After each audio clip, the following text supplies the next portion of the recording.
The joy of starting in the early morning talking about inequality. Welcome back, everyone, for day 2 of the Peterson Institute for International Economics conference on combating inequality, rethinking policies to reduce inequality in advanced economies. I'm Adam Posen, the Institute's president. And again, we are grateful to the many extremely astute and honored speakers who have joined us in this effort, and in particular to Olivier Blanchard and Dani Rodrik for having done the organizational work, the intellectual conception, and set the agenda. This is day 2. We already have the audio up, and everyone who gave us PowerPoint or short pieces up on the PIIE website. The video from yesterday is coming shortly. Today will also be web streamed live. Hello, everybody out there in the World Wide Web. And the videos from today will be up with a short lag, certainly no later than Monday, but possibly before. We encourage you to use them in your classes, give them to your friends, get it posted on Netflix, whatever you would like to do. We have a very full program again today. There's just so much content. We will be starting today with a session on policies that affect the rate and direction of technological change, which is going to be chaired by our colleague David Wessel from Brookings, the Hutchins Center across the street. This will be followed at 10 a.m. with a session on labor market policies, institutions, and social norms, which of course is a theme that kept coming up particularly in the trade adjustment discussion yesterday, but throughout our discussions. And then our third session of the morning will be on labor market tools, further going into what measures can be taken. Olivier Blanchard will chair session 2, and Heather Bouchy of the Center for Equitable Growth will chair session 3. 2 final reminders. First, this is the 5th in the series, the biannual series, the series of biannual Rethinking Macroeconomic Policy conferences that Olivier has organized, and we are very proud at Peterson to be the host, and we hope the contributor to the convening power of these conferences. The second thing is just to remind all of you who are here in person, everything here is on the record if it's in this room. We encourage you to make comments, to engage with everyone in this room as someone who has something to say. In fact, you actually have something to say. You don't just believe you have something to say, which is great. So we will ask people to speak out and identify themselves when they speak, but please speak freely. So now let me turn it over to David. Thank you very much. Thank you, Adam. It's a pleasure to be here. My goal today is to try and replicate the tone and constructive nature of the discussion that you had yesterday with Larry Summers and Emmanuel Saez. I can't promise you it'll be quite as entertaining, but I am certain that it'll be interesting. There are a lot of things that economists talk about that are identifying problems that the public or the politicians don't really think are problems. And I think the subject of this morning's conversation is the opposite. If there's ever been an issue that has been over-identified by the politicians, it's how technology is going to destroy all work. At the same time that John Maynard Keynes was wondering what we were going to do with all our leisure, I'm told that Herbert Hoover received a letter warning that industrial technology was a Frankenstein monster that threatened to upend manufacturing and devour our civilization. The letter came from the then mayor of Palo Alto, California. In 1962, John F. Kennedy said, more optimistically, if men have the talent to invent new machines that put men out of work, they have the talent to put those men back to work. But yet 2 years later, a group of scientists and social activists sent a letter to Lyndon Johnson, which I'm sure many of you have read about, 1965, in which they warned that the technological revolution would create, quote, a separate nation of the poor, the unskilled, the jobless, who would be unable to find work or afford life's necessities. Larry Summers said once that when he was a graduate student at MIT, he thought the Luddites were wrong. He was rethinking that position. He's probably rethought it again. And just today in the New York Times, Paul Krugman, responding to the discussion in the presidential debate, said that blaming robots for our problems is both an easy way to sound trendy and forward-looking, and an excuse for not supporting policies that would address the real causes of weak growth and soaring inequality. So I don't think there's any doubt that there's the public and the politicians have identified a problem, and many economists have opined on that. In his paper for this conference, excellent survey, Lucis Chancel wrote basically that the inequality we've seen has largely not been caused by technology, but he warned that that doesn't mean that that's where we're going in the future. So our plan this morning is to have 3 presentations by Daron Acemoglu, Philippe Aguillon, and Laura Tyson in that order. I won't bother with their bios. I'm sure you all know who they are. Apparently, I have the responsibility of keeping each of these people to their allotted time. And because I know you'll be grading me on performance, if I stand up and wave wildly to interrupt them at minute 14.9, I hope you'll all join me in shouting them down. Thank you. We'll start in the order in which they were in the program. So, Daron. Thanks, David. It's a great pleasure to be here, and thanks to Olivier and Dani for organizing this thought-provoking conference. And my task is to talk about policies that affect the direction of technological change and inequality, but that really requires me to talk a little bit about what the direction of technological change has done, and that's where I'm going to start.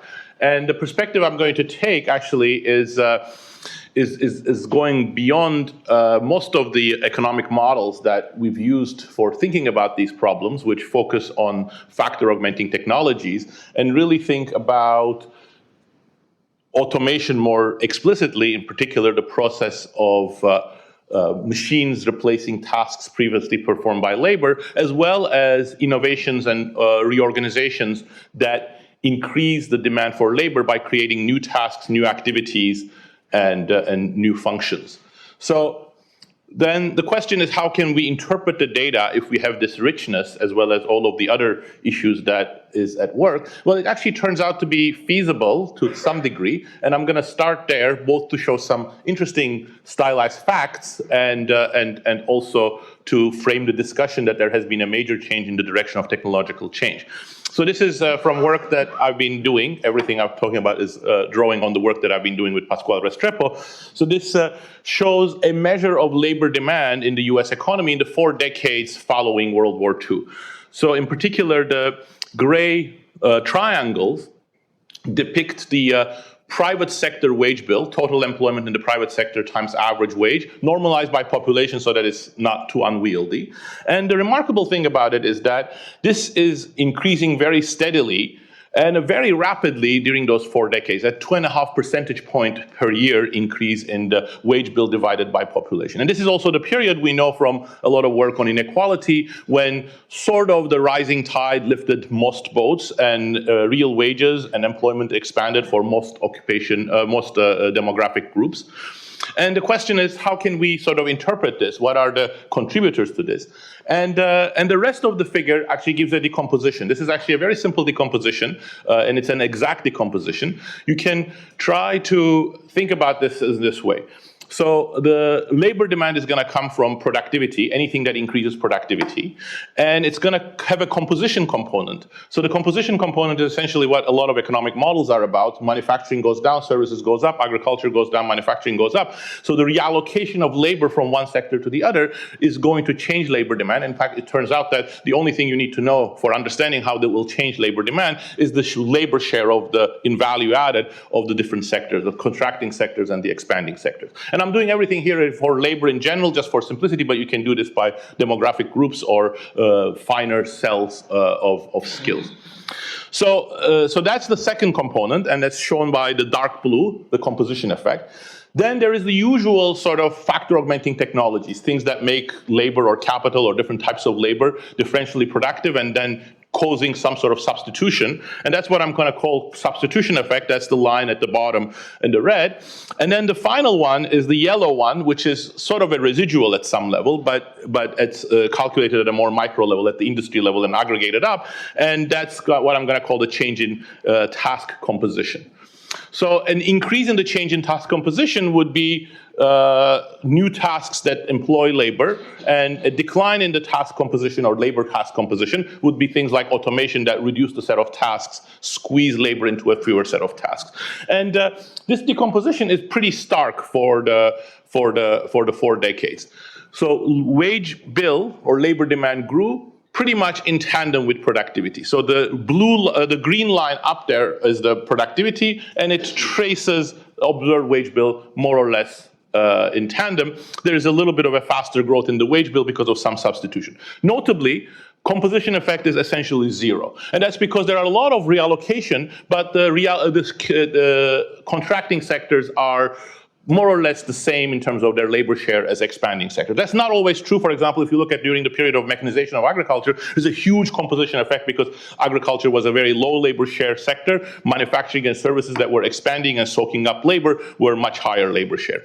The price substitution effect, and here you have to make some assumptions, but as long as you assume that there is no technological regress, you can upper bound it, and this is essentially the upper bound. It's also very small. But also notable, there is no change in the task composition of production. So since I'm sort of introduced the task content as an important idea, this automation, new tasks, and I promised there are major changes in the direction of technological change, that doesn't sound like much to write home about. Well, but actually, there is no net in the aggregate change in the task content of production, but that's because there is a lot of change at the industry level in the task content of production, but it's being counterbalanced with different types of changes. So what this, because time is short, let me focus on the left-hand side. The right-hand side does the same thing for just the manufacturing sector. The left-hand side is the entire economy. So under an additional assumption, you can get a lower bound on the extent of automation, the displacement created by automation, and the reinstatement created by new tasks or other activities that increase the range of things that labor does. And what you see is that there is relatively rapid change at the industry level, both in displacement and reinstatement. It's about a 0.5 percentage a year. So in other words, if there was no reinstatement, instead of the 2.5 growth in the wage bill, you would have 2% growth in the wage bill. So it was significantly slower. But the automation is being counterbalanced by reinstatement. So for anybody who sort of thinks that automation is just going to happen and it's not something that we can do anything about, there is something you can do about it, and that's that reinstatement. And it's actually remarkable, it's completely counterbalances it. But now, let's come to the more recent period. Okay, if I can. Okay, here it is. So first thing to note is that the observed wage bill, as many people in this room know, has a very different behavior in the 30 years, in the most recent 30 years. Instead of the 2.5 percentage growth, it halves. It's 1.3 percentage. And more remarkably, in my opinion, since 2000, there's essentially no growth. So if you look at that gray line, it's essentially flat since 2000. Why is that? Well, to a first approximation, it's because of productivity. So productivity growth has been very slow, and that immediately translates into lower labor demand. So anybody who emphasizes productivity has part of the story right. But productivity is only part of the story, because if you look at the behavior between the gray and the green line, there's a significant fanning out. Why is that? Well, it's not because of composition effects. Actually, composition effects, if anything, help labor, and the substitution effects, but it's a very large negative shift in the task content of production. So this is where you see a huge change in the task content of production. And where that comes from? It comes from the fact that displacement essentially becomes 50% faster, and reinstatement essentially becomes 50% slower. So there is much, much less reinstatement. So it seems like we've taken all of the effort from reinstatement and put it into displacement. If you look at manufacturing on the right, you see even more extreme, much, much, much faster displacement and essentially no reinstatement, which again contrasts with the prior 40 years. So what's going on? So I think there's a lot of assumptions that go in here, and in particular, things that to be discussed is, what happens with other changes that affect the labor market, such as, China trade, offshoring, markups, monopsony power. Well, we can talk about that in the Q&A, but essentially many of these things will matter, but in more complex way, and they don't seem to change the change in task content. Many of them, like for example trade, will show up in the composition effects or in the productivity effects, depending what they do to overall employment, but not in the change in the task content. Offshoring and monopsony power are things to watch out for, and we can talk about those more. So, but if this is at least a starting point for thinking that there may be major changes in the direction of technological change, the question is why? Essentially, there are two classes of answers. One, I would say, boring answer, which is that technology exogenously change, or the meta-technology exogenously change. So we have an innovation possibilities frontier of the economy, which says, how can you trade off between different types of technologies, factor augmenting ones, displacement, reinstatement, and somehow that might have shifted and may have it much, much harder to create new tasks and much easier to do automation. That's logically possible. There is no direct evidence that it did, and there are a couple of reasons why I don't find that very convincing. I think much more interesting and relevant for the policy discussion is that it's actually an endogenous change. And in particular, if it's an endogenous change, what it is that we have an innovation possibilities frontier. We were at a certain point, and for some reason we are now distorted, and we're moving away from that to a much more unbalanced composition of automation and new tasks. And that's particularly interesting because it would explain both things at the same time. Why it is that there is much larger change in the net task content of production, and also why productivity is slowing down. Because if you're distorting and you're moving to a point away from where you should be on the innovation possibilities frontier, that's going to have productivity consequences. If you leave the low-hanging fruit and go after the same thing more and more, you're going to run into diminishing returns, you're going to do things inefficiently, and that's going to have productivity consequences also. So therefore, coming to what the reasons might be, and here the evidence is less clear-cut, but I think there are interesting pieces of circumstantial evidence as well as other issues to be thinking about. But let me sort of be brief, since I have 4 minutes, and classify them into 4 categories. First, fiscal incentives. I think those are very important. What we're talking about, very differently from factor augmenting technologies, is how you decide to allocate given set of tasks for production to capital versus labor. But the taxation of capital versus labor matters greatly. All OECD countries, all advanced economies, actually all economies, have a lot more taxes on labor than capital. And that situation has become much worse over the last several decades. Corporate taxes have declined. Costs indirectly associated with labor have increased for a variety of reasons. So that would imply that naturally firms are going to find it more economical at the margin to go more into capital rather than labor. But if firms start doing that, then innovators are going to respond. They're going to provide the tools for doing that sort of substitution, even when it's inefficient. The second is R&D support. If you look at the signature items that have become platforms in the 20th century, the government support through R&D and also through the direction of R&D are actually everywhere. And that has more or less become weaker, seized perhaps is too strong a word, become weaker over the last 3 decades. So especially if sort of new tasks, creating new platforms for labor to find quite different ways of doing new activities, things that you cannot actually think about what the new activities that labor will be doing in 10 years, then it means that it's a much harder form of innovation, a much harder form of platform building. Well, if the government support, government pushing in that direction is withdrawn, then I think it becomes harder. The third is actually internal organization of firms, especially the balance between capital and labor matters greatly. So in particular, for instance, there is interesting work by my colleague Simon Jaeger showing that in Germany, firms that have co-determination and workers' involvement on boards are more likely to adopt automation technologies. But when they do that, they get better productivity and they don't actually cut employment relative to others who are not co-determined.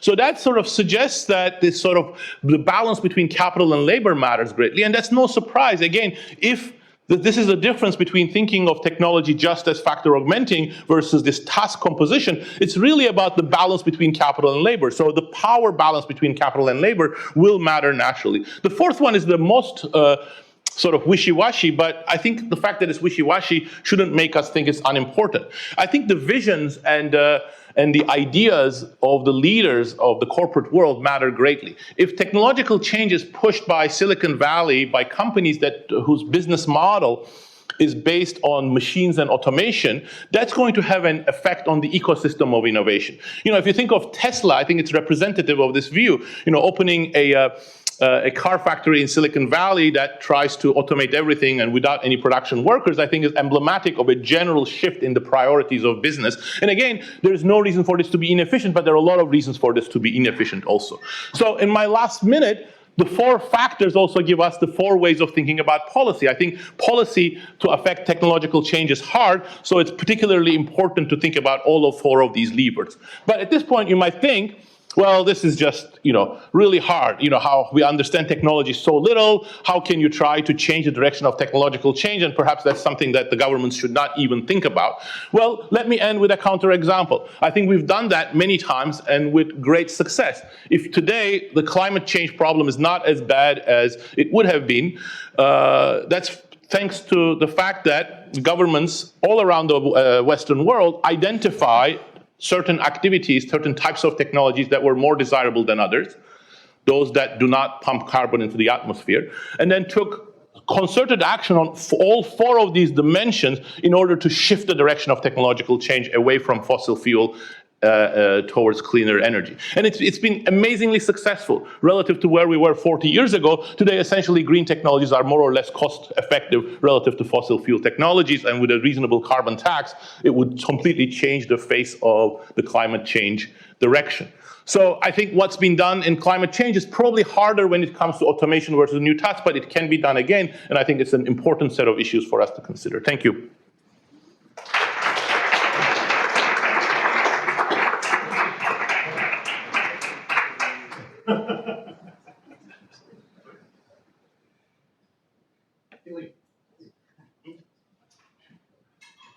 He did 14 minutes and 58 seconds. Okay, try to speak fast. Thanks so much for inviting me. It's a very intimidating audience, and it's also intimidating to be with Daron and Laura in the same panel. So I look at the whole program and I said, let's put innovation in an inequality. How factoring in innovation changes our way to think about inequality and what to do about it.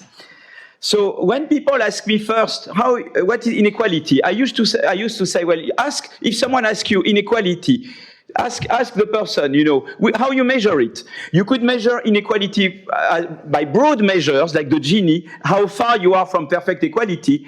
You could measure inequality by the share of income of the top 1% or the top 0.1%, but you could also measure inequality in a more dynamic way, how correlated my income is with my parents' income. That's a more dynamic way to look at inequality. It's very important to know, and they have some relationship with them. We know that from the work of Emmanuel Saez and Raj Chetty and co-authors, then areas where you have more social mobility, you tend to have less broad inequality. That's what we call the Great Gatsby curve. But we know there is no such relationship between social mobility and top income inequality. So already when you ask inequality, what are you talking about? Which measure of inequality do you have in mind? You have to be very precise. Why should you care more about the top 1% than the broad inequality or the dynamic measure?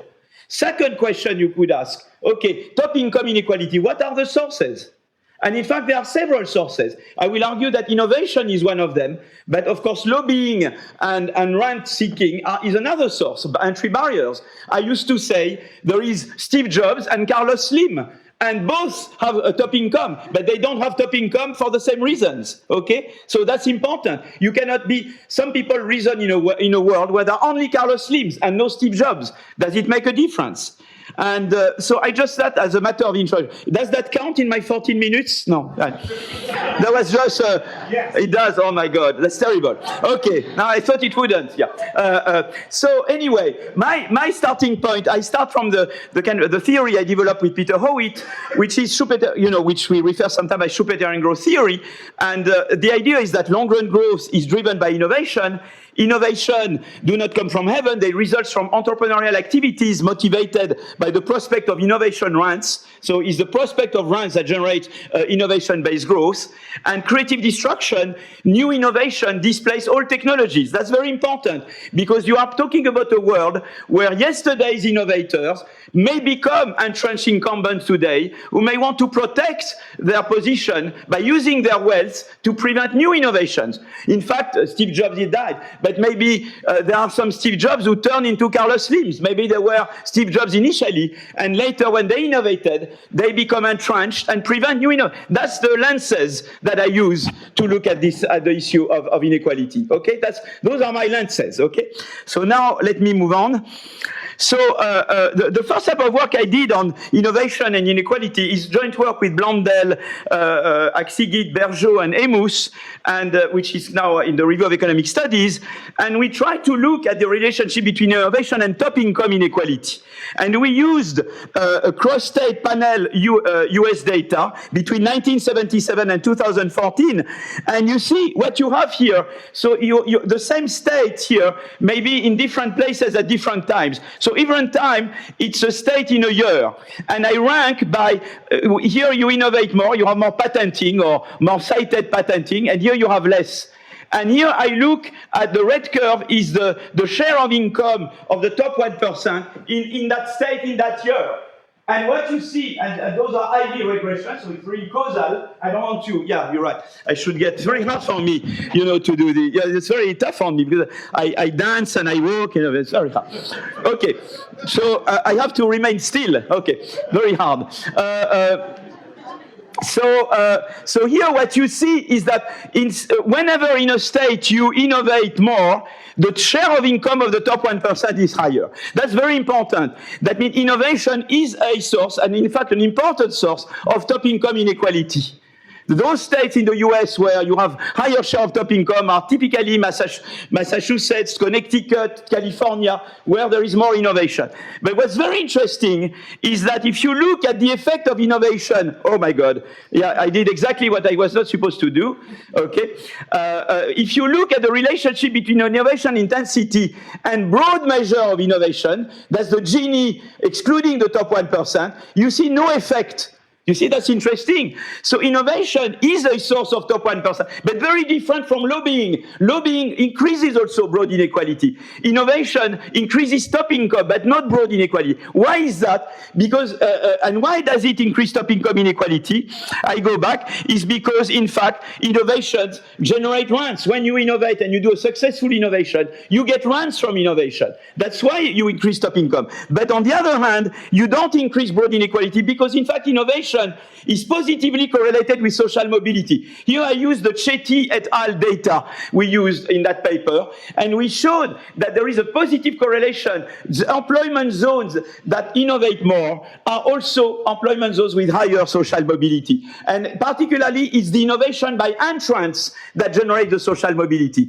And why is that? It's because of the creative destruction. You see, innovation generates creative destruction. I try to here look at, where am I going here? Yeah. It's the last thing, creative destruction. The creative destruction, it means that, in fact, innovation has the potential to deliver social mobility. Because you get rents from innovation, but temporarily, because one day, Olivier will do better than me, and he will replace me. It's not like being a landowner, where I remain landowner forever. You see, so that's interesting, because innovation is a very different source of top income. It generates growth, it generates social mobility, and therefore it does not increase inequality at large, unlike, for example, lobbying. Lobbying, of course, entry barriers reduce social mobility, reduce growth, and increase global inequality. So you should not treat innovation and other sources of top income the same way, okay? So now I move to something else, is that should I still worry about the top 1%? I should worry about getting some water, because I'm getting dehydrated. Does this count in the 14 minutes? Oh, this is fantastic. Water interesting. I recommend it. Okay, so the thing is that people then say, but then should you worry about the top 1%? And I said, yes, you should, because they may use their rents to prevent future innovators. And we have a recent paper with Antonin Bergeau, Timo Boppard, Pete Clino, and ULE called A Theory of Falling Growth and Rising Rents. Okay? And you see, this is very interesting what happens here. You see, this shows the average annual growth rate in the TFP growth rate in the US. Here is for the period 49-95. Here is the very lucky period in the US, 95-2005, which were heydays for TFP growth. And here you see that TFP growth has decreased enormously since 2006. Or you could say it's the crisis, but it keeps going. So it keeps going well beyond the financial crisis. And so you have the rise growth and then fall growth. But at the same time, you have something else. The markups and the rents have gone up. So this is that's the markup of firms. So the average markup, which is the red curve, you see, has gone up over time. And but if I look at the labor share, which is the mirror, the labor share has gone down. So profits have gone up, labor share has gone down, and growth is going down. So what's going on there? And then it's my discussion with Zuckerberg. I had the chance to meet with Zuckerberg when he was in Paris. And I said, you know, you are co-responsible for the falling TFP growth in the US. And why is that? You might think. He thought we would talk about hate speech and privacy. And I said, no, in fact, I will tell you about growth. And in fact, what happened is that, you know, you become pervasive. You had the IT revolution. You see, that's an interesting data there. You see that, let me show you. You see the growth, the TFP growth falls particularly in IT producing sectors and IT intensive sectors. It goes up a lot and down a lot. So now the story is as follows. The story is between me and Dani. Dani, you're a superstar, okay? And I'm not a superstar. What does that mean? You and I, we innovate. But you are better than me for any technological level because you have access to network, you have organizational capital that I don't have. Maybe you know how to play with the tax system better than I do worldwide. And you, for any level of technology, you do better than I do. And I cannot imitate that. We both innovate. You and I, Dani, we do several things, okay? We don't do only one product. We don't have only one establishment. We do several things. Come the IT wave. The IT wave, what it does, that we can do more things. But because you are better than me, Dani, you will expand. You will do much more. So you will go into many more sectors. The short-run effect will be to increase growth because you are more efficient than I am. So that's the increasing growth part in the US, okay? But then in the longer term, because you invaded all the lines, you discourage people like me, who are most of the firms are like me, to innovate, to enter, to see, and that's why you have the declining R&D, you have the declining entry, you have the declining dynamism, because in fact you inhibit growth and innovation by other people.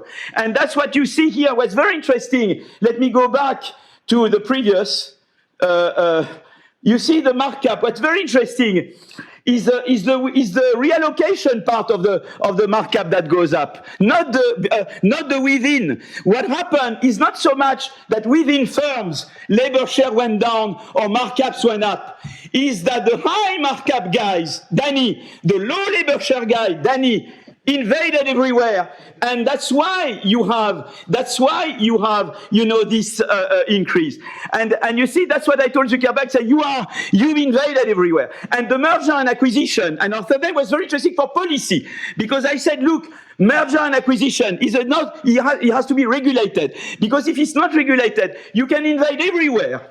But then Zuckerberg told me, but it's great to have merger and acquisition. I drink half of it. Merger and acquisition is a great thing because people will want to work hard to be bought back by me. That was his argument. He thought it was a great thing to have M&As. I said in the short run it's good, Because indeed, people will work harder. But once you will have invited one more sector through merger and acquisition, even more you will inhibit growth and innovation later on. So that's why you have to regulate M&As. That's why you have to share data. So you see, the problem is always this with innovation. You have to give rents. You have to make things easy for innovation to come.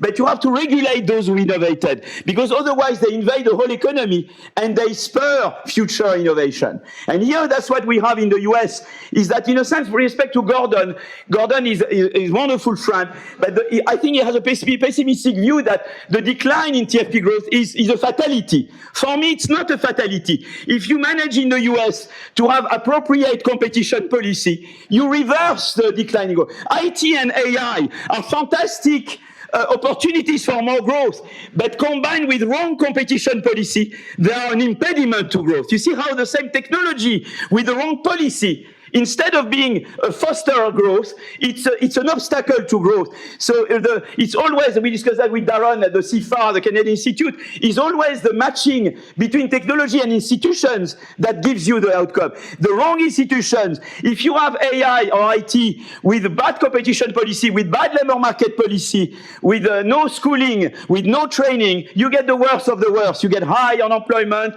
you get low growth. If you have the right policy, you can get more growth and more employment. And so that's what I want to end to saying, is that in fact you have to, when you have AI or IT, you have to combine it with appropriate policy. Fighting inequality, it's of course more progressive taxation. I'm sure you discussed that yesterday. I know in heated debates, and I believe in progressive taxation, but a taxation that should not discourage innovation, of course.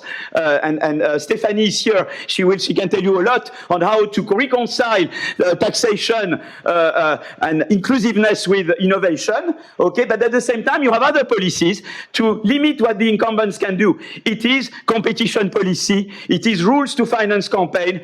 You see, my problem is not that there exist rich people. I think it's fine, but you need to have no-fly zone above them. Let me say, you can be rich. I'm not bothered that there are Wellenberg and Mr. Skype in Sweden, as long as they cannot buy out the system, as long as they cannot prevent new people to come. Some people believe the way to deal with the rich is to eliminate them. No, even some French colleagues are on it. But, you know, my way is to think it's okay, but make sure that they don't prevent future innovation, and some policies here go in that direction. Thanks so much.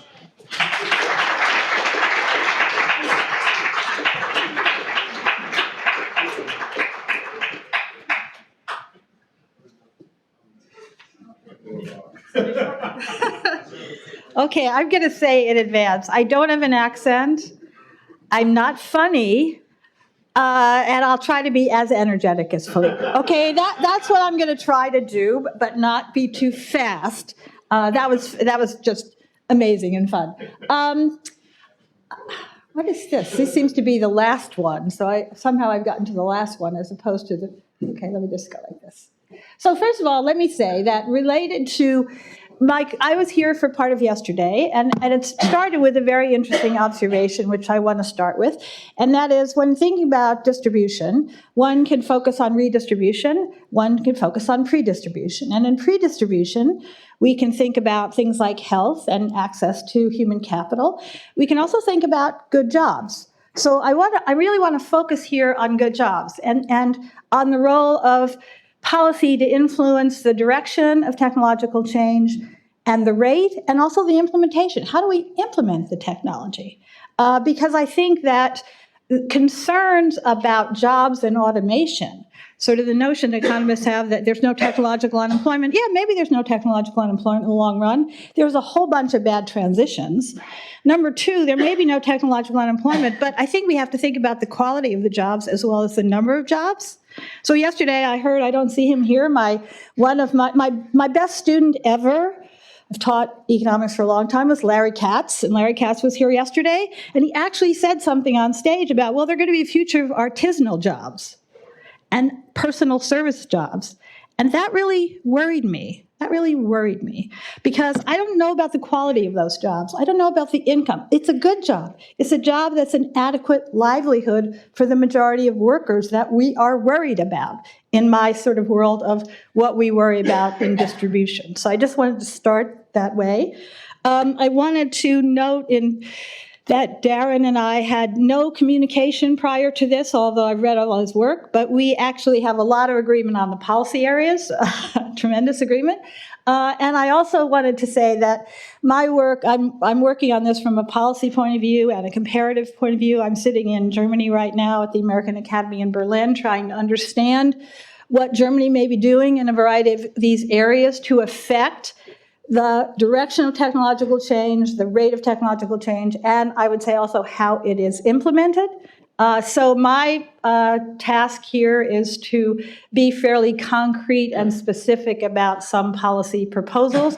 I will focus on the US and say that I'm doing work on them in Germany. And what I came up with as the policy buckets are largely the same buckets as Daron: tax policy, R&D policy, and I would cut out federal government there and just say government support for R&D, and labor market policies, but ones that I think either can influence the direction of technological change or how technological change is actually implemented at the level of the firm. So not all labor market policies, there are plenty of ones that I'm not going to talk about.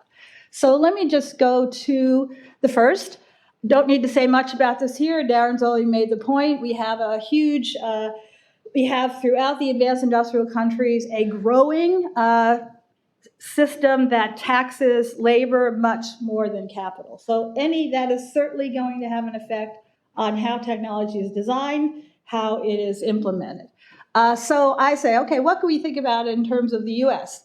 Well, we could reduce payroll taxes. We could come up now. Peter Diamond reminded us yesterday that whenever we're talking about tax policy, we have to talk about the revenues we're giving up if we cut taxes in a certain way. So, yeah, we can reduce payroll taxes. We know the ultimate burden of that falls on workers. We know that it affects the choice of technology and the choice of labor intensity. So we could do something about that. If we do something about that, we have to worry about the fact that that is a huge source of revenue for our worker support programs, including Social Security. Peter mentioned yesterday, Peter Diamond, that the one area where Americans seem to be willing to pay taxes, higher taxes, would be for Social Security. So they might say, oh, you want to reduce our payroll tax? Who's going to fund Social Security? So we have to come up with something else.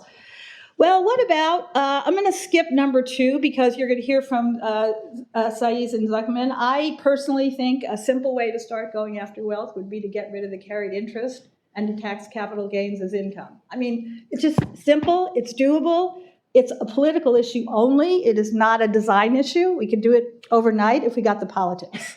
So, but let me go to the carbon tax, because I think the carbon tax is really interesting for a variety of reasons. It raises revenue. Let's just start with that. It raises revenue in a way which actually does promote R&D to move in a climate change correction, carbon reducing way. So it has all kinds of benefits, from revenue to encouraging R&D to supporting individual actions to reduce carbon. So I'm a big favor of that. I think Saiz and Zuckman, Saiz maybe have talked about this yesterday. I wasn't here during his thing. I just wanted to mention mobile stateless capital income, because a lot of the firms that are driving, a lot of the firms that Philippe is worried about, the ones that have all that market power, the ones that are Dani, all that power. So one of the ways they use the power is to move their income all around the world, not to pay any tax. And they're very good at it. They're extremely good at it. And there is an issue underway that's been for a few years now, the OECD, trying to work on an agreement. What we have gotten so far is more transparency. So we now actually know much more about where firms, like the big tech firms that are dominating the planet, where they're doing their taxes, where they're putting their income, where they're not doing their taxes. The Europeans are beginning to move on this, and I actually think this is an important issue in terms of raising, it's tax policy that will encourage the reduction, maybe if you say, of the monopoly income that's being controlled by the technology firms. That could reduce that kind of incentive for that kind of technology in the future. Let me go to the R&D tax credit. So all of the advanced industrial countries use tax credits as a way to encourage research and development. it's interesting to point out that the studies of this indicate that it is effective policy. It actually does what it says it's supposed to do. It increases the R&D investments of companies. So there's an argument for this, which is the social return to R&D exceeds the private return. This is an effective tax credit. It works. Are there things we could do to either speed up R&D? We could make it more generous, or maybe we could actually encourage its coverage of small and medium-sized firms, the new firms, because the way it works right now, most of this credit is structured in the United States to go to the very big firms. That's who it goes to. So you could work on saying, yeah, I want to encourage more R&D by firms. I want to encourage more R&D outside of those giant firms. Let me figure out a way to do that. We've done a little work on that in the United States. We could do much more. So I just will point that out as policy area I think that's valuable. R&D policy. So governments around the world also just directly fund research and development. Here, there are all kinds of opportunities, as Daron mentioned, to say, well, what kind of R&D do you want to fund? Okay, what kind of R&D do you want to fund? Let me just say so that people understand here. In all of the advanced industrial countries, the government is the second largest funder of R&D. It's the largest funder of basic R&D. The business sector, by and large, is the largest source of R&D funding, the business sector itself, okay? So we have to think about ways that we would actually encourage the business sector to do different kinds of R&D. That could be how you fund. What kinds of R&D projects do you fund? So maybe you fund more. The government has more programs to fund R&D on climate change, more programs available to fund R&D on educational innovation to handle the problems of our education system, more funding on healthcare innovation. Healthcare is a huge sector of R&D support around the world. The truth is, it tends to be in areas of very high cost pharmaceutical discovery, not very much support of R&D to innovate in the healthcare delivery system. We could actually encourage healthcare delivery system innovation through R&D policy. So I would say we should increase our funding. We should think about how to change its allocation. In the US, we've really got to move away from defense. It's 50%. And we've got to move towards climate. So I've only got 5 minutes left. I want to at least touch on every point here. So let me go. There's another thing we can think about doing.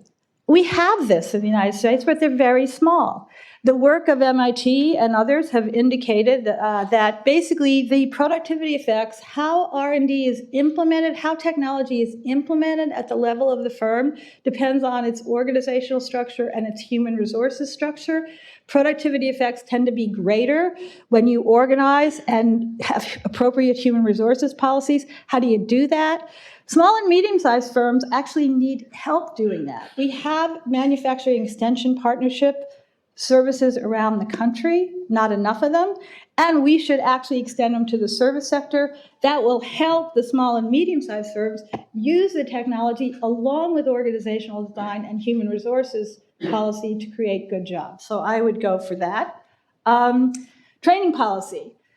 I want to mention that, not mentioned much yesterday, it was mentioned in passing that community colleges were important.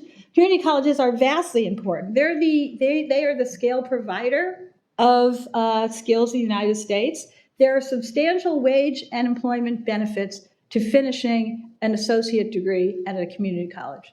This may not get you into the top 1%. It may not get you into the top 20%. It may get you a middle income job, which you're going to be able to sustain during your livelihood. So again, the focus on good jobs, we focus on community colleges. I wanted to point out that a general message here. There is a whole lot going on in the United States at the level of the states. And we who talk about policy in situations like this tend to focus a lot on the federal government. The states are doing some amazing things. 11 states, red and blue, have introduced tuition-free community college. They've done that already, and other states are looking into it. California just launched, you can take it now if you want, a low tuition, completely online community college program targeted at adults and the underemployed. States have done a lot on apprenticeship programs. So that's an area of strength in Germany. If you look around the US, you'll see something called the Skillful Network. There are a bunch of apprenticeship programs that are being deployed, and we could have more federal funding for that. I mentioned that the Department of Labor has put $100 million of grant funding to support apprenticeships. I won't even say how small $100 million is relative to any other spending, but that could be expanded. So I think that's a good one. Organizations to represent worker interests. Daron mentioned this, several people mentioned this the other day. Honestly, the way technology is deployed inside of a firm depends on human resources. It depends on training the firm has. It depends upon the voice of workers in that firm.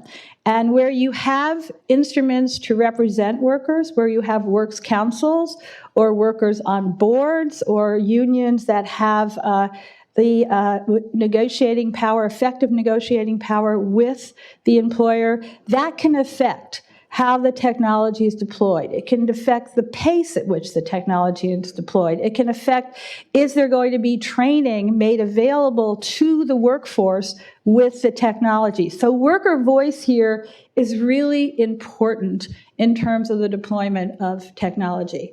And I think it's also important, obviously, because of monopoly power, but you'll hear about that from others, so it's just up there for completion. I wanted to talk about the last area, and that is, it may be the case that we can do things to try to influence the direction of technological change and the rate, but it may be that it actually is polarizing. It actually does take out middle jobs. It actually is de-skilling. Those things may all be somewhat true. Therefore, what can the government do with new regulations or new controls or new labor market policies to affect how workers are hit by this technology? Okay, I mean, if we can't change those basic characteristics of the technology, and maybe we can, but let's go to this last point. Maybe we can't. What do we do to protect the workers? Because the workers are falling into all kinds of new employment relationships that are not covered by existing benefits law, existing social protections law, existing legal rights like anti-discrimination, gender discrimination, safety at work. These are not covered in lots of these gray zone areas, okay? He says, stop now. So all I'm going to say is I'm going to bring your attention to a new California law, which is just an example of what a government might try to do. So California AB 5, we're basically saying, you know what?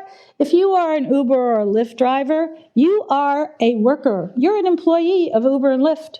You're prorated. We understand you're not working just for them, but you, during the time you work for them, you are an employee. You are not an independent contractor. What that means is you are subject as a worker to the rights and protections of workers afforded by California law and afforded by federal law. So I think I will end there by saying if you can't stop the technology and you can't direct it away from being de-skilling, you might be able to, at least by creating these kinds of controls, regulations, apply appropriate supports for the workers. So at the end of the day, remember my starting point. My interest is how do we develop a set of policies to create good jobs? And the good jobs are adequate jobs, livelihood jobs for the vast middle. That's my definition of the kind of distributional issue I'm concerned about. Thank you.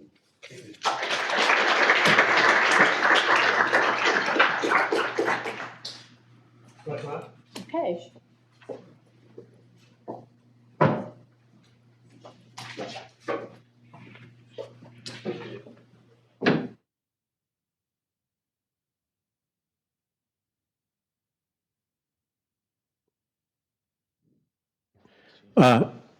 Thank you all for, first of all, your excellent discipline. I think you've set a good model for people.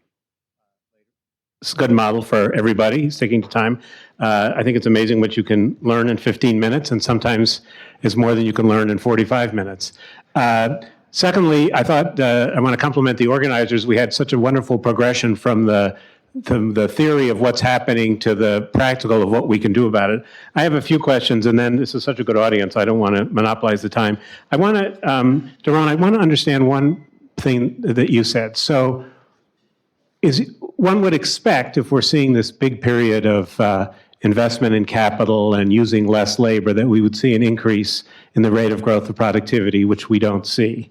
And is that what you meant by this is inefficient? And can you just expand on that a little bit? What is it? What is the nature of the inefficiency that we're getting lots of labor substitution but no increase in productivity? So thanks, David. Yes, so let me expand on that and preface it by saying I don't think there is much direct evidence on this productivity link. So a lot of this is circumstantial or just conjectural. But there are two reasons why we may have a situation in which there is a lot of adoption of a lot of very fancy technologies, but we're not seeing the productivity benefits. And actually, there are more than two reasons, but let me focus on two. And one of them is that even statically, leaving the technology aside, you may be over-automating.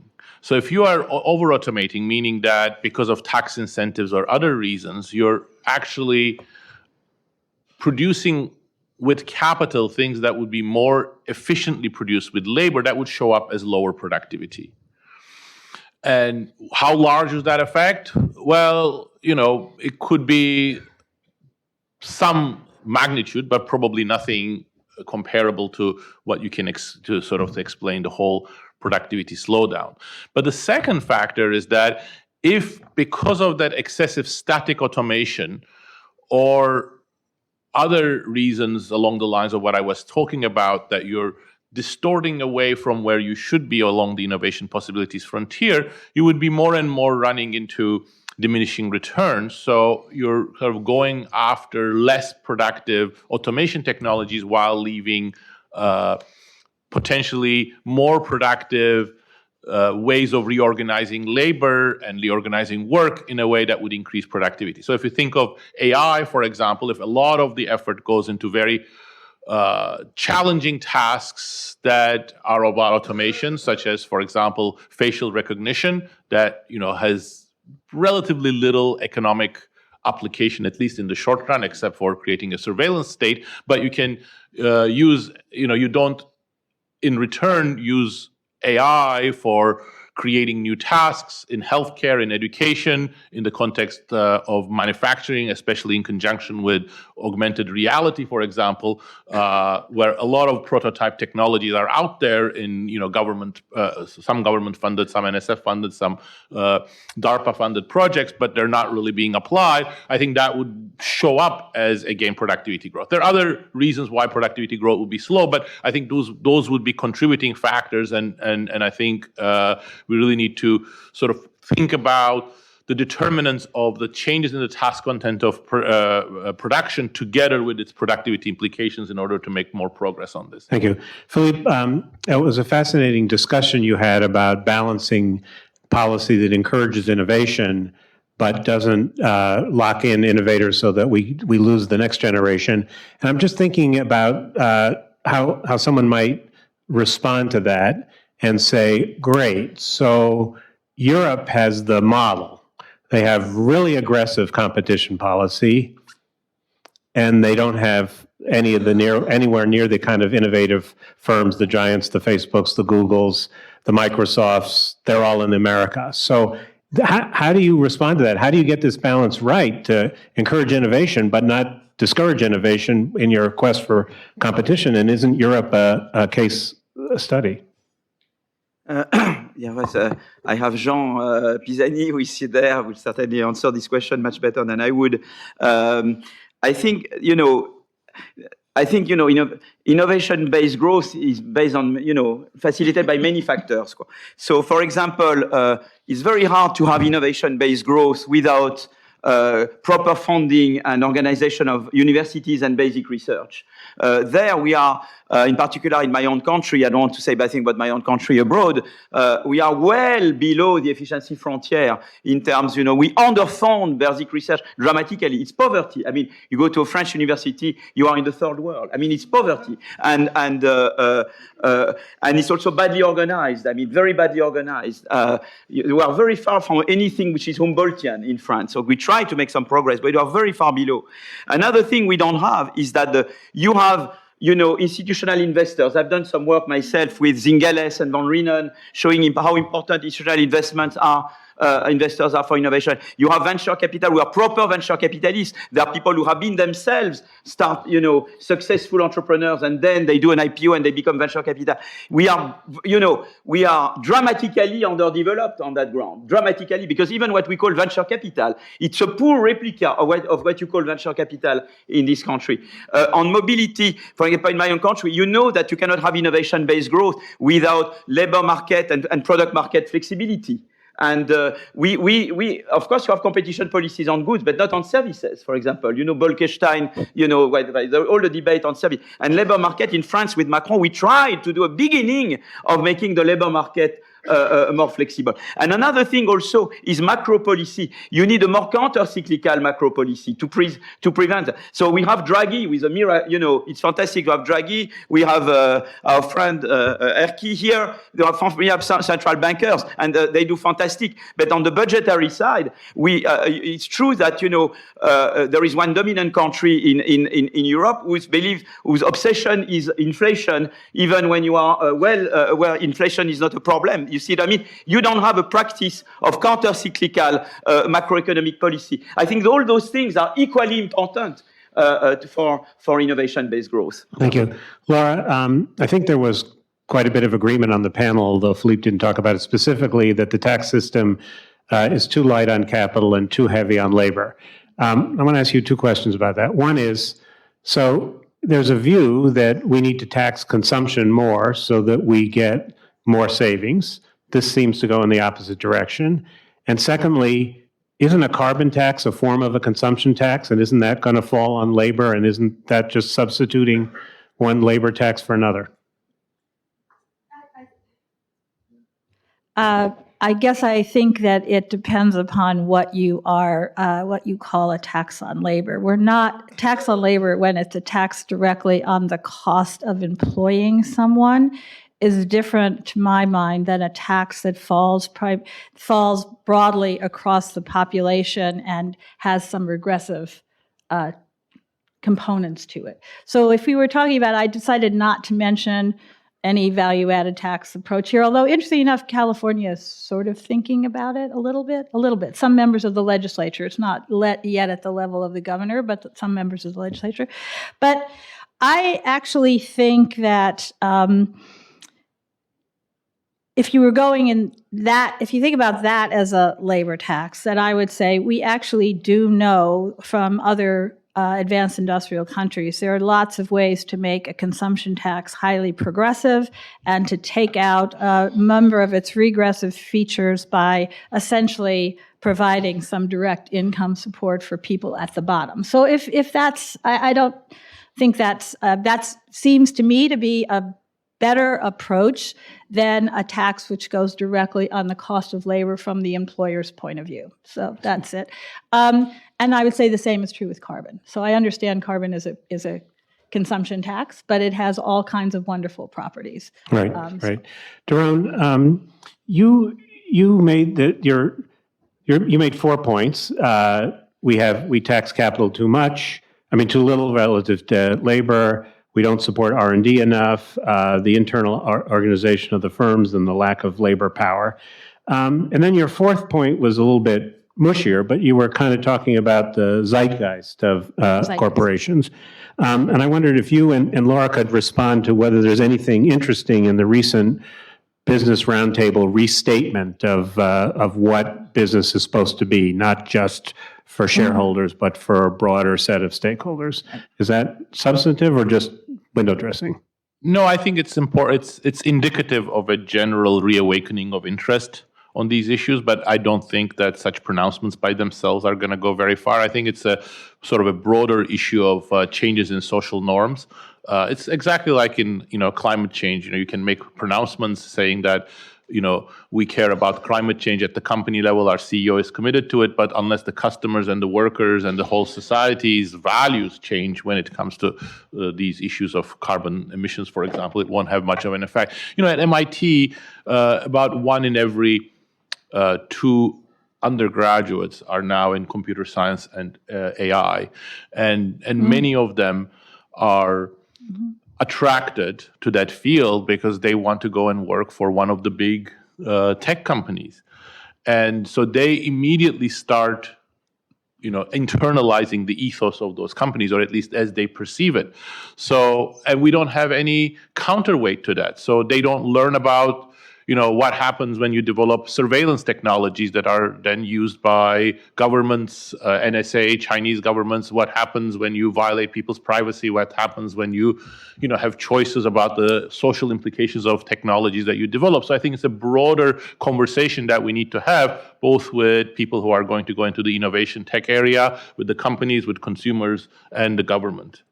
So, Laura, you're on a couple of corporate boards. Do you sense any change? well, Daron's already told us he's ineffective at changing the MIT curriculum. So I wonder whether you're more effective at changing the agenda of corporate America. I would say a number of things about this. Number one, the companies are responding to pressure.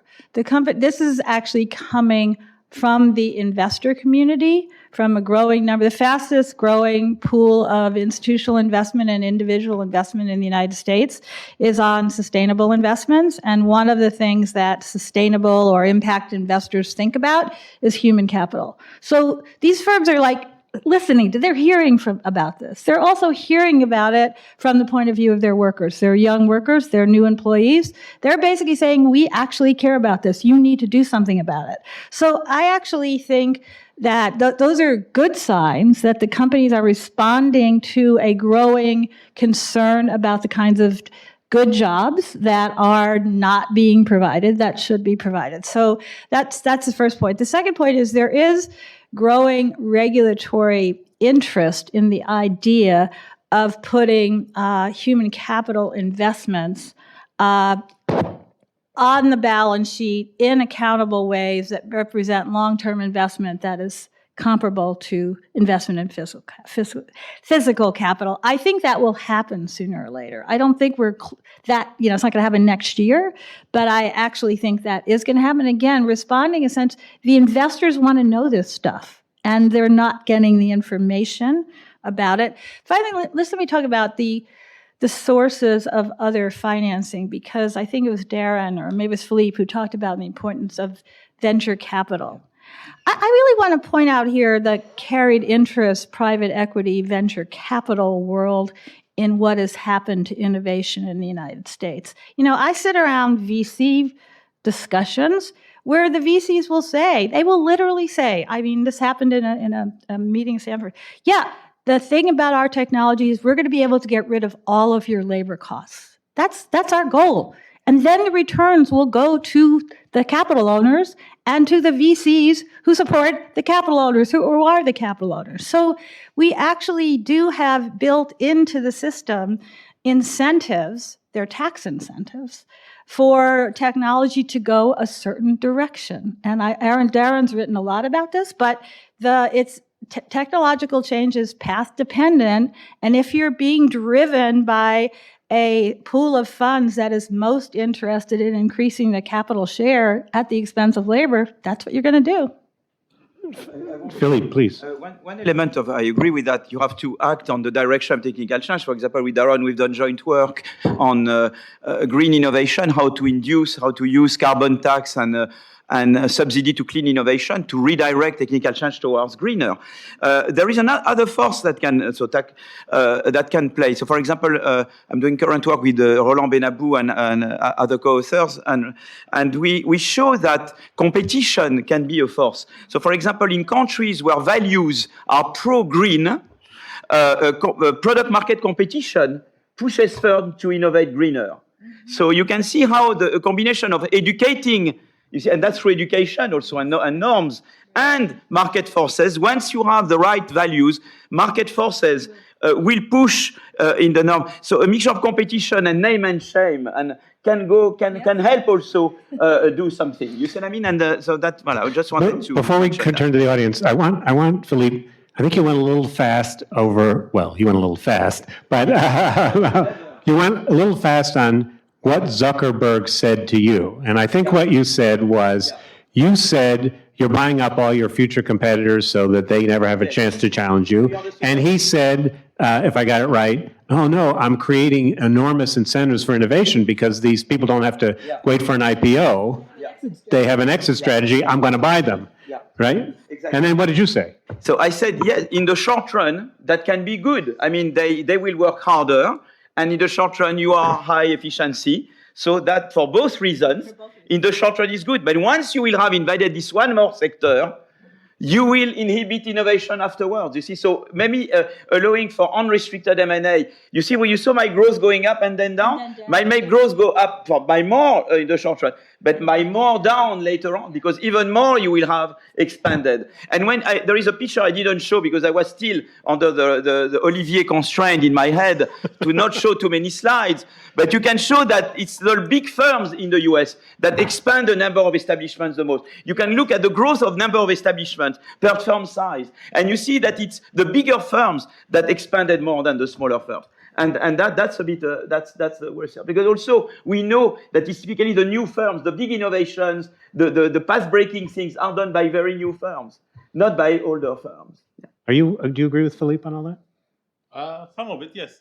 Well, tell us about the part which is going to work with. Tell us about the part you don't agree with. We're not interested in the other. No. I mean, I think I agree. I agree on the effects of the mergers and acquisitions, and I think the bigger issue I think is that mergers and acquisitions are just one more tool that implicitly affect the direction of technological change, and in particular, they create sort of essentially systems around the dominant technologies, because to be able to be bought by the Facebooks or the Googles or the Microsofts, your technology has to be at least loosely compatible with theirs. So it sort of discourages going away in the other different directions in the platform, and sort of that's how I would bring it to the issues that we were talking about. Olivier? So I assume there's mics? Yeah. It's a question to Daron, but it's related to things that Laura talked about. So one of the main factors behind what's happening is the low cost of capital relative to the cost of labor. So you can say, well, are we going to deal with it at the aggregate economy level, change it, and by implication, the innovation sector will be fine. I have a sense that may not be enough. So the question is, are there ways of intervening in the innovation sector on innovation with taxes in some way, which would actually lead researchers to look in a different direction? Or is it completely unrealistic? And we would like them to look more at the complementary other than substitute in terms of technology. Is there a way of introducing, a concrete way of introducing a tax which would go in that direction? Thank you, Olivier. I think that's an excellent question. And the answer is that at the moment, no, because it would require two things which we do not have. One is a social consensus about what needs to be done, and secondly, a measurement system on the basis of that consensus. So if you ask this question about green technology 60 years ago, the answer would have been no, because there was no social consensus that solar technology is better than sort of coal or oil. And there was no measurement system for the carbon content of trade. But with increasing awareness, first the social consensus about that developed, and then we found a pretty good way of measuring the carbon content of different types of technologies, and that became the basis for subsidizing certain types of technological changes and innovations, which was hugely effective, actually more effective than the carbon tax. So I think part of what I'm saying, and this again intersects with what Laura said, is that automation, I think, is a hugely promising technological capabilities for us. But on the other hand, certain aspects of automation have social costs in creating types of job loss, especially good jobs, middle-class jobs that do get are on the front lines of being automated. That doesn't mean completely stopping automation. That would be insane, but internalizing some of those costs. If there's a social cost sort of a consensus on that, then we can start developing a measurement system as to, what are different types of innovations or different systems of innovations are doing. So it would be something like the carbon content. It would be sort of the what's the effect at the margin on the different types of labor content or the task content of production, something along the lines of what I've developed. And then that could be a one of the ingredients that you would put into the sort of the direction of technological change. So I just want to add to this the 2 points. Number one, I do think that we should think about research and development policy, whether it's tax policy or funding policy, which actually does do more for a broader section of the economy and small and medium-sized firms as opposed to large. Because the reality is that it's like 75% of R&D in the United States is done by the business sector. And of that, 80% is done by 5 sectors.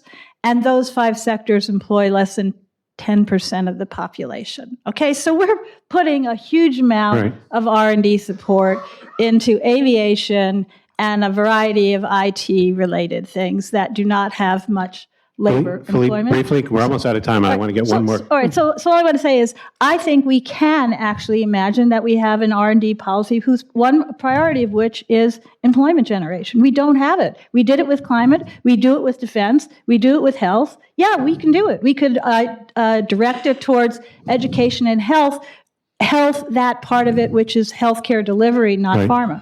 Yeah, I think we could. Briefly? To say something, it's very interesting that to see recent work done in various countries and including in France, French data shows that plants that automate create jobs overall, particularly middle skill and high skill jobs.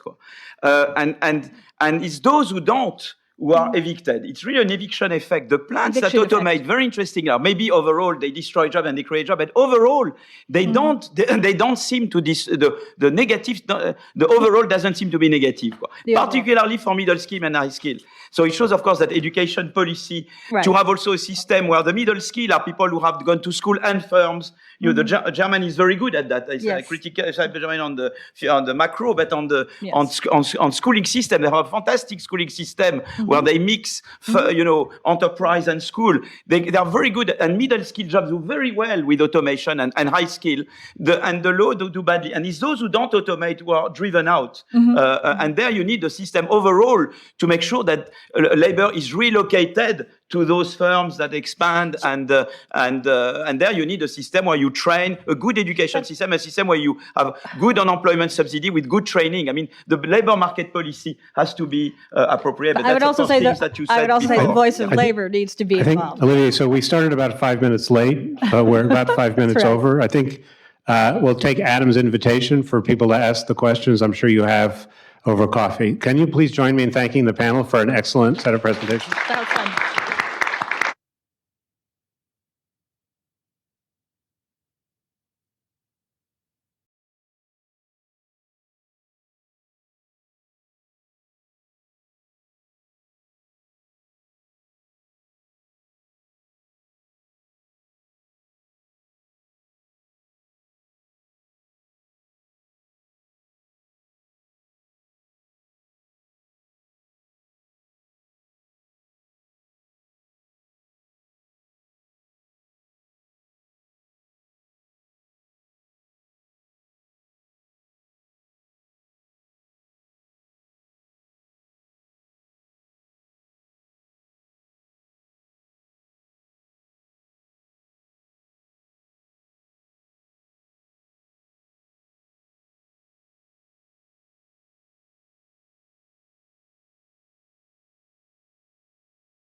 Good.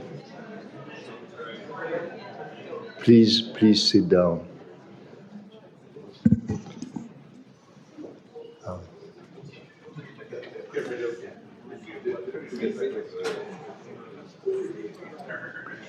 So I suspect some of you may start to be overwhelmed with the number of sessions and the amount of information. I thought I would start this session by going back and giving you the intended map of the conference, the intended intellectual map of a conference. So we started, and I think it was a marvelous idea, with discussing ethical issues and political constraints on what can be done. And then we focused on the pre-production tools, what you do before people start producing. And there are clearly two dimensions here. The first one is the human capital dimension, and we discussed education.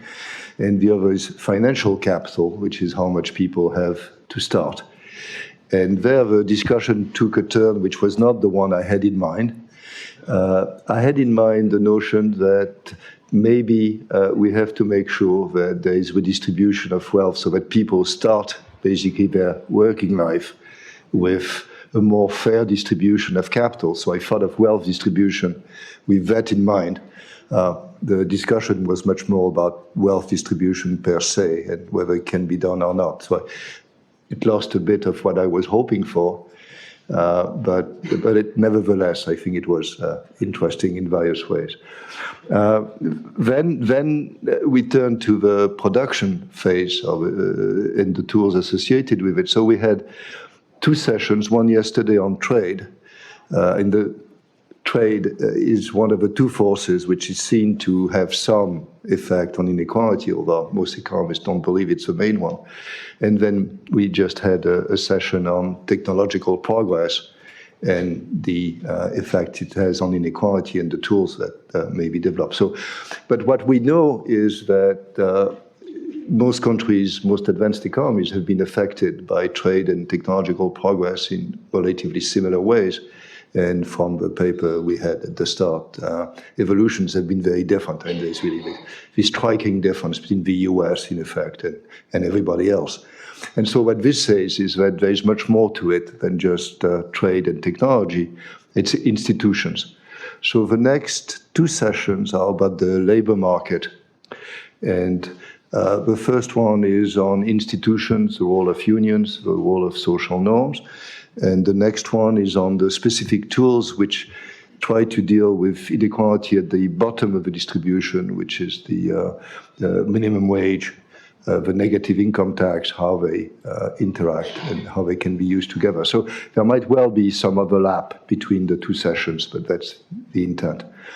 Once this has been done, then the last two sessions are on post-production redistribution, so the safety net for those who have not succeeded and need help, and then progressive taxation, where I suspect we may get some of the same discussions as we got yesterday as to the degree to which it is progressive or not and what should be done about it.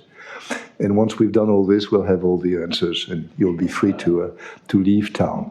But that's where we are. Now, why have a session on labor market institutions? I think it's fairly obvious that the labor market is not a competitive market. It is a market in which institutions matter very much. The role of unions clearly is important, and we know that they have become weaker and weaker. And the question is, how much does this contribute to what we have seen? And then by implication, what it is that can be done in the face of these new employment arrangements, such as, shifting people from employees to independent contractors, which is something that Laura actually mentioned, that California has just done something about. So I think that is a very important issue to discuss. On social norms, which I think is the other dimension, it's also, it's fuzzier, but it's clear to me that it is important. We have plenty of examples where it looks like it's important. And the standard example here is bankers who are paid much less on the other side of the Atlantic. than on this side. And as far as we know, the productivity is more or less similar. We hope it's positive, but it's largely similar. But it probably is deeper than that. It probably has implications for the kind of wage structures that countries end up with. And although, again, I think it's a fuzzy issue, I think it's an important issue. So this is what this session is going to try to get at. There are three, great panelists. We're going to go, so the decision was to basically start with Sandy Black, who teaches at Columbia. Then we'll shift to Dick Freeman, who teaches at Harvard. And then we'll end with Marianne Bertrand, who teaches at Chicago. And we'll focus on an aspect which is very important per se, which is gender inequality and how it is related to labor market institutions and to social norms. So, Sandy.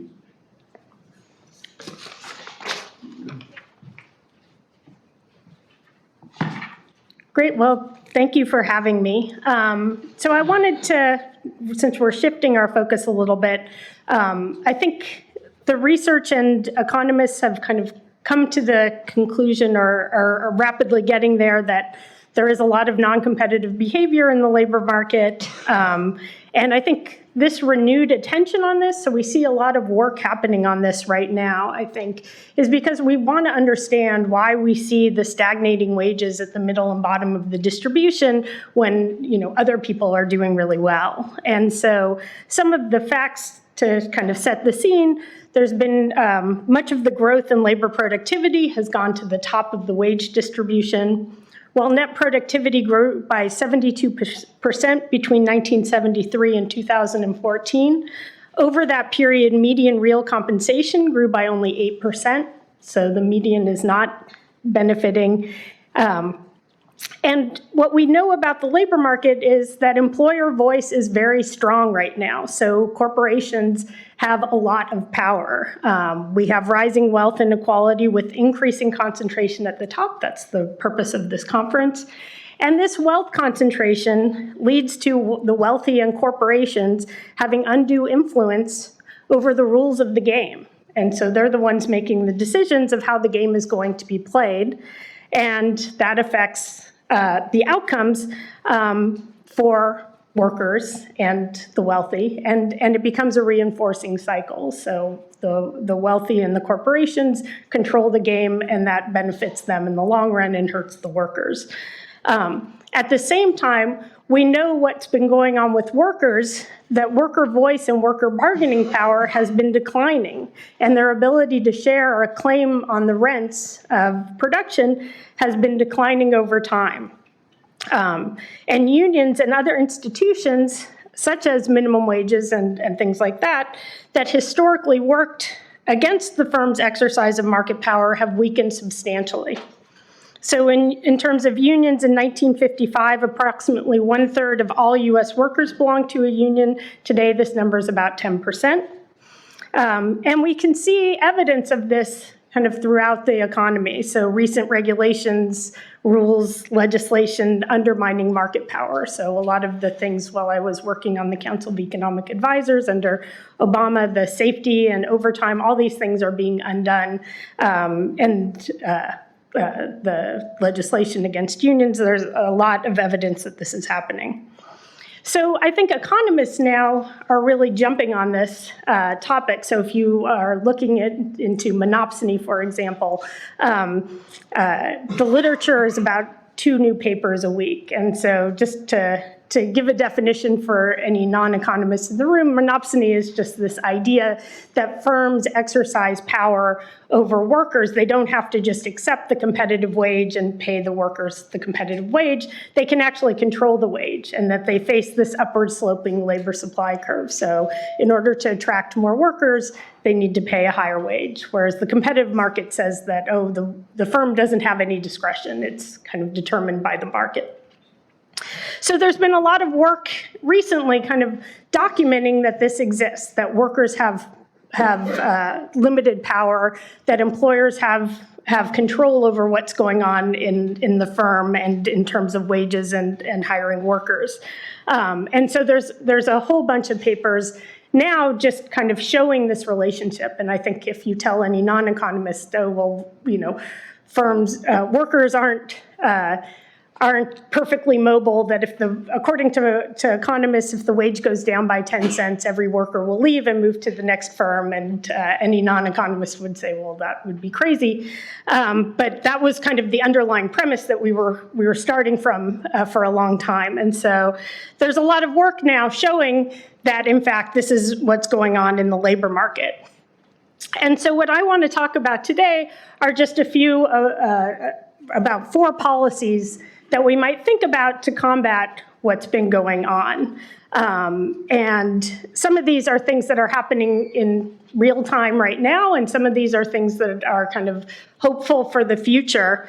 One thing that is probably true of all of them is that we have very limited evidence about the efficacy of these policies, in part because we haven't done them before necessarily. And so while I wish I were on the panel talking about investing in children, where we know that there's just a ton of evidence that this is something we should be doing, this is something I know we should be doing, but we have much less evidence. So I'm going to try to tell you kind of what we know and why I think this is the appropriate policy.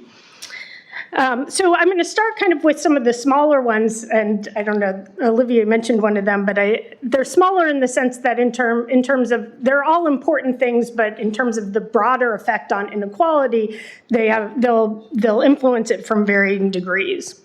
So the first one I'm going to talk about is, and Laura Tyson brought this up too, is the increasing share of workers in these alternative work arrangements. So now there are an increasing number of workers outside the traditional employer-employee relationship. And there's a nice work by Larry Katz and Alan Kruger that documents this increase in workers engaged in alternative work arrangements. And when we say alternative work arrangements, that's defined as temporary help workers, on-call workers, contract company workers, and independent contractors or freelancers. So these are workers that are kind of outside the traditional employer-employee relationship. And firms have incentive to kind of keep people outside that relationship because it means they don't have to provide certain protections and benefits to them as they would if they were employees. And Laura Tyson mentioned that as well.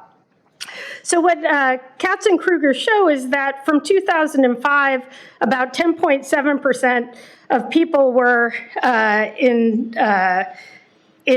these alternative work arrangements, and it increased to 15.8% by 2015. And that's pretty conservatively measured. So they were pretty careful about thinking about that. And they show that based on these estimates, 94% of the net employment growth in the US economy from 2005 to 2015 seems to have occurred in these alternative work arrangements. So it's a huge growth part of the labor force. The fastest growing category is contract workers, and those are the ones where firms might be trying to outsource, and so the idea that the janitors are no longer employed by the firms, they're now outsourced, and that benefits the firm because any sense that they have to share rents with workers, they no longer have to do that with these contract workers. The incidence of alternative work arrangement is greater among workers who are predicted to have higher wages. So this is not just a low wage story. It's happening kind of throughout the distribution. And the growth has been similar throughout the predicted wage distribution. And when I say predicted wage distribution, that just means people who have characteristics that are associated with higher wages. But this pattern varies depending on the type of work. So contract workers tend to be lower skilled. So it depends on which type of alternative work.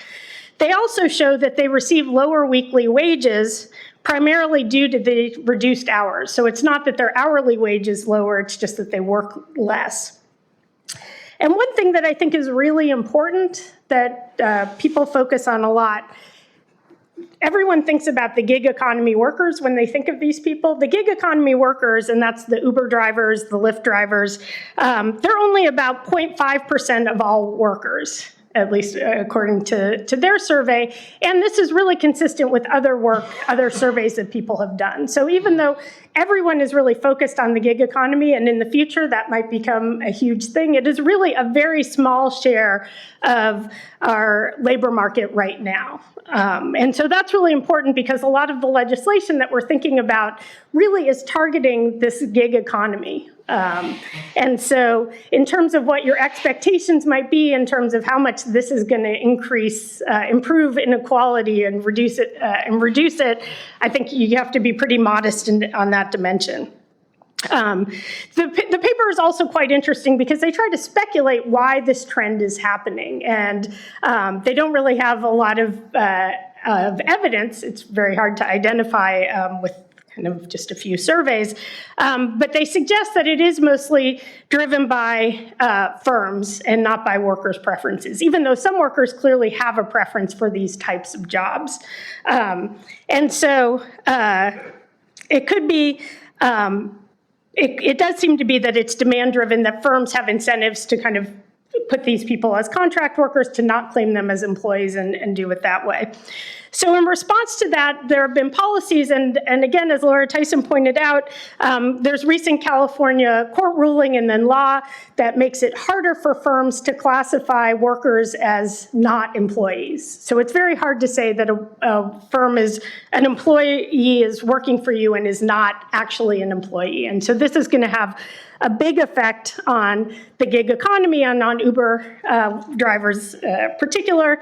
That type of thing. And so it will be interesting to see. We don't really know how that's going to affect employment, and so that's something that'll be interesting to see. Harris and Kruger also have a middle ground they propose in a policy proposal for the Hamilton Project that suggests a third legal category for workers, kind of an intermediate, where they get some of the rights and benefits but not others. The second that I want to talk about, and I realize I'm talking too much, so is non-competes. So, okay. Non-competes are agreements or contracts between workers and firms that delay employees' ability to work for competing firms, typically with a time and a geographic boundary. And there's some really new, good research by Evan Starr at Maryland that shows that these non-compete agreements are pretty much everywhere, that I think it's 40% of workers at some point will be signing a non-compete agreement. Theoretically, these things could be good if they're protecting trade secrets and promoting innovation. They could also increase investment in training. But the dark side is that it could be just keeping workers from moving and having any mobility and bargaining power. And what they show is that there are a substantial number of very low-skilled workers who are signing these non-compete agreements. So it's not that they're protecting trade secrets. It is that it seems like, at least in large part, these are being used to keep workers from leaving and having any bargaining power because they can't move, they can't threaten to leave. These are workers at, sandwich shops that. What is also interesting that they discovered is many workers do not know that they have signed a non-compete agreement until after they have signed it and are told. And they are signing non-compete agreements in states where it is totally unenforceable. And so there is no way that they could even be enforced, which suggests that, again, this is really just being used to kind of threaten workers to keep them from moving. And Evan Starr and co-authors have some recent research that suggests that wages actually go up when they ban non-competes, which is kind of showing that it's keeping wages down and counter to the argument that it's a negotiation between workers and firms. The third thing that so in terms of the policy, there have been a ton of policies on this recently. A number of states are implementing laws that will ban or change the enforcement of non-competes. And Warren and Sanders, in both their platforms, suggest eliminating non-competes. The trade secrets argument, there are other ways that trade secrets can be enforced. There are other avenues, so non-competes are really kind of a weak way of doing that. The third thing is strengthening unions. So there's a lot of, and so now we're really into the bigger picture. So non-competes, even though they could be important, I don't think are going to have a big effect. We want to increase worker voice. And so in my last 2 minutes, I want to mention strengthening unions. So Richard Freeman will talk about this because he is the clear expert on the topic. There's recent research that suggests that strengthening, that unions are associated, increasing union density is associated with lower inequality, and that this is really potentially causal, and so that's a really good avenue. I have no idea how you do that. I know there's new research by colleagues at Columbia. They're starting research looking at kind of what makes effective union organizers, so that will be interesting. The last thing I want to talk about is this idea of collective bargaining and sectoral bargaining. And so clearly we need to have the workers better represented when they're negotiating with firms. And the question is, how do you do this? So a number of the candidates have proposed sectoral or some form of sectoral bargaining. The problem is, who's going to represent the workers? There are no unions left. And so there's a really interesting proposal by Aaron Dubé at UMass Amherst calling for the use of wage boards, which I think is really, really intriguing. And basically what this is a board that will set minimum wage standards by sector and occupation. So instead of being like a minimum wage, where we're just pulling the bottom up, this is saying let's set a minimum wage by industry occupation groups, by groups where that way we can not just pull the bottom up, but pull the people in the middle up. And this is done in Australia. There are 5 US states that have policies on the books able to do this, and New York has actually used it. And a simple simulation that Aaron did, where he just did a very rough calculation of region by industry by occupation. So he only had 102 different classifications. If he just set a minimum wage of 30% of the wage distribution in those groups, what would happen, and what you see is the 20th percentile wage distribution rises by 13%, the 40th percentile rises by 9%, and the 60th percentile wage rises by 4%. And so that's really different from what you would see for the minimum wage, where it would be really just around the 20th percent it would stop. So this has a number of advantages. It can raise wages in the middle.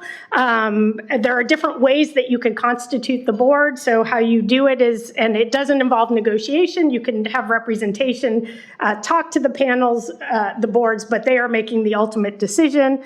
And it can complement sectoral bargaining. So you could also have unions working there too, and you can agree that the unions and sectoral bargaining could happen and supersede the wage board.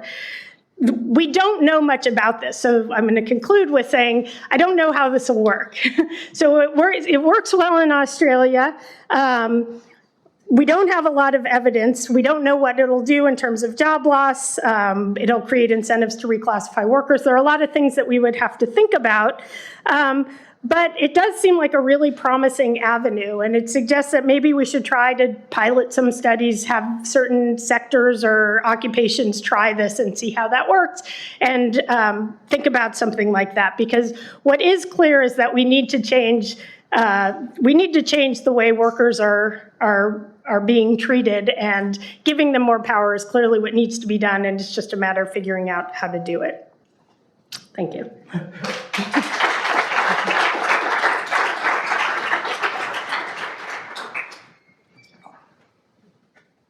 So you may have read this columnist for the New York Times, but I assume that this is the reason this conference indeed is organized, and we're all very concerned about this.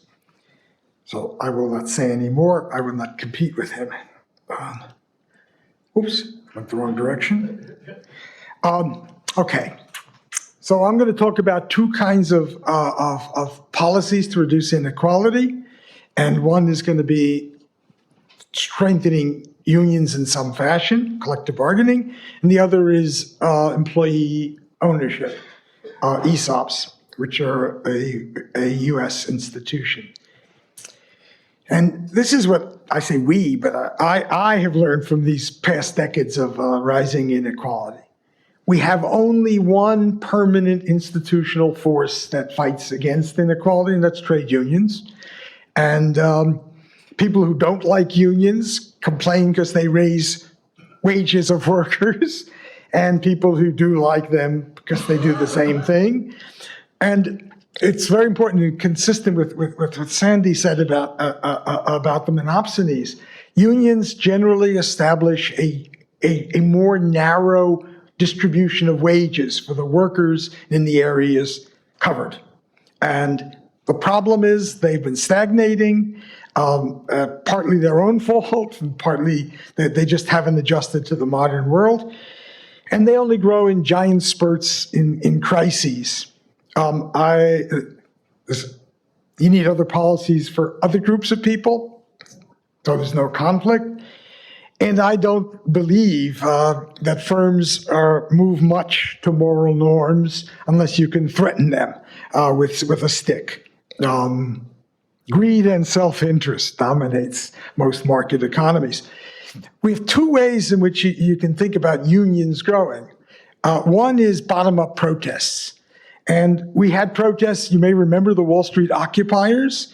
We currently have extinction resistors who are somewhat different in their age and nature than the Wall Street occupier groups. But they usually don't have an effect on Washington or other policies. And then we have top-down changes that come from the government, and those things are often so compromised by the time they get out into the actual field, they don't have very much effect. Very rarely do you get a mix of the two, and that's what I think, particularly for unions, you would need. You'd need some mixture of some top-down policies and people really being worked up over an issue. You see, this is all before the robots and algorithms have hit us, because they really have not had a huge impact on the workforce at the present. Boom. So I like to think of the labor, means that they will, we're all worried about it, but that's not yet. The labor institutions, I want to phrase it as who owns the job, because I want to think of both these policies as ownership. Who owns the job and who owns the firm. And statement one, bang. Two, I've said. And then the big question to me, policy-wise, is can policies galvanize a new spurt in unions? We have seen some remarkable non-union strikes by teachers with the support of the school boards, by the support of the parents in Republican conservative states, Oklahoma, West Virginia, et cetera, and with widespread support. The unions were absent from those strikes, the NEA or AFT, and I don't believe that there has been any particular union organization after those strikes. Those were successful. So there is some sense that some groups of workers in the US could act dramatically. These people did, and bang. I'm concerned that you cannot easily reconstruct a old-fashioned trade union. And so the question, can modern ICT substitute for the traditional organization? I don't know the answer. I know that traditional unions are very uneasy about experimenting. And when union people do this, they're often removed from their union and they go independent. This is where you can find detailed discussion of labor law reforms from a very knowledgeable group. This is the Harvard Law School Labor and Work-Life Program, and I'm co-head of this program. But this is not from the economics group. This is from the law group. And in January 2020, you will find recommendations, quote, to fundamentally reconstruct U.S. labor law. And that's the place to go, and there's the website, and you can go to the website now and you'll just see. And many of the things that have come up in this thing, things that Sandy said, and in other discussions are listed here. It's a very comprehensive look at what you have to do, including at the bottom 5 is empowering labor law reform by updating other legal regimes. We will not strengthen or grow unions unless there's a massive change in lots of laws, and then maybe that will have an effect if it's coincident with social unrest feelings. Otherwise, it may not. So this is just the one possibility of rebuilding unions. Bernie Sanders gave some policies earlier this week that I immediately added to my slides. And I would have said the ones on labor law, and this doesn't mean that the ones Elizabeth Warren has and the other Democratic candidates have are also, they're all, I'm sure, consistent with this. You know, extending protections, protecting people against independent contractor misclassifications, ... And I just come down again that the chance for doing anything serious here is that they're going to have to pass a lot of legislation all at once, because otherwise there'll be sluggish stuff, ... When Clinton first got in, he had promised the unions he was going to pass EFCA, the Employee Free Choice Act. He waited because it was not really a high priority, and some of his friends and members of his, I don't know, cabinet or inner board were not really favorable to unions, and it just got delayed and nothing came out in the end. So you just have to move very quickly in an opportune moment. Now, we're going to go to ownership. And there's this wonderful statement, who owns the robots rules the world, but it really means who owns capital rules the economic world. We, as a country, lead the world in employee ownership. When Larry yesterday referred to Israeli kibbutzes and kind of like that, he maybe does not know or forgot that we have ESOPs. 10% of American private sector workers work in ESOPs. Most of them are partially owned by a trust for the workers. Larry maybe never bought a product at John Lewis in the United Kingdom, which is an ESOP, and has probably forgotten when he was in Mondragon, Spain, that a good 10% of the Spanish workforce is in ESOPs, all very successful. The key point to understand is that what an employee stock ownership or any employee-owned firm does is they go out and they hire a CEO to run the company as a normal business. This is not some weird organization, run by a small group of people who are happy because marginal products go up as you get rid of each worker. You're on a declining marginal product curve in that direction. We also lead the world in pension fund ownership of capital. And I quote Peter Drucker, who when I was I forgot whether I was a graduate student or assistant professor, I read this book, Pension Fund Socialism, and his quote from him, calling us the first truly socialist country. So, but the point is, if we want to build a broader ownership, we have two institutions that we can live on, and I believe we have to have both of them working. I didn't know that Greg was going to give such a great little thing about the universal basic income and putting it in place, but I just said the nearest things in policy space to worker ownership are these kind of tax and distribute money policies. And I just said there are other ones, libraries, everybody pays the tax, everybody has a right to go in, police protect us all, or should protect us all. You know, there've been some problems, and they are unionized, so this is a double problem in that sense, but so on. And then I did mention, as I think Greg did, the Andrew Yang's policy, which I also am impressed with, I mean, as a sensible thing. Okay, now Sanders's policies has 3 policies on employee ownership, and I'm going to be critical of them. He wants to basically give workers in large firms substantial ownership and have a fund that is run by a board that is elected by workers, which is fine, but he's going to be taxing them. That's good. He wants to create a bank to give loans to worker-owned firms, and he wants to have centers for small business, where there are some examples in two states in the U.S. Bang. He's got policies that I regard as missing, and there's nothing about the Peter Drucker kind of story. When we have maybe not the world's best example, but an excellent example, our Alaska Provident Fund. The most socialist thing you could imagine in our country. It is a universal basic income, even to the point that if I'm a 1-year-old born in, or living, living in Alaska, I get the $1,000, $2,000 payment to my parents. So it's not just for workers, and it's completely lump sum.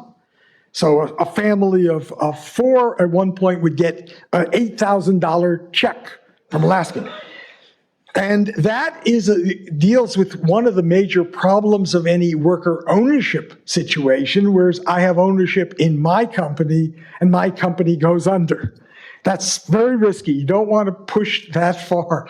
You want to have workers with capital income, but it's got to be spread more broadly, and some kind of provident fund is necessary, I think. The Alaska fund is based on oil money. We don't have enough oil money, and hopefully oil money is going to get to be less and less valuable over time. And I don't know how we tax the sun energy coming down. Sweden has a wonderful plan that was, I think, much smarter than when George Bush tried to privatize part of Social Security. They this was the Social Democrats, put in by the left-wing party, 2.5% extra charge on Social Security that was to go into, he doesn't like it, I like it. Oh, you do like it, sorry. You're misdescribing, but. It was 2.5% extra charge, not on Social Security, but you paid an extra tax. Okay, well then we'll discuss that later. Extra tax put on, and the money then goes into some kind of a private fund that the government approves. They had originally, I think, 40 funds that you could put your money in. Basically, most of the people put their money into an indexed market fund because it's safe. And we disagree about that, that's all. We'll see later. It's fine. No, I never claimed I know everything, but I hope I don't get anything that wrong. The third, 2 minutes, fine. The third is a procurement policy, where just as you give a benefit to certain kinds of firms based upon who owns it, whether it's got veterans, whether it's got women, et cetera, you could do this for employee-owned firms or for firms that meet certain criterion of treating workers with reasonable pay amounts and so on and so forth. And then I just point out the firms will try to game the system, so it has to be written, the law has to be written very, very, oops, we're in the wrong direction. I find one other policy thing, which I think you should start any ownership thing with, beginning with the ESOPs, because that's where we have a great strength. You have a lot of bipartisan support for this. And one of the things that my friends who are real ESOP advocates say, give more tax advantages to the retiring business people who sell their firm to their workers. So the first thing you might say is, you're just giving money to rich business people who are, as a tax break, so they pay less. They pay zero, actually, is the current plan, zero on capital gains. But in fact, that means the workers could offer them less money for the business and get it competing with someone else. So there's an interesting incidence problem. I'm now done. So the conclusion is that there's going to be another crisis coming whenever.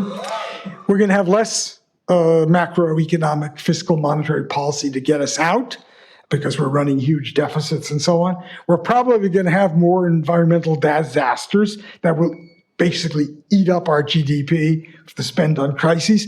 And who knows what kind of political divisions we're going to have. And institutional policies will be a real way we can move. And it's just, we're going to have a short span to act.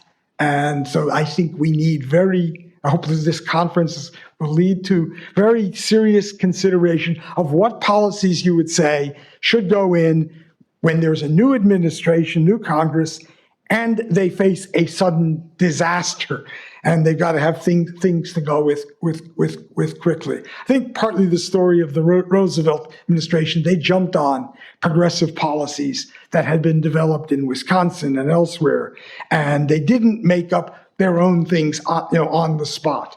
So there's got to be a list of policies. Thank you.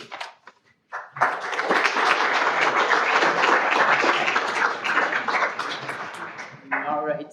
So in a sense, I have an easier task than many in the room. When Luca gave his presentation yesterday, he talked about the one area where we have seen some positive development, and that's been really with respect to gender and gender inequality in the labor market. So I think it's very clear that throughout all of the OECD countries, throughout all the developed world, we've seen over time kind of reduction of the gender gap in labor force participation, and also a reduction of the gender gap in earnings. It's also very clear that all of these countries have followed somewhat different trajectories. I think the US is particular in that we have not made progress in terms of further reducing inequality in terms of labor force participation over the last 25 years. Lots of countries have succeeded in getting more women into the workforce, but it's really because they have increased part-time work. So places like Netherlands have got, I think, close to 50% of women that are working part-time. So behind these numbers are really different stories for men and women. And I think most importantly, throughout the OECD world, even though there's been kind of a shrinking of the gender pay gap, it's also very clear that there's a glass ceiling. I think Lucas had some pictures that showed exactly that, is that the higher up you move in the earnings distribution, the fewer women you're going to find there. So I think we are making progress. I think making more progress is, I think, particularly important given what we know is happening on the education market, which is there's no ambiguity that throughout the developed world and more the developing world, the human capital tends to be more and more concentrated with women. So if we want to keep, for efficiency arguments, I think it's important to find a ways to get kind of women more kind of fully engaged on par with men in the labor market. And, it's also, I think, important for, fairness and other philosophical reasons that have been brought up yesterday by the philosophers that were in the room. So the one thing that I wanted to, first draw your attention to is that we have more and more research that, really helps us, with the help of all of the administrative data sets that have been put together, identify what are some of the key moments where women kind of lose their ability to kind of be on the same level as men in the labor market. And for sure, there's no doubt that this child penalty, this motherhood penalty, is really, really first order. I think this evidence has been, building. Now we have papers looking at Sweden, we have Denmark, we have Austria, we have Germany, we have the US, and those figures all look the same, and they're extremely striking, which is essentially you follow a husband and a wife over time until the birth of their first child. Their earnings trajectories really track each other. And there is this moment, the first birth of a child, the woman kind of lose track. Some of it because she slows down, she takes some time off, she works part-time, and she really, really never recovers. And the extent of these motherhood penalties are there through all the countries where we are measuring them. They differ in magnitude, which suggests that the labor market institutions, are also going to matter in kind of making those penalties bigger or smaller, but they seem to be a really, really important force, a central force. In fact, the evidence, from Denmark, which, should be on the top of your list as kind of one of the most kind of gender equal society, would suggest that as of today, what is happening in terms of gender equality or inequality in Denmark is solely due to this child penalty, right? So addressing it is really, really first order. And, why the child penalty exists, what happens, I think, I mentioned already a few things. Women kind of start working less hours. They lose a bit of, inexperience, and experience is going to be valued in the labor market. They also have more constraint in terms of the kind of jobs that they can get access to because they have to be working closer to home. Commute times, drop for women when they have children if they keep on working. That point, I think, is important to realize because it really ties back to the point that Sandy and Dick have been making about monopsonistic market. I think one could make the argument that the monopsonistic markets might be particularly threatening for women as they are not as able to search for jobs as intensely as their husband might be able to. All right, so.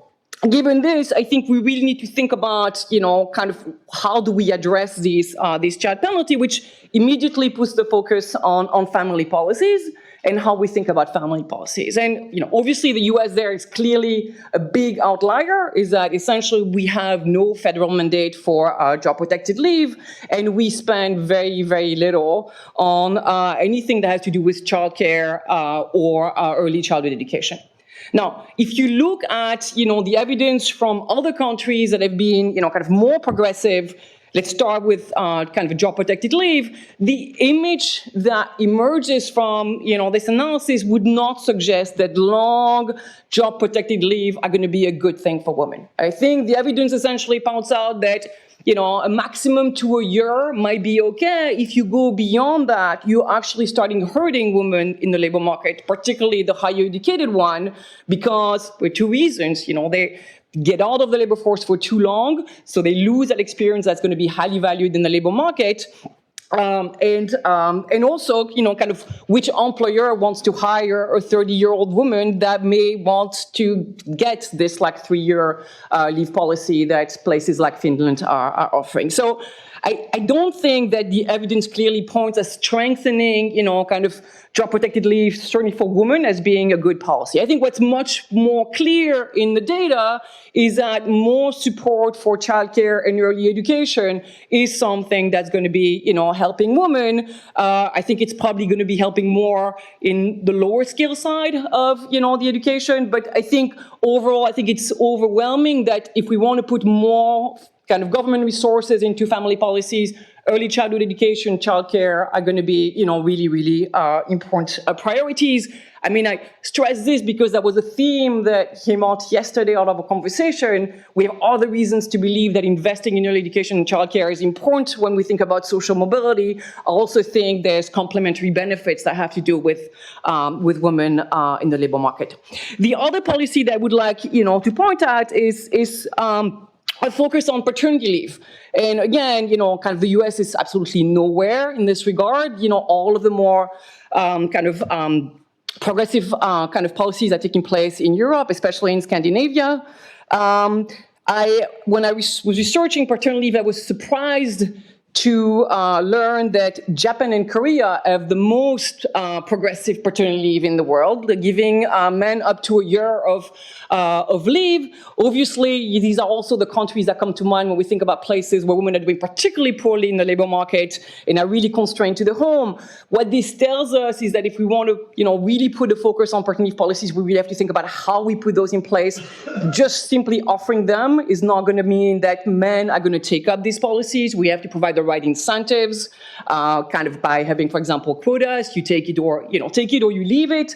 But I think a focus on paternity leave, to me, at the core, is useful because it really goes towards addressing, going directly towards the imbalance that exists between men and women in terms of who's expected to be at home and who's expected to take care of children. So The other thing that I wanted to mention before, just a small point, but I think we are talking a lot about children and how children are disproportionately kind of hurting women in the labor market. That sounds really bad when I say it like this. I mean, they're good, but they're not so good. They're kind of good.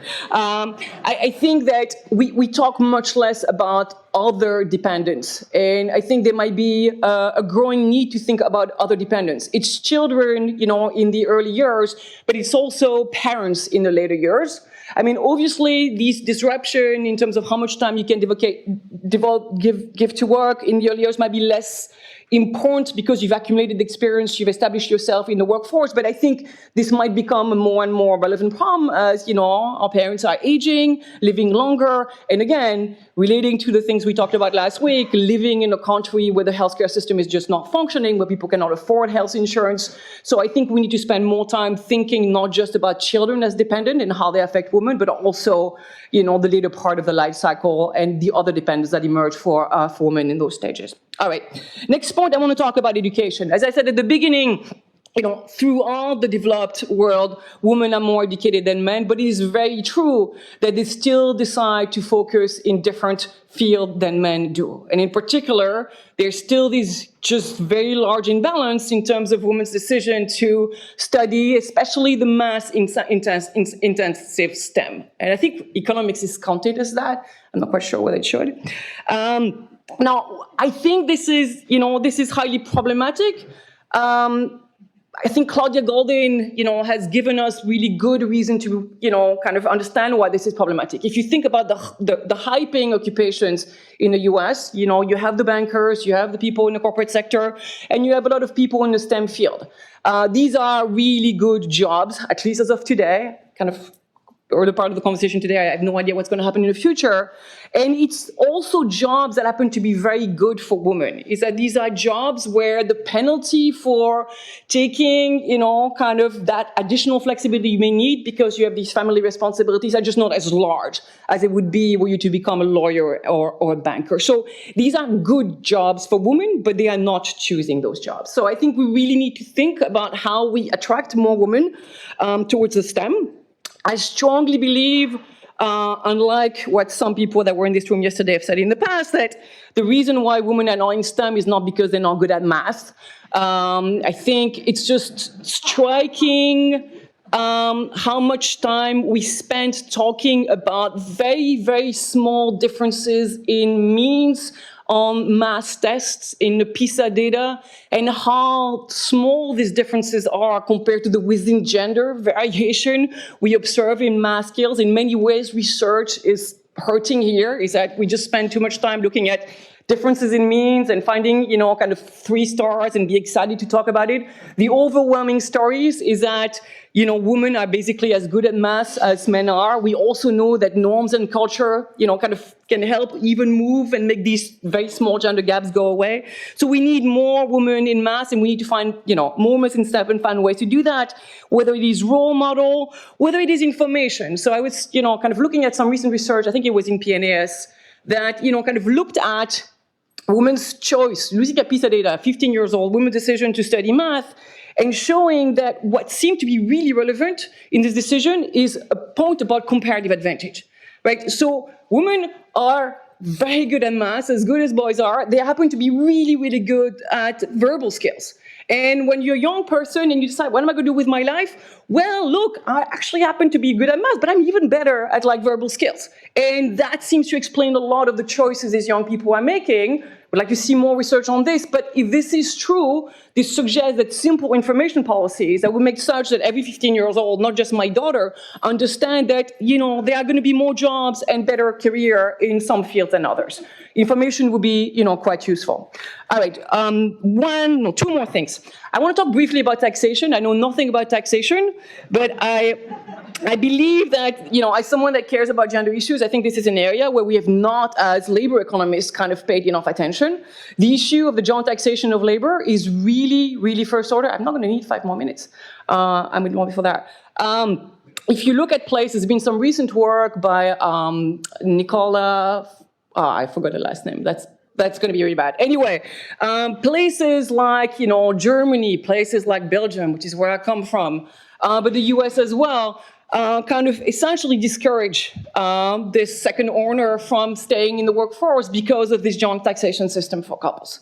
So I think when you think about the impact of taxation on labor force participation, we are very much focused on, high marginal tax rates. The point of this work is that this is not the only part of the story. In the joint taxation, dynamics are also very, very important for women. If you believe some of the calculation exercise that they are doing, we could really substantially increase women's participation in the labor force by moving towards an independent taxation model. There's a good study that looks at a point in time, which was, I think, in the 70s, where Sweden moved away from joint taxation and adopted this kind of individual taxation, and that was associated with a large increase in labor force participation, especially among the high educated women in Sweden. So more time should be spent on this. I think, given they have extra time, I think thinking about the political economy behind joint taxation is also, I think, very exciting. I mean, obviously, joint taxation, kind of seems to go hand in hand with the idea of the traditional family, where we are married and she stays at home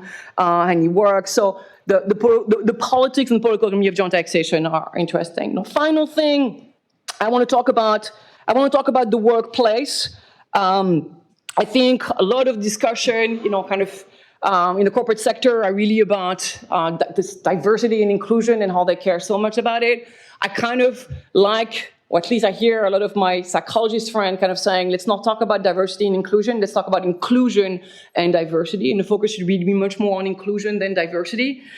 Sandy and I have done some work where kind of evaluating policies that were really solely focused on diversity. Let's diversify our board. And lots of European countries have gone in this direction of, trying to mandate more women in the corporation.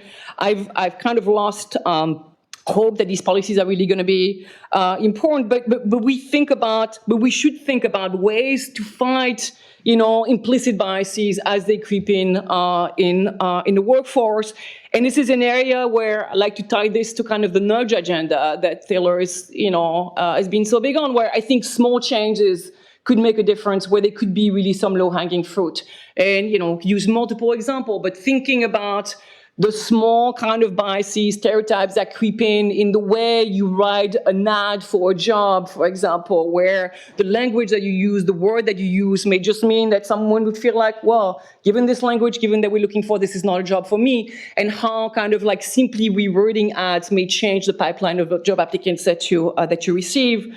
I think more generally, we have ways to think about debiasing a lot of the promotion decisions that, that corporations make. So to me, this is an area where they are low-hanging fruit. I'm not convinced about how much of gender inequality is related to these biases creeping in the workplace, but I also believe this is an area that we could tackle easily if corporations, and I think here more policy for corporations than for the public sector, were more serious about really trying to have as unbiased of a recruitment process and a promotion process as possible. And the very final thing kind of I would mention, which also ties back to, the workplace, is this kind of these pay transparency initiatives. And we are seeing more and more European countries kind of adopting them. The UK, I think has the most popular one where, kind of they ask corporations to basically kind of come out publicly and report information on the gender gap that they have in their workplace.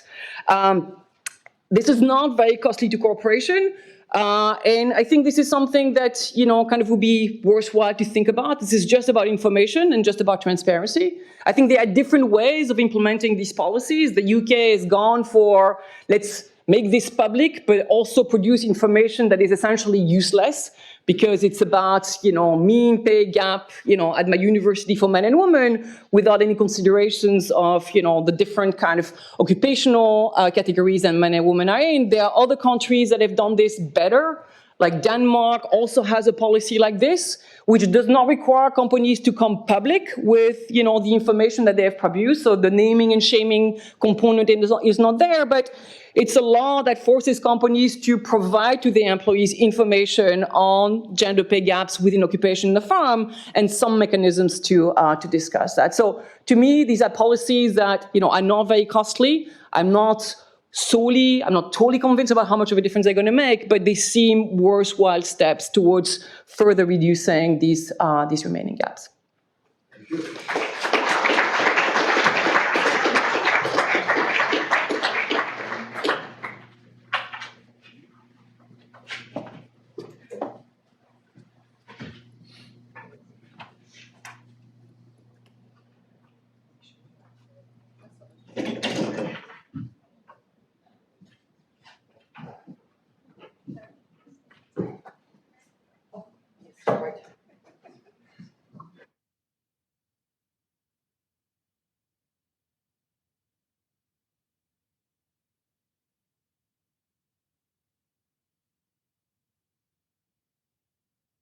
Presentation, three tremendous presentations.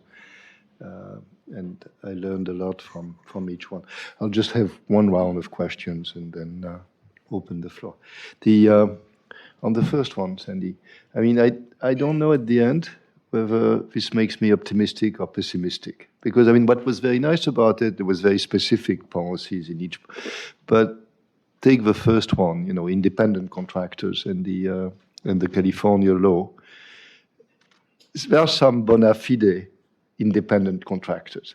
There are people who really have always operated as such, and you don't want them to be subject to, the same terms as somebody with a pseudo.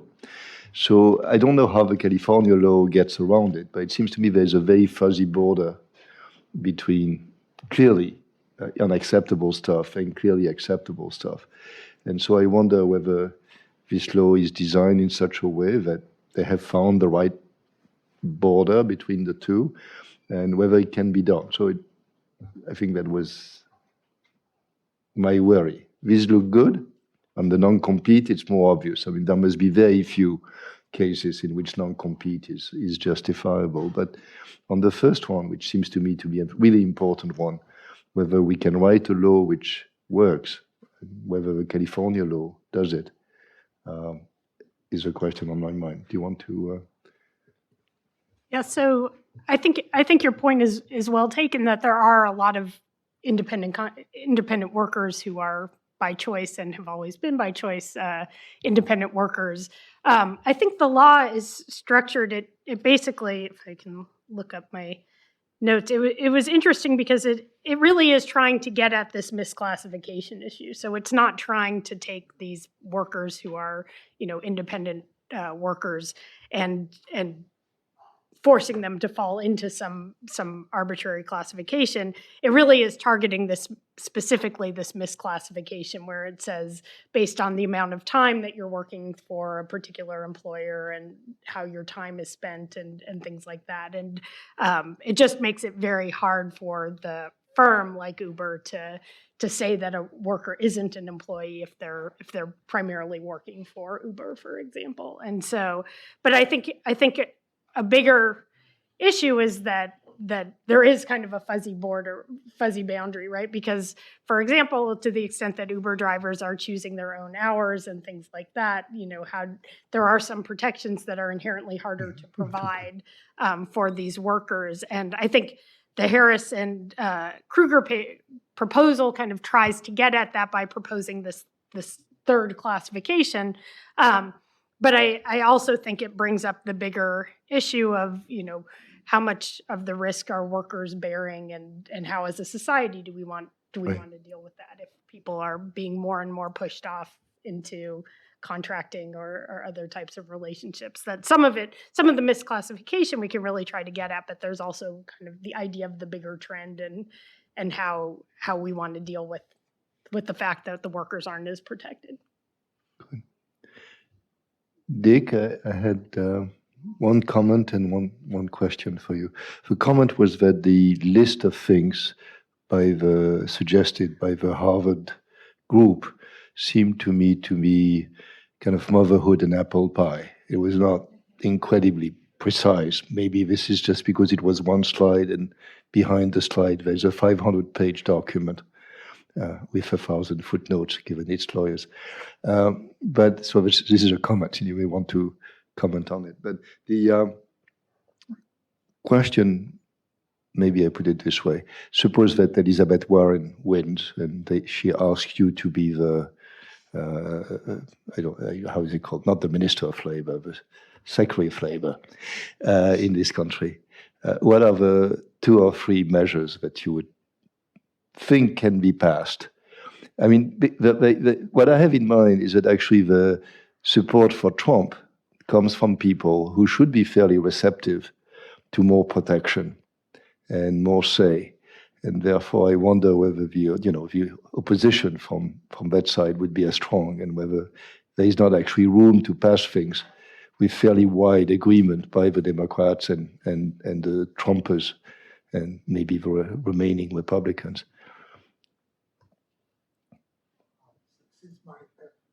Thanks.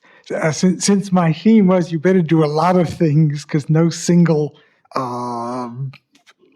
reform will do you much.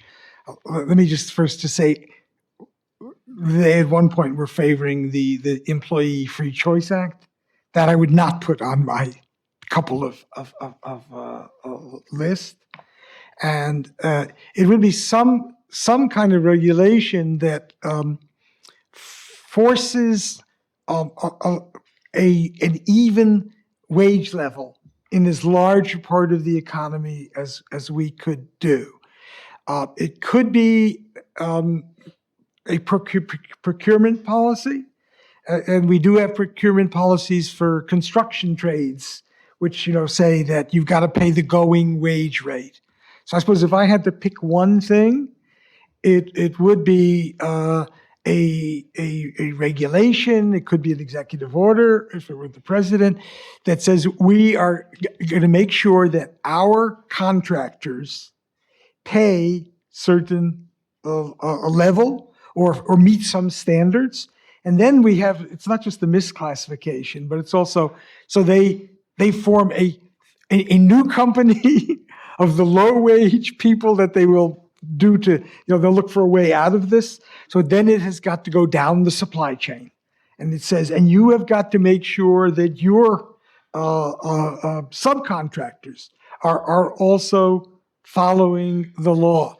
Let me say, one of the things which really surprised me in the new work that Sandy was referring to. Many years ago, when I was at LSE, Alan Manning was doing things on monopsony. It was called Monopsony in Motion. And to my foolishness, I sort of vaguely dismissed this as a small issue, not very important, because in the US we move a lot. We don't move as much.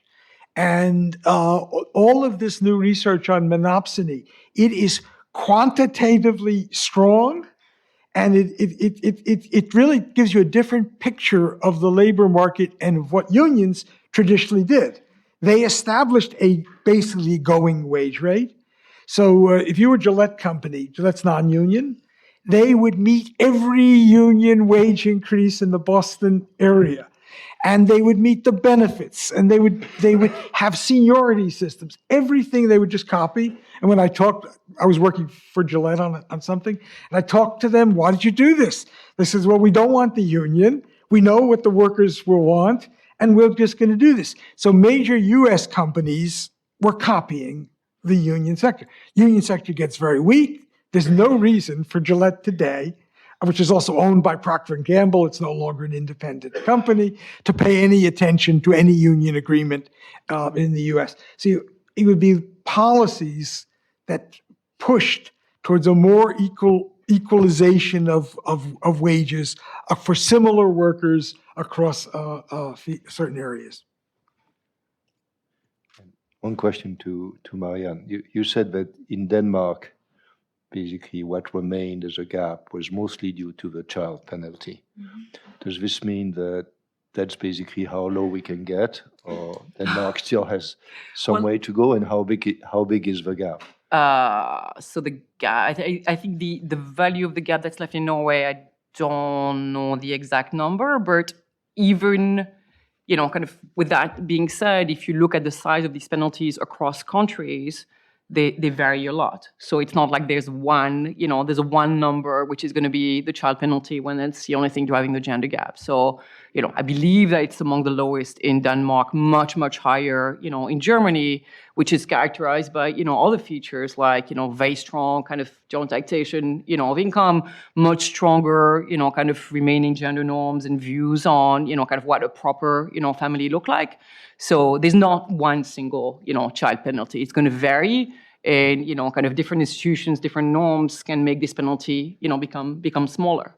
But my question was, has Denmark done everything that it can do? And what remains is basically the inherent child penalty, and how big is it? What should be the target? Should Denmark be the target, or? Oh, so then you're forcing me to be a specialist on Denmark. I don't know enough about all the specifics of of the Danish policy. But I mean, these are places where there are tricky questions, because some of these European countries are making kind of much easier to go part-time. There's a right to part-time. I mean, this is obviously extremely appealing because it makes it possible to have a job and have a child. If your goal is not solely to keep women in the workforce, whatever number of hours, but also to make sure that they have the right or the ability sounds like the better word, to become the full-fledged contributor to the economy that, kind of they have the skills and the talent for, this part-time option is not great in this regard. Right? Good. Open the floor, please. Hi, Tim Scanlon, Harvard. As a non-economist, one thing that struck me about this discussion was that benefits were not mentioned more. That is to say, the cost that falls on employers due to employer-based health insurance, and the fact that the payroll tax, Social Security falls on them. This seemed to be relevant to Daron's point about the decision of firms between labor and technical innovation. It's relevant to the question of moving toward contracting out and the gig economy. It seems relevant to questions of gender equality as well, partly because it discourages part-time work. It also just makes jobs worse for the people who have them, because it gives firms an incentive to have as few workers as possible and make them work very, very long hours, which is hard for the partner in the marriage who's working, and both directly and indirectly, and hard for the partner who's not working, both because that partner's not available and also because it makes it harder to move back into the job if that kind of commitment is what's expected. So this seems to me to provide a strong reason on all three of these points for moving away from employer-based health insurance, and maybe, although I'm reluctant to say anything about this without consulting Professor Diamond, moving funding of Social Security or retirement away from something like a payroll tax to something based on general revenues. Maybe there are other reasons not to do these things, but it seems to me there's a consistent reason based on all these considerations that pushes in that direction. I was surprised that it hadn't been brought up. Maybe I was wrong, and you can correct me. Thank you. So I think I can. I tried to mention this when I talked about the extremely kind of generous kind of job protected leave that kind of at some point just discourage employers from even hiring women because there's an expectation that they're going to be just much more costly to them than than male workers. And this is, I think, one of the mechanisms by which this policy may backfire. There are other reasons, which is that they get women out of the labor force for too long and they cannot kind of ramp up and get back to the position that they had in firms. But I think they discourage employers from hiring women. I completely agree as well. I mean, we know it impacts mobility and the ability for workers to move. And so the fact that, for example, health insurance is linked to employment it really impacts their ability to get raises and improve their labor market outcomes. So I completely agree. It's a big incentive for the misclassification of workers as independent contractors. That's one of the great goals of this. And that's so, yes. I have just a comment, but really a question. My comment is on the AB5 or misclassification. So one of the things that's true, Olivier, is that they chose there are classification systems already used. So the one they chose in this case was one that is standardly used for state unemployment insurance to determine whether someone's a worker or not.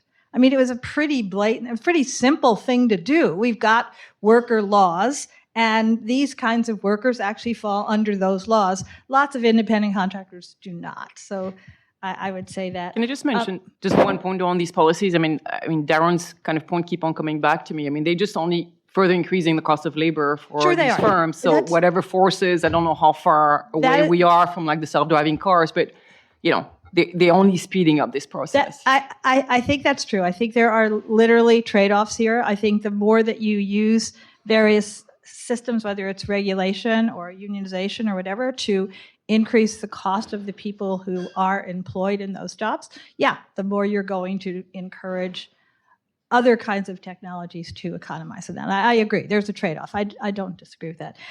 My question is a little bit about pressure on companies. So the issue of diversity and inclusion, or even the issue of worker voice. If you look at that that new statement by the Business Roundtable, do you think there's a possibility? I see it in companies for sure, that it's outside voices from women's organizations, and it's inside voices from women who are employed, and it's outside voices from international organizations like the World Economic Forum, which actually put enough pressure on the companies that they start to do things. So pay transparency was something that companies were forced to do, some by legislation, some by public pressure. I just want to know about whether you think the role of this changing norms can play a role here. And I would say on worker representation as well as gender. So I very much agree with that. I mean, if you think about the whole kind of corporate social responsibility effort, the move towards, kind of caring more than just the bottom line. I mean, at the core, companies start thinking about those issues seriously when they see some benefits for them in like doing that. And the benefits might be because they get more consumers that want to buy their product because they care about their practices, or they have, employees, and there's a correlation between the most talented people that you want to have inside of your company and people that care about, this environment. Again, that, Daron's point about, the students that, go and get prepared to get those jobs at Google. Sure, we would like those workers to become employees of Google, caring more about simply the technologies they're developing, but also caring about the kind of workforce we have, the kind of practices the company is engaging. So I think the more pressure the companies get from, the employees, because they are trying to get this talent, the more pressure they get from the workers, I think the more we'll get towards having them to, internalize the value of having these better practices. Investors as well. I think even from investors, because all these companies now are looking at their ranking on various responsibility indices. Here's the thing about the investors. So I think the one thing, I spend a lot of time thinking about this issue of like, sustainable finance and all of that. My main fear with this whole conversation on the investor side is that we're still stuck in an environment where, yes, there are these kind of conscious investors, but they want to have everything. They want to have the good companies, the women, the minorities, the high wages, but they want to keep their margins, right? So I think for this conversation to move forward, we have to stop the marketing of like sustainable finance as like, you can have it all. You can have your, make the same profits and, have those benefits. I think we are stuck in that conversation. I don't know exactly why. Is it that there are only enough investors that care enough to get a slightly, smaller dividends, but being proud of like the companies they invested in? Is it that there's too much timidity from, kind of the intermediaries in this market that are unwilling to sell those products where you can indeed, kind of look at slightly lower margins, but be proud to look at your children about where you've put your money? I'm not sure, but I think we need to move away from like, kind of there's no trade-off, there's no compromise. There's going to be one. Maybe it's not that big, but we need to change that conversation. You probably don't have time, but one more question. Peter, you were, I think, next. I'll admit it, no question, 2 comments. For Marianne, you talked about the income tax treatment and discouragement of work women. You didn't mention Social Security. The structure of the spouse benefit, the structure of the survivor benefit are discouraging work by women, and these could be reformed. Richard, in mid-90s, Sweden overhauled its pension system. Before that, it had an 18.5% payroll tax that went to a partially funded defined benefit system. After that, it had an 18.5% payroll tax. 16% went to a partially funded defined benefit system, a notional defined contribution system. 2.5% went to a standard, but in part badly designed defined contribution system. A large fraction of the workers are in the default rather than picking a portfolio. The default is a mix of a safe portfolio and something that looks just like a sovereign wealth fund invested in lots of risky ways. And I don't see this as a vehicle for pension systems, which is a vehicle for putting pressure on firms. This doesn't seem like an example of it. Oh, no, well, I do think it's an example because the fact that it is like a sovereign wealth fund in the sense of the wide investment. And this means putting a tax onto people or shifting from the Social Security to this other form is a way of building a sovereign wealth fund.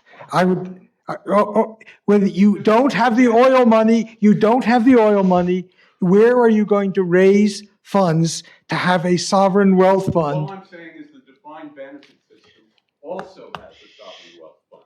So it's not the distinction you're drawing, which would be something if the workers had more of a say. That's all I'm saying. Okay.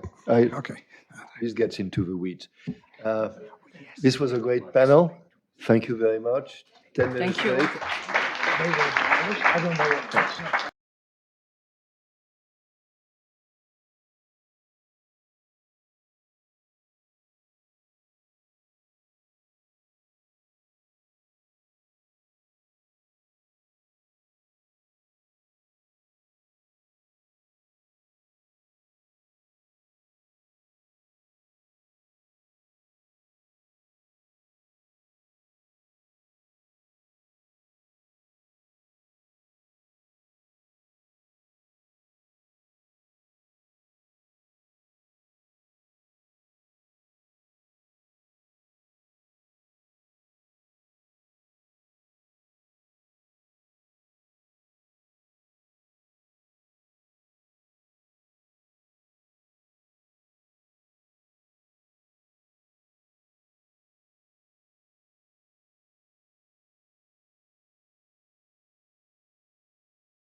can have this fantastic panel, and then we can make sure that we're not getting to lunch too late.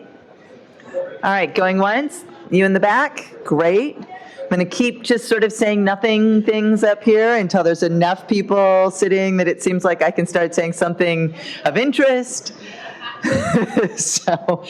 Okay. My name is Heather Boucher. I'm with the Washington Center for Equitable Growth, and I am very excited to be able to moderate this session on labor market tools. I want to start by thanking the Peterson Center, and especially Adam Posen, for hosting this event, and to Olivier and Dani for this just really fantastic agenda. I think that one of the most exciting things as I saw this agenda come together is, bringing together people from across the economic spectrum and others, of course, from both the macro side and the micro side to talk about this important question of inequality. And I think one of the things that I have taken away over the past day and a half of sessions is that how we think about distribution affects how we think about how the economy is functioning.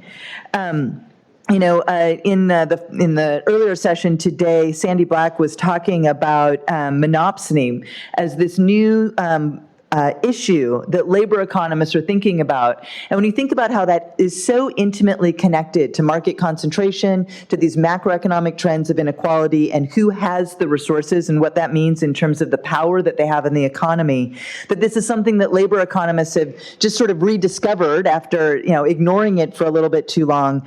That kind of intersection between the micro and macro is really just, I think, where some of the most interesting and exciting substantive areas of inquiry are in economics right now. So thrilled to be a part of this, and very excited to introduce the panelists for this next session, which is going to be focused on some of the more micro labor tools for labor market policy.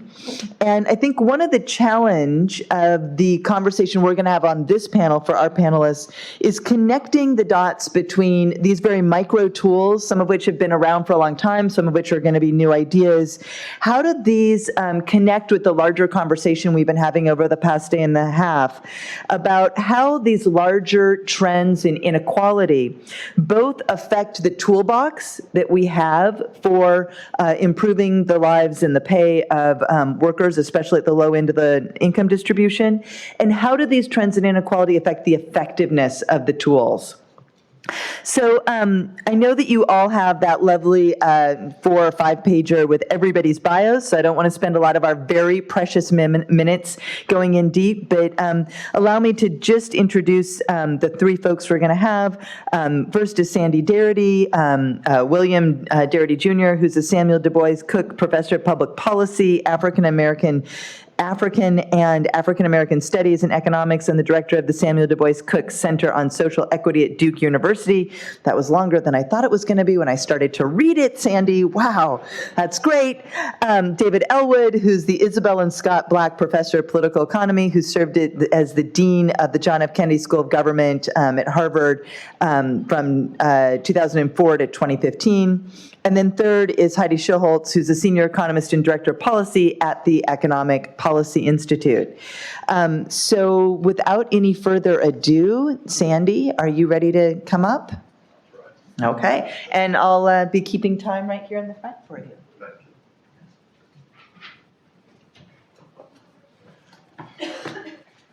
Thank you, Heather. And I'd also like to thank Dani and Olivier for inviting me to contribute to this convening.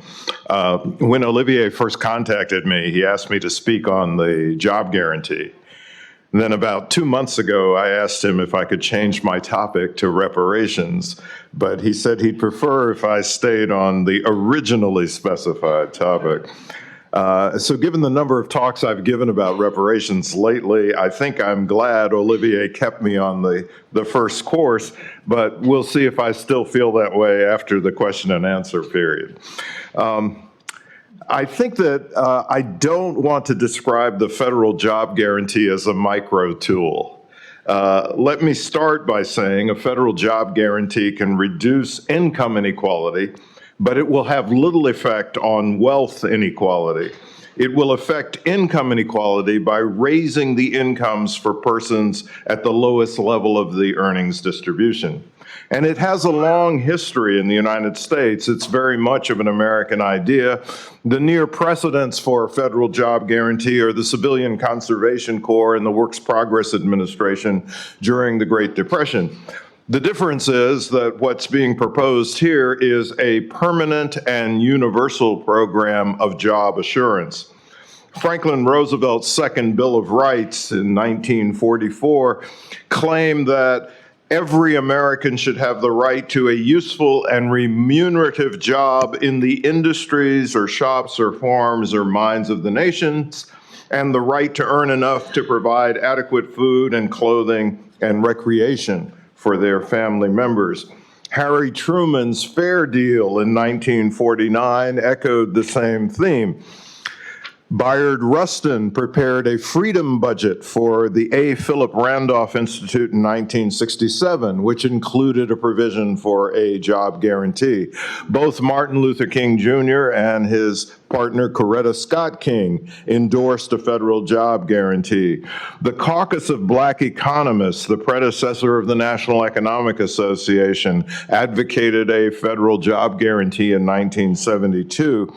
And the economist Sadie Moselle Alexander, who was the first Black PhD recipient in economics, in 1945 gave a speech at Florida A&M in which she talked about the racial implications of a federal job guarantee. The idiosyncratic economist Hyman Minsky, who introduced the notion of the financial instability hypothesis, referred to a federal job guarantee as an employer of last resort. And then there's a group of economists that emanate from the University of Missouri of Kansas City, Randall Wray, Matt Forstater, Stephanie Kelton, Pavlina Cherneva, who have placed a special emphasis on non-United States precedents for a job guarantee, the Jefas program in Argentina, and the Rural Employment Guarantee in India. There is a legal basis for the federal job guarantee that exists in the form of the unfunded mandate of the Humphrey-Hawkins Act of 1978. Essentially, a federal job guarantee would make Humphrey-Hawkins a funded mandate. Let me talk about some of the specifics of the form of a job guarantee that I have in mind.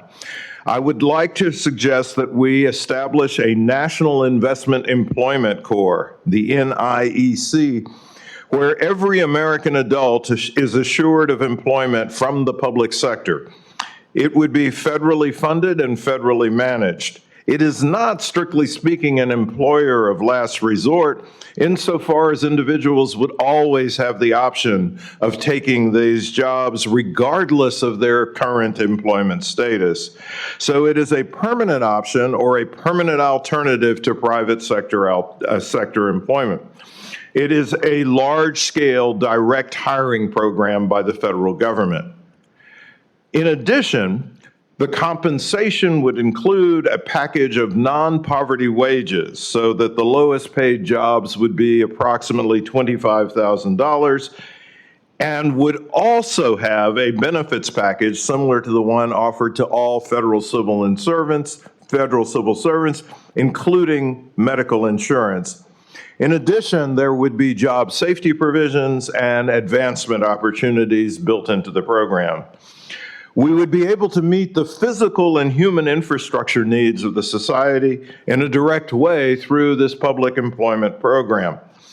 The human infrastructure dimensions include the professionalization of child and elder care, and this would be of particular significance, I believe, to women workers in the United States economy because they bear a disproportionate burden of trying to take care of the elderly and of children. In addition, we could have a team of teacher aides that could be part of the federal employment program, and we could have individuals who are in the program to work on repairing school facilities at the same time. We could rejuvenate the postal system in the United States. We could pursue solarization or greening of the nation's economy. We could match individual skills and talents with the particular types of jobs that they might pursue, as long as we're sufficiently imaginative. In the 1930s, under the Works Progress Administration, people were employed as muralists, as actors, as writers. In fact, it was in that period of time that the slave narratives that we have access today were gathered by employees of the WPA.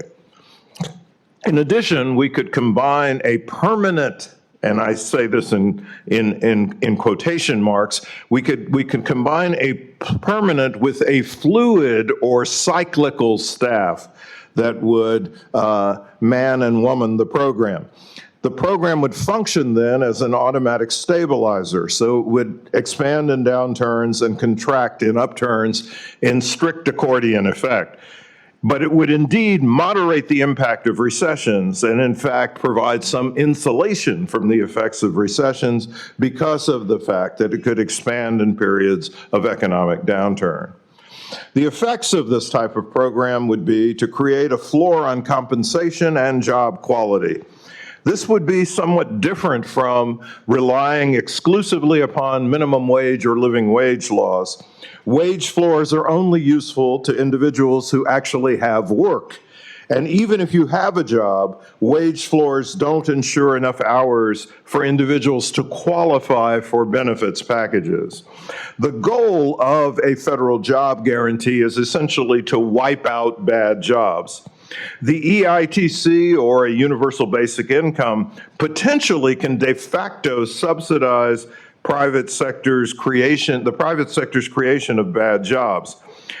Indeed, I think the EITC needs to be retained in the context of a federal job guarantee to address the limitations of incomes that people earn above the poverty level.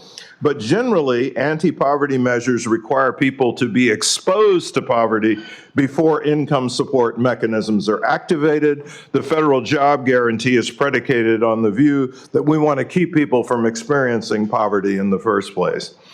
In addition, we could reduce anti-poverty expenditures that exist today, since the federal job guarantee could function simultaneously as a full employment program as well as an anti-poverty program.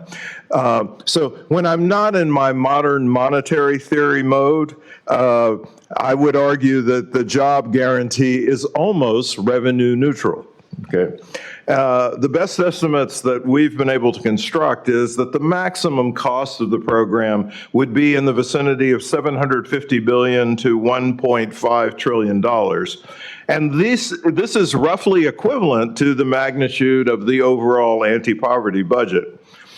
And furthermore, the federal job guarantee would produce less inflationary pressure than the pure income transfer programs like a universal basic income, because there would be actual production of goods and services associated with the public jobs system. It addresses income inequality, as I said, by lifting the bottom of the earnings distribution. It ensures decent employment for groups who are subjected to discriminatory exclusion or underpayment. This would include folks who are excluded on the basis of race, veteran status, gender, disability, or ex-felon status. In effect, we would assure employment for all categories of those individuals. They would always be able to get a job. Now, this may be a pro or a con, but the Federal Reserve could be more aggressive in fighting inflation if it's so desired. It would no longer be necessary to worry about determining what the natural rate of unemployment is or the non-inflationary rate of unemployment. And so I'll conclude with this observation. This is the final word.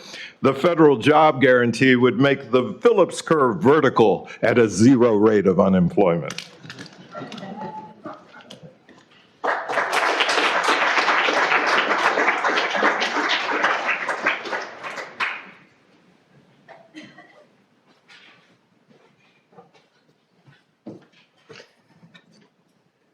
Well, this really has been an intellectual feast of extraordinary proportions. So I really do want to thank Dani, Olivier, and Peterson Institute, and so forth. And I'm trying to figure out where I fit in this feast.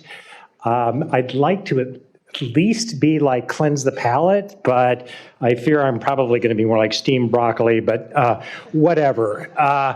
And evidence of the steamed broccoli beginning is that I want to, I'm going the wrong way as usual.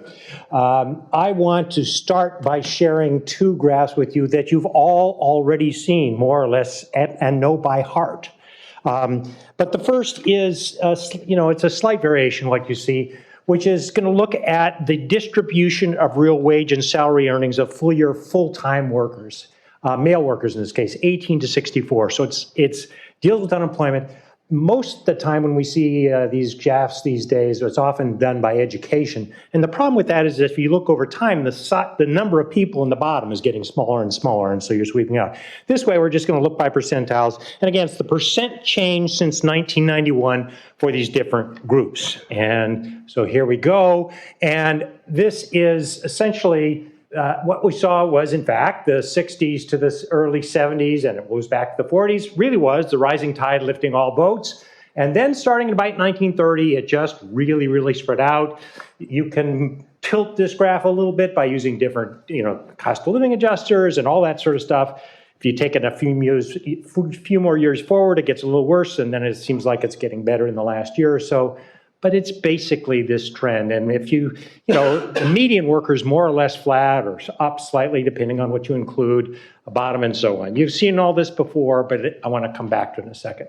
The other one you've probably seen before is this graph, which is if we ask how, this comes from, Raj Chetty and the whole crowd at the Opportunity Institute, which is the percent of children by the year they were born who earn more than their parents. And people born in the 1940s, it was like 90%. Not a big surprise if everybody's wages are going up, it's very likely. And then it declines, and now it's like 50%. If you looked at the fraction of boys or young men who earn more than their parents did at the same age, it's less than 50%. Now, the reason to start with these two charts is to think about what it really means for the country and for politics. I would argue these two charts tell us more about our politics, the anger, the frustration, the bitterness in this country and to some degree around the world, since these graphs are less dramatic but similar, I suspect, in many places. The basic story is this isn't fair. And the idea is, look, I thought that if I work hard, I play by the rules, I'm going to do better, and my kids are going to do even better. And if that's not happening, then it feels very frustrating to me, and I've got to blame somebody. And who should I blame? Well, let's blame the Chinese. Let's blame the immigrants. Let's blame the people of color. Let's blame the people that aren't me. Who are them who are making all this pain for me? And by the way, it's especially those elites in Washington, those economists who said, look, all you have to do, this trade and immigration, all these technological changes, don't worry. It's going to work out. Yes, there'll be some pain initially, but eventually we can all gain by this, and there'll be adjustments, and yeah, we'll have trade adjustment assistance and so forth. And they say, it's like it's been 30 years. At what point do we throw you bums out? And I think that's where we're at.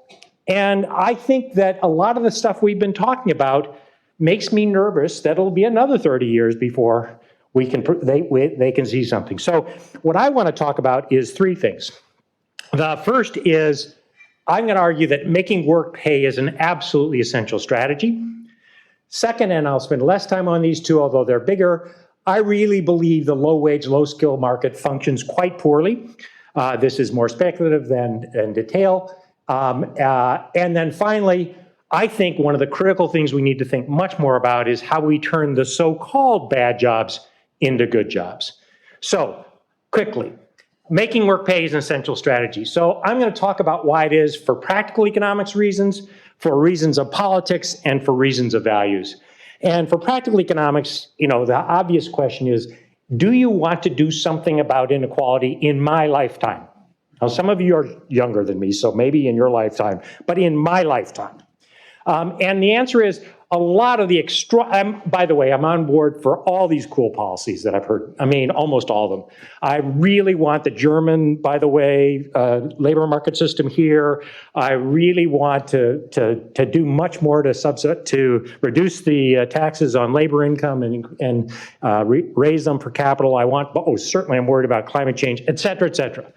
But the number of these things that really are going to affect this generation of workers, who, by the way, are raising the next generation of children, is very low. And so the question is, what are we going to do about that? And the nice thing about make work pay strategies is that you can do them now. The other point I would just say, if you're really trying to do something now, well, there are some stuff we've talked about. Larry Katz and others talked about, these new training programs. We finally have some training programs for workers in the United States that seem to have some pretty big incomes, the impacts. The very best, the best of the best, seems like it may increase income by 20 or even 30% for some groups. So that's like good. But of course, getting that to scale, will it happen at scale? How much of this is sorting people into jobs as opposed to upgrading everything is an important question. The earned income tax credit is an automatic increase in pay. It basically is an earnings credit, as most of you know. It's a refundable tax credit. For every dollar you earn at first, you can get up to 40% more in a refundable tax credit. So right away, that's 40%, which is better than anything else we've talked about. It, by the way, is both pro-worker and pro-market. It's like, it's a kind of not as good as a wage subsidy in many ways, but it has some advantages also. And so not only does it raise wages, it's theoretically it should promote more work as well rather than less. The next one is obviously the minimum wage. Now, of course, it's much more controversial, although it's making a comeback in no small measure because we now are talking about monopsony power. The joy of monopsony is if you raise wages, it will increase employment rather than decrease employment. So that's a good reason. Part of it is just constraining firms. I actually believe in the low-wage labor market. Firms don't have a lot of constraints on them. They don't have the pressures from unions or anybody else, even culture. And on the other hand, it's very weakly targeted. The vast majority of people getting the minimum wage are kids and people that aren't poor. And of course, there is always the worry of unemployment. And then the other parts of things we've heard some about already.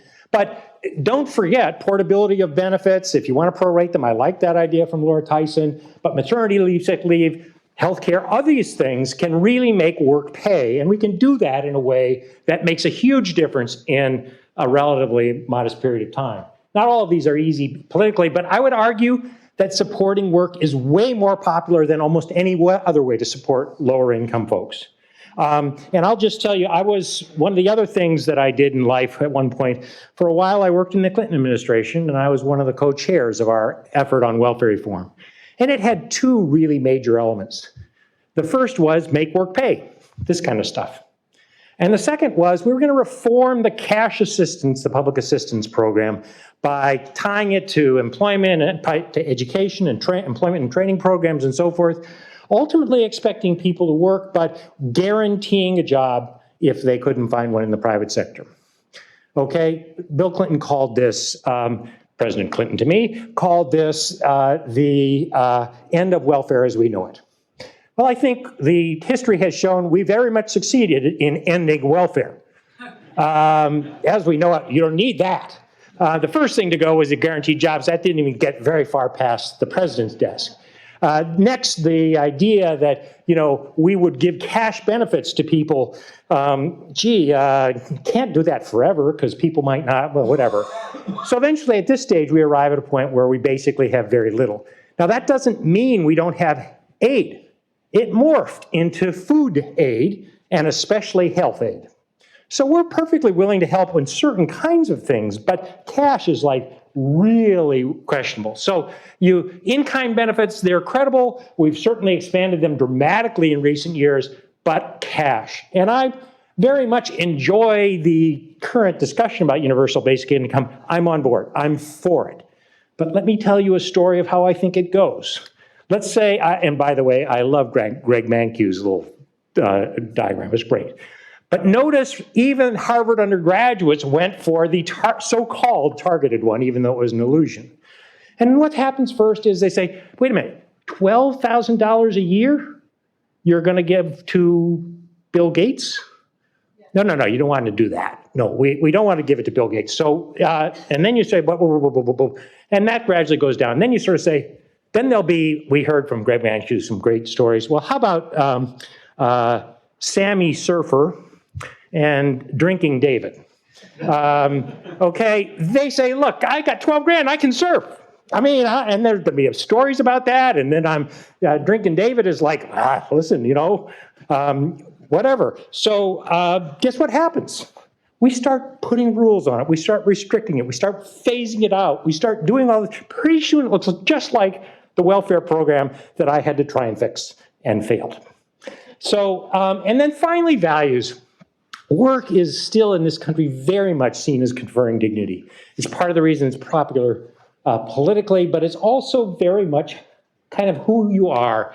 And it's a sense of being connected to the community. And let me just tell you one anecdote which illustrates this. This comes from ethnographic work by Kathy Eden, which is she talks about how people love, low-income folks, love the EITC, and they hate like whatever, food stamps, SNAP, welfare, whatever. They love the EITC because they say, well, they hate the other one first because you go in, you're treated like dirt, they act like you're a failure, we're going to help you, but now we own you. The EITC, you work some, you go in, and these folks, it turns out, go to H&R Block to do their taxes, even though it costs them more than the church will do it, but they do it because they say this, I got people. That's the tagline for H&R Block, or was. I got people, I'm treated like a customer, and they walk out and say, I pay taxes too. They, of course, don't. Negative taxes is what they pay, but I'm part of this society. I'm valued. I have meaning. And the notion that work conveys dignity and community and how you're valued is absolutely central. And so that's really my claim. Making work pay is essential. So quickly, low-wage labor markets. Part of a recent thing I did, I've been all over the country doing site visits and so forth, meeting with lots of low-wage workers. And whatever misgivings I had about the low-wage workforce has been amplified manyfold. And I basically think there is no place where information is in shorter supply and more poorly applied than the low-wage labor market.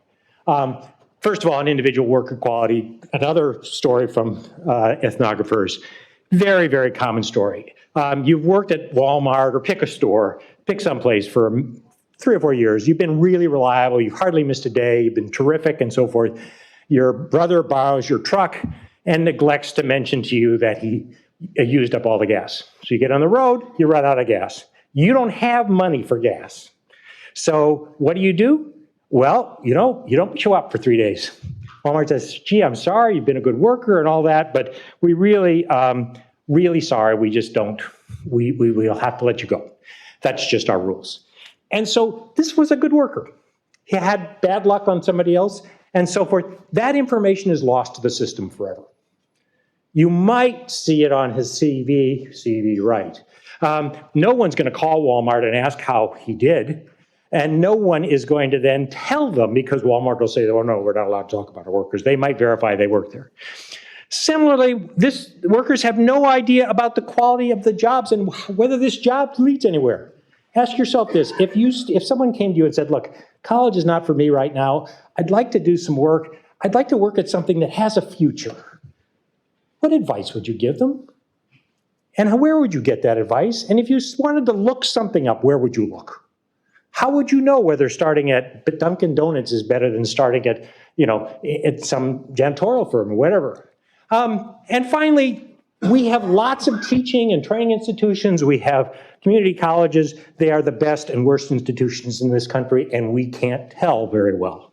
So you don't even know how to get to the next level. And then finally, I think it's probably getting worse. Because of outsourcing and alternative work arrangements, you used to learn about workers because they were working for you in low jobs. And then finally, in terms of potential solutions, I think that's a really hard question, but I do think institutions have got to be part of the answer. We have really crappy institutions in this area, and they should be good. We don't use data and technology here at all. I mean, what if Raj Chetty used his data not to ask what neighborhood where it leads you, but what about what job leads you? Where does that lead? What might we learn from that? And finally, information sharing. Lastly, and I really am stealing time at this moment, I want to talk about turning bad jobs into good jobs. You know, when you actually go and look at the low-wage labor market, there are a ton of these jobs that we actually think are unbelievably important jobs. I'm a recent grandfather. I'm very proud of myself for not mentioning it till this moment. And there's no pictures, which is even more impressive. But stop me afterwards. I am not ready. I have 2 daughters. They both have children. Robots don't really seem like a good solution to childcare. And I don't think they're going to be good for my mother, who's, you know, in the nursing home and all this sort of stuff. And by the way, food service workers and waiters, and there's just a ton of things that we actually think are really important. The care of my grandchildren, nothing is more important to me than that. And yet we have made that into a very bad job. It doesn't pay well, it doesn't lead anywhere or whatever. And these are not jobs that are going to go away. The robots aren't coming. We're not going to send my kids to China, and so on. Immigrant labor, maybe, but and so one quick story about the fact that it is possible to do this. The U.S. military, that bastion of progressivity, actually it is a pretty good bastion of progressivity these days, discovered an interesting regularity. When people, this is about 10 years ago, when people came back from deployments overseas, 9 months later, this says stop now, so I'm just let you know I'm being bad. Almost done. When 9 months later, there was a baby boom. No one could figure out why that regularity existed after coming back from a deployment, but there it was. And it turned out that when people, when they wanted to send these folks back, they weren't very happy about going because they had crappy childcare. So the military decided, well, we've got to have really good childcare. There was even an Inspector General report, remember when he took those seriously, that said, you know, this is a terrible system. And so what did they do? They said, we got to have A-class childcare. What are they going to be? It's going to be terrific facilities. We're going to hire somebody to lead them that's well-trained. We're going to train the workers to deal with the unique situation that faces children whose parents are away for extended periods and maybe in harm's way. And finally, we're going to have to raise their wages by 30% because I haven't trained them. We don't want to lose them. Well, that was a win 4 ways. It was a win for the military. They wouldn't have done it. It was a win for the parents. It was a win for the kids. And it was a win for the workers. That's turning a bad job into a good job. And so I'll just end on this. I think you got to think about making, whoops, I guess I really will end on this. Very well done. But it's about pay. It's about protection and voice. It's about figuring out how to create job ladders again, where if we really are losing the middle, what's happening to the job ladders from the bottom? And finally, it's ultimately about thinking carefully about which jobs we really want to give the respect that they really deserve, as opposed to making them invisible. Thank you.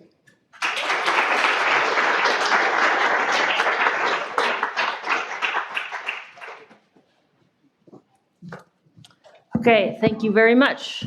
All right, so this session is about labor market tools, and I'm going to focus on one sort of often overlooked but very important component of labor market tools, their enforcement. Because even if we have the most optimally designed system of employment protections, if there's not strong enforcement to go along with it, they will mean nothing. And so to motivate this, I mean, lots of the things we've heard already have already motivated this discussion, but to further motivate this discussion, I will first, wait, I cannot see my notes. I will first give examples of violations of worker protections and what we know about how prevalent they are. Spoiler alert, they are pretty prevalent. And so I will then talk about why those things might be so prevalent, and then talk about what kind of enforcement system could we set up that would help incentivize employers to comply with the law rather than shirk their responsibilities. So because the time is short, and I will try to stick to my time, I promise. I'm going to focus everything around violations of wage and hour laws. So I will refer to that as wage theft throughout this report, but everything I talk to can pretty much also apply to health and safety standards, to protections against employment discrimination, and to labor law and everything else. Okay, so first, some examples of wage theft to just provide everybody, so everyone has a sense of really what we're talking about now. The most obvious form of wage theft is when someone is paid below the minimum wage. I will talk a little bit more in a second about what we know about how extensive that is. But another thing that includes is when employers misclassify employees as independent contractors, and then they don't comply with wage and hour laws like the minimum wage because they feel like they've been able to evade them. So not being paid the minimum wage. Another is not being paid for the hours that you work. This kind of thing is really prevalent. Say you are working late at a convenience store and your supervisor says, clock out and then clean up. That's a form of wage theft. For overtime eligible workers, not being paid time and a half when you work more than 40 hours a week is wage theft. Illegal deductions from pay. So employers can't, for example, deduct the cost of a uniform from a worker's paycheck if that means that they then make less than the minimum wage, but that sort of thing happens. Tip theft by employers and supervisors. Tips are legally the property of workers. They cannot be taken by employers or supervisors, but they can pretty easily end up in the wrong hands. So those are the kinds of things I'm going to be sort of referring to throughout when I talk about wage theft. So how extensive is this problem? There is not a lot of data on this, but what we have shows it's pretty extensive. So there was a survey of 4,300 workers in low-wage industries in Chicago, LA, and New York. And what it found is that of the workers surveyed, two-thirds experienced at least one pay-related violation in any given week. And that violation amounted to 15% of their earnings. So putting those numbers together, on average, the low-wage workers in those places reported losing about 10% of their earnings to wage theft. Some of my colleagues at EPI looked at the BLS current population survey and just compared wages of workers who are eligible for the minimum wage to the minimum wage that they were subject to, and found that total wages stolen from workers due to minimum wage violations alone exceeds $15 billion annually. And just sort of extrapolating from existing studies, a very back-of-the-envelope estimate suggests that in aggregate, low-wage workers lose on the order of $50 billion a year to all forms of wage theft. And just to add a little context to that, according to the FBI, the total value of all robberies, burglaries, larceny, and motor vehicle theft is $13 billion annually. Federal, state, and local governments spend tremendous resources to combat property crime, and I'll get to this in a little bit, but in contrast, lawmakers allocate far, far fewer resources to combating wage theft, even though the problem is much larger in magnitude. So that brings us to the next point. Why is wage theft so prevalent? I'm just going to go through a few key possibilities. So one thing this all highlights, and it's been talked about throughout this conference, is monopsony power. The fact that this employer behavior is not competed away underscores that for a variety of reasons, these workers do not have the ability to quit these jobs as a form of enforcement. And there are simply not enough government resources devoted to addressing this. So federal resources for the enforcement of worker protections have declined. Of course, the US workforce has grown. So for example, in 1978, there were 69,000 workers per wage and hour investigator on average.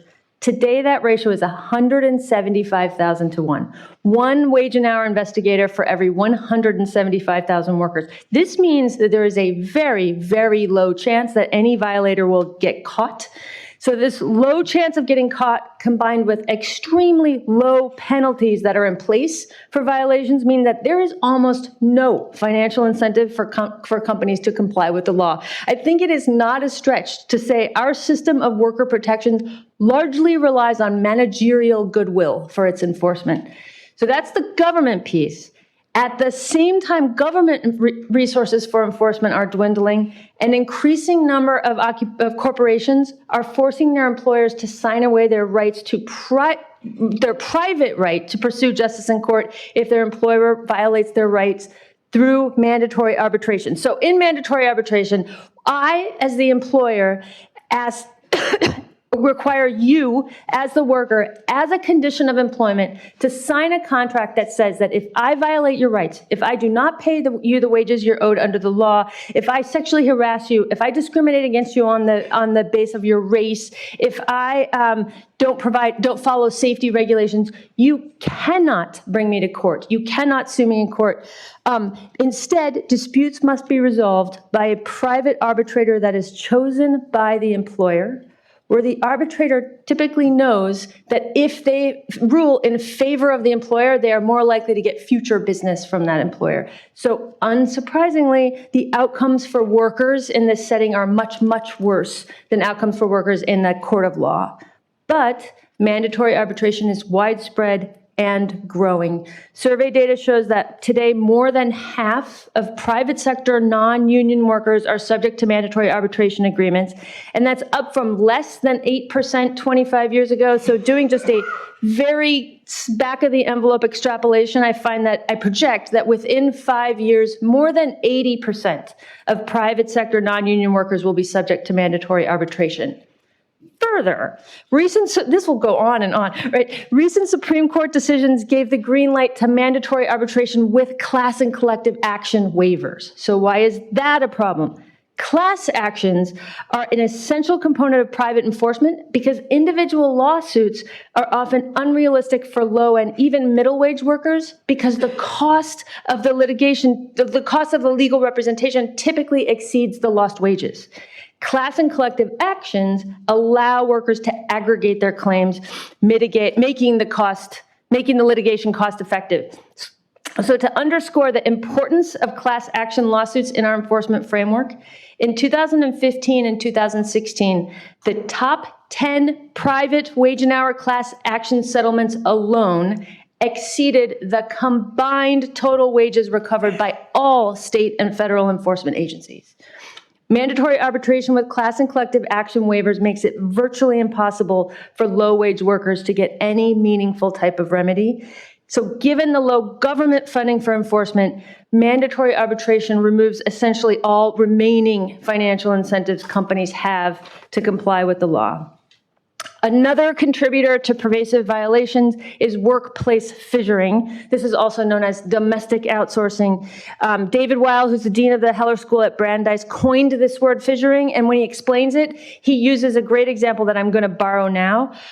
So it used to be, when you walked into a hotel, basically everyone who's working in that hotel is employed by the firm whose name is on the front of that hotel.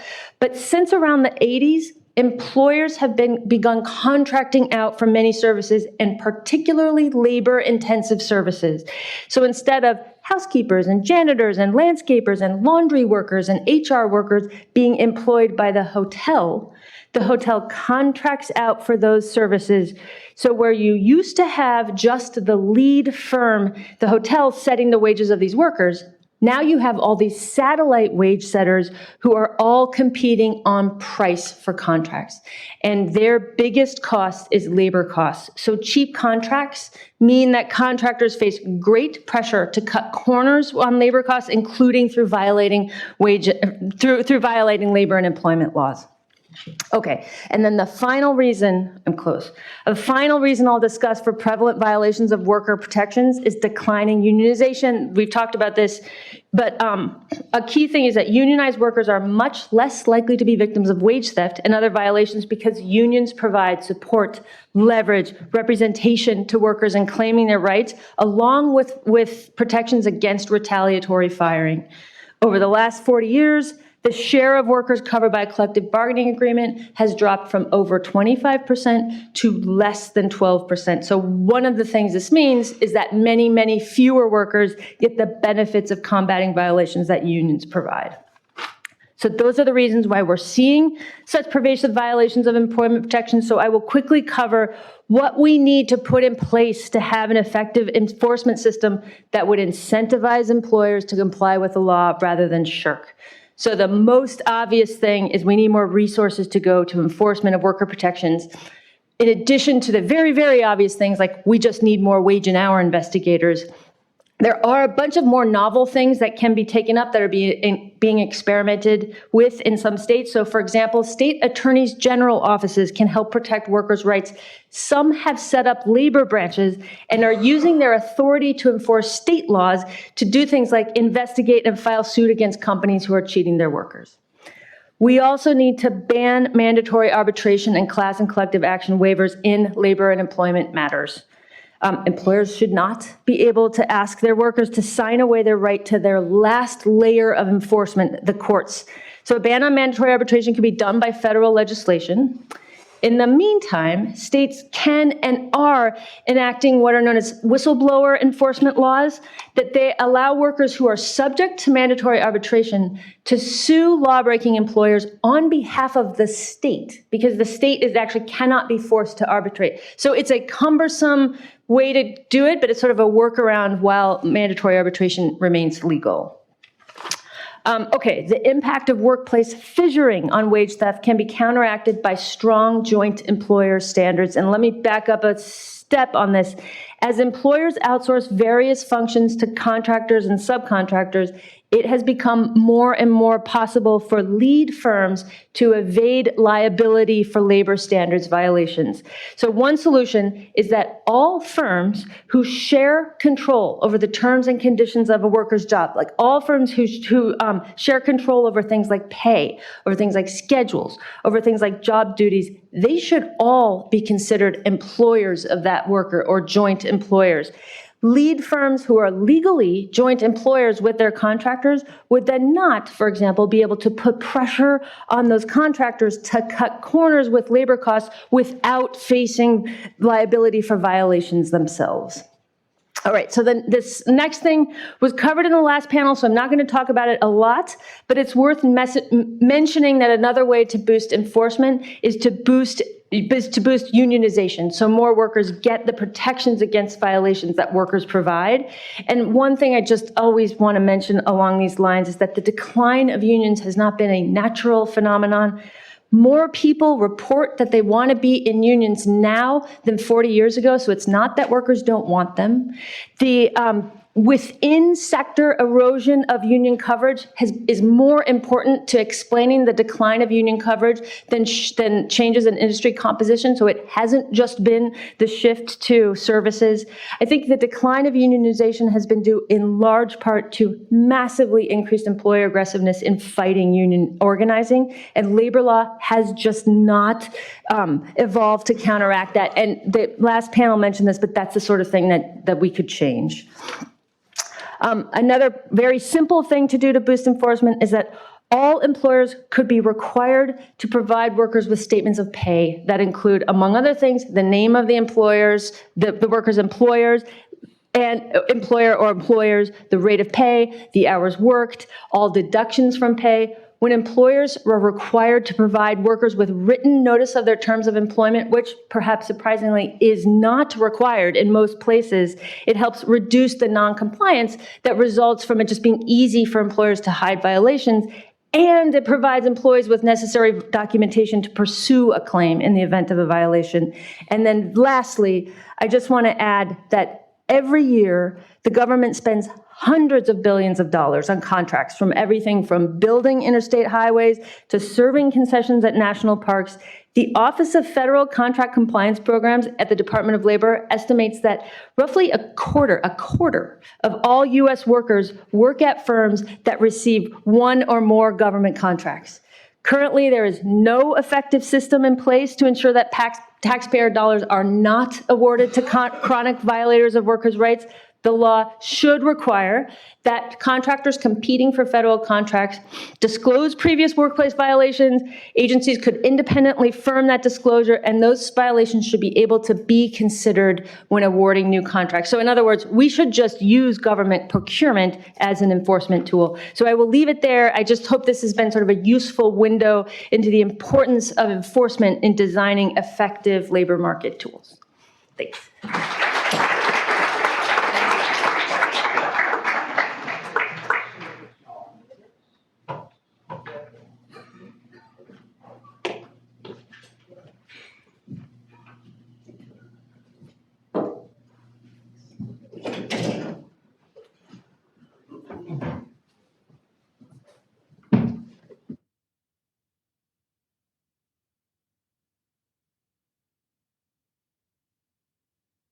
Terrific. Thank you.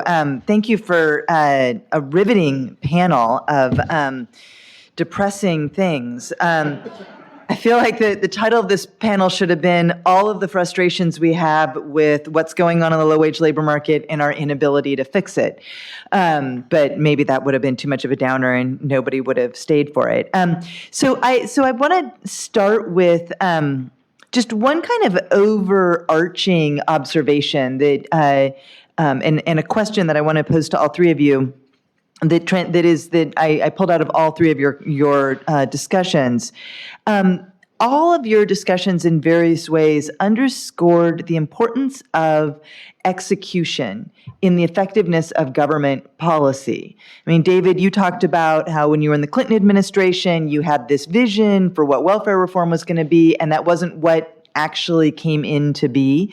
Sandy, you talked about a set of policies that we once had to protect workers with a job guarantee that we have no longer. And of course, Heidi's talk was all about enforcement. And I wanted to just start with a little bit of a question around how can we think about this question of the effectiveness of government to engage in the low-wage labor market and to do these things? And as you all were talking, I was ruminating on the political science panel yesterday morning and, people's lack of faith in government, and just was wondering if we could connect the dots a little bit. So maybe starting with you, Heidi, but how can we think about making sure that these policies that we're focusing on the bottom can actually be put in place? Is that all political, or are there other ideas or solutions you want to put on the table? Feels like the kind of thing that's happening here today and more is what's super important. Like, we have to get people who are dreaming up the policies with people who are on the ground and know what implementation might look like. So just huge collaboration between people at agencies that know what needs to be done really on the ground with people who are really doing the policy development and can sort of optimally design things.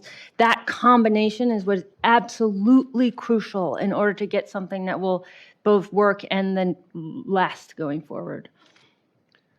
Just a couple of things. First, I wouldn't be so depressed on make work pay stuff. It's happening all over the place. I mean, the income tax credit was expanded dramatically during Clinton years, but it's been expanded since as well. And many states are doing things ranging from, various forms of maternity leave and a variety of other kinds of things. And again, I think it speaks to the popularity of work. And again, whoever is going to successfully raise the several $1 trillion, I remember when $1 trillion was a lot of money, if they'd be willing to give me like a third of that, I could just transform the low-wage labor market. And I think it would be much more popular, honestly. But the other point I would make is there are actually organizations that are union-like that are starting. One of the things that I think is really invaluable in this field is actually to go out and do site visits, to talk to folks like I mentioned. But one of the great groups out there is, for example, the National Domestic Workers Union. Ai-jen Po runs it and so forth. That's a union where there should not be a union. It's National Domestic Workers Alliance, I'm sorry. But it's in some ways a union. It's like people that are the most invisible workers in our society. They're often care workers. They're doing miserable jobs. They're often immigrants. Some of them are not here, with papers, all that stuff. And yet they've had real impact by partly just by making it visible so people understand, and partly by saying, we all have these problems with, our caring for our children or caring for our parents, whatever else. We should have government programs that provide more benefits to that. Medicaid should be allowed to cover it and so forth. And that's an argument that people find compelling, particularly when they themselves are finding it very difficult to find the services and so forth they need. And I think one last thing, I do think it'll be, is a hopeful time in one way. the aging of the population and everything else means we are going to have real shortages of certain number, a lot of these care work and all those other kinds of things. And so I think change immigration policy and so on. So I think there will be more desire to figure out a way to solve this problem. But it will need the government. I mean, you can't raise wages on childcare workers and expect people who are poorly paid to buy the childcare. I mean, it's going to require some of that. So are you recommending subsidies? Yeah, well, sorry. One of the things the National Domestic Workers Alliance talks about is, again, having Medicare cover various kinds of home health care, but also some sorts of child care. If you had a universal child care benefit that was heavily subsidized by the government, yeah, it's money, but it's nothing compared to some of the money. One of the great things about working on the Earned Income Tax Credit is done by the Treasury Department instead of the Department of Health and Human Services. And in the Treasury Department, a $30 billion program is a rounding error, whereas in the Health and Human Services, it's like $30 billion if you lost your mind. So I think there are ways to get there, but I do think it will require political will. But you are actually seeing in places as diverse, certainly in purple states, a real activity in that domain. So I think the premise behind a job guarantee is that we want to give everyone an exit option from a bad job. And I think that there's a tremendous amount of political support for that, surprisingly so, to the extent that I'm baffled why more of the candidates are not pushing the idea of a job guarantee. A plurality of all Americans have supported a federal government assurance of work for all who want a job, provided by direct employment. And there was a nation poll of individuals who were voters that indicated that there was a net support for the job guarantee of 43% from voters 18 to 34, 22% from voters 35 to 64, and 8% from voters 65 and older. And even 32% of Trump voters actually support a federal job guarantee. And so I think that, there's any policy can be overturned by a hostile regime. But if there is significant grassroots support for that policy, that creates pressure for it to be executed properly, even under a hostile regime. So I think the key thing is the question of how much political support there is for it among the population at large. And I think the evidence is that there's significant support for a federal job guarantee. Let me ask you another question about your plan, Sandy. When you were talking about the wage floor, I wasn't sure that I understood whether or not you were proposing that everyone was paid the same or if there was some sort of job ladder.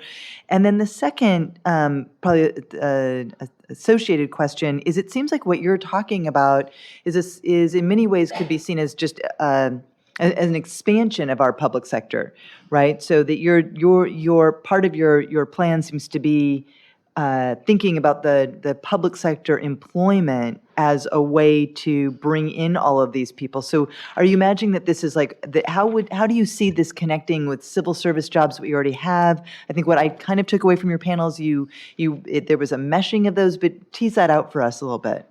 Well, what I had in mind is that the array of jobs that would be taken up through the job guarantee would be distinct from the types of jobs that are already managed by civil servants at all three levels of government. And in particular, I was trying to highlight the human infrastructure jobs that might be associated with a professionalized workforce that's providing child and elder care.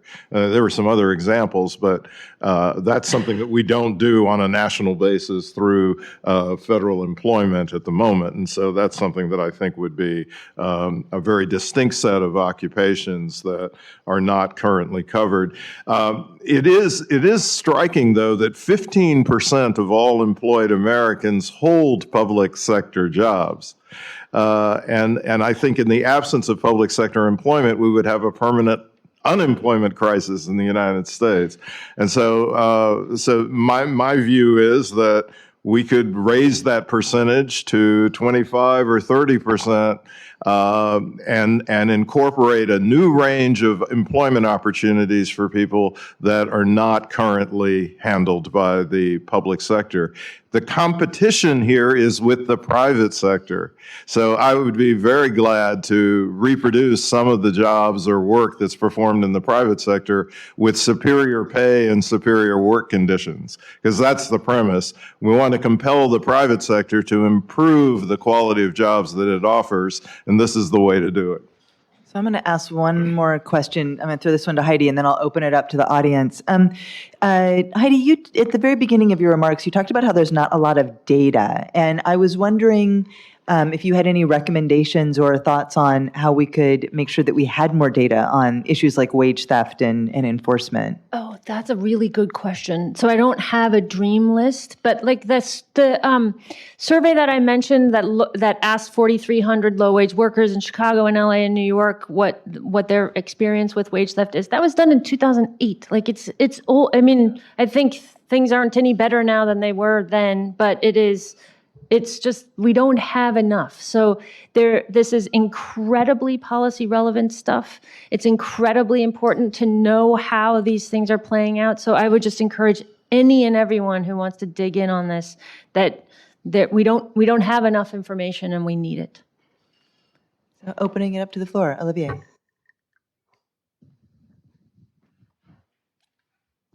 I have two questions, one to Sandy and one to David. To Sandy, you did not answer the question that Heather asked you, or part of a question that she asked you, which is about, is it a floor or is it a job ladder? And if it's a job ladder, then it seems to me that becomes a very big issue, because it's going to have major effects on the private sector job ladder. And so I want to know where you stand on that. Okay. On David, one of the reasons I wanted this session was to think about the joint use of the minimum wage and the ITC. And I have a sense that you need both, because if you have the ITC without the minimum wage, then the incidence will be a lower wage for workers, so you need a floor, and then you use the ITC from then on. Is your sense that at this stage we have the right mix of the two? And if we wanted to be more generous, would you go for a higher minimum wage, which is clearly less fiscally costly, or a higher EITC? I've always liked the combination, and partly for the reason that you say, partly just because politically it's a nice combination. But I would say I'm seeing the various kinds of monopsony things. Look, I was trained by Richard Freeman, and I think he's like a genius. But I too sort of thought, like, explain to me how all these little employers are like collaborating, and I think some of it is, in effect, the same way the airline industry used to, with price leadership and so on. But under those conditions, then a minimum wage makes a lot of sense. And I think that one of the other things, partly because of the low wage labor market, I do think works so poorly. I think part of the reason we finally got some training programs at work is that they're really specifically focused on specific employers. It maybe we're just making that match happen, not much more. And I think so. I would generally say it's a weak answer, but I think both. I don't have a magic number. I'm not going to pretend there's the right one, and obviously it feels a little different in Seattle than it does in some other areas. But I really, like you, I think that you need both. Now, I would say, I will just make one minor amendment. The EITC does not go to every low-wage worker equally. Some workers, it's based on the family size. So one of the advantages of the EITC is you can have a wage that is related to need in some fashion. For a long time, very little money went to childless couples or individuals. And so because of that, since not every worker gets it, the impact on employers is ambiguous. Okay, if I'm not going to probably specialize in parents. So the fact that parents get more than non-parents, and again, partly there's just enough stuff sloshing around in the labor market, that it's not even close to 1-for-1. And so it is very clear, I think, in the data that this really has raised the real earnings of folks, even in a period where the minimum wage has been pretty stagnant or falling in real terms. Yeah. So I think of this as a program that incorporates job ladders. It's not exclusively a floor. But the floor is the bottommost wages that would be offered in the program. And if you combine approximately a $25,000 figure with an additional $10,000 in benefits, we're talking about $35,000. In the estimates of the program that we've generated, we assume either that the total cost per worker would be either $50,000 to $60,000 because of materials, training requirements, as well as the higher wages that would have to be paid to individuals who are further up the job ladder, who would be engaged in the training or the monitoring or the management activities. And so that's why I made a distinction between kind of the permanent workforce and the fluid or cyclical workforce, because it would be the individuals who are in quotes, in the more permanent positions, who would have access to the promotion opportunities and greater continuity in the program. And I guess I'm not particularly disturbed if this has strong ripple effects on the private sector. Yes, over here. And I'm going to take one more question after this one, hopefully, so if there's somebody out there.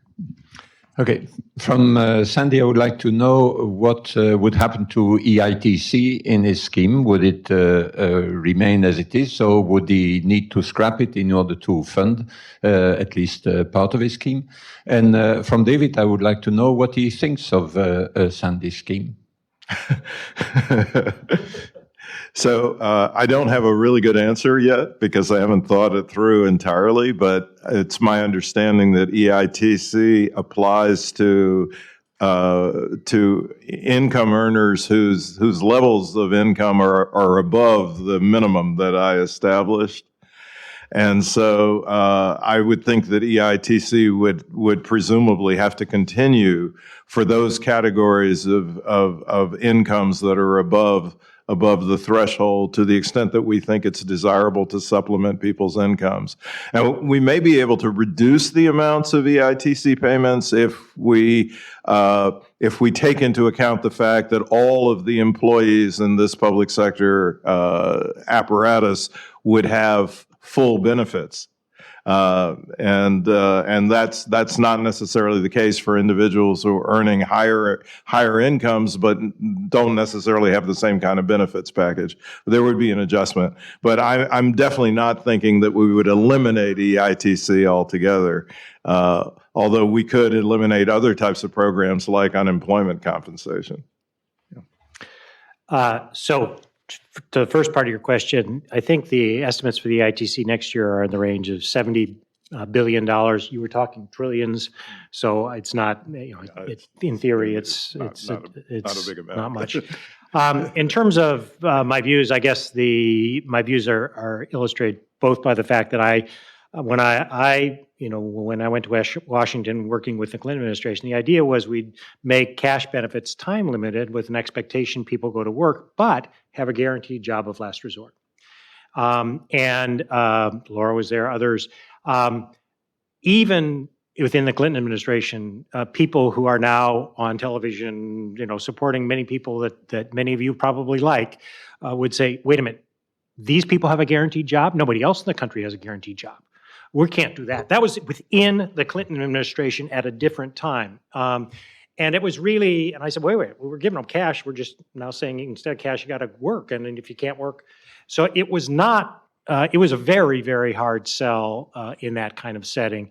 And I think the kind of thing that Sandy's talking about, which is in some ways even more attractive, because again, I just think that the kind of resources and so forth would be very hard to I would really worry about where it would ultimately come out when it came out of the sausage factory. Then the final part is, it's like everything. It's a really hard sell in this country that government's going to do it better. It's just a really hard sell. They say, have you been to the Bureau of Auto, the Department of Auto, of your licensing bureaus and so forth recently? Have you seen our bridges? Have you, and so forth. And in theory, this is an answer, but in practice, it's a hard sell politically. So I have one more question. We're going to keep it quick, and then we'll get on to lunch. Angus?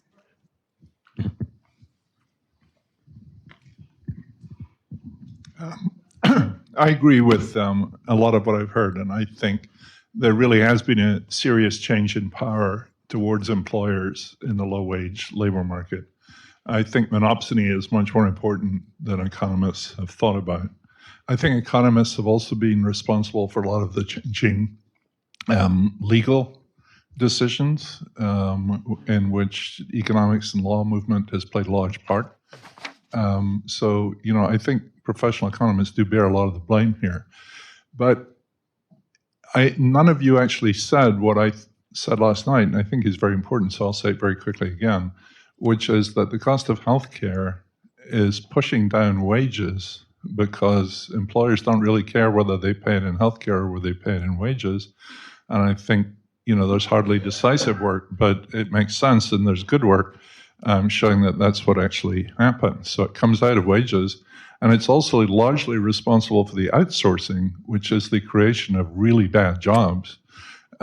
Because if you have to pay 20 grand a year for a family employment policy, and it's not just health is a big part of it, but so are 401ks and so are other things that employers have to do.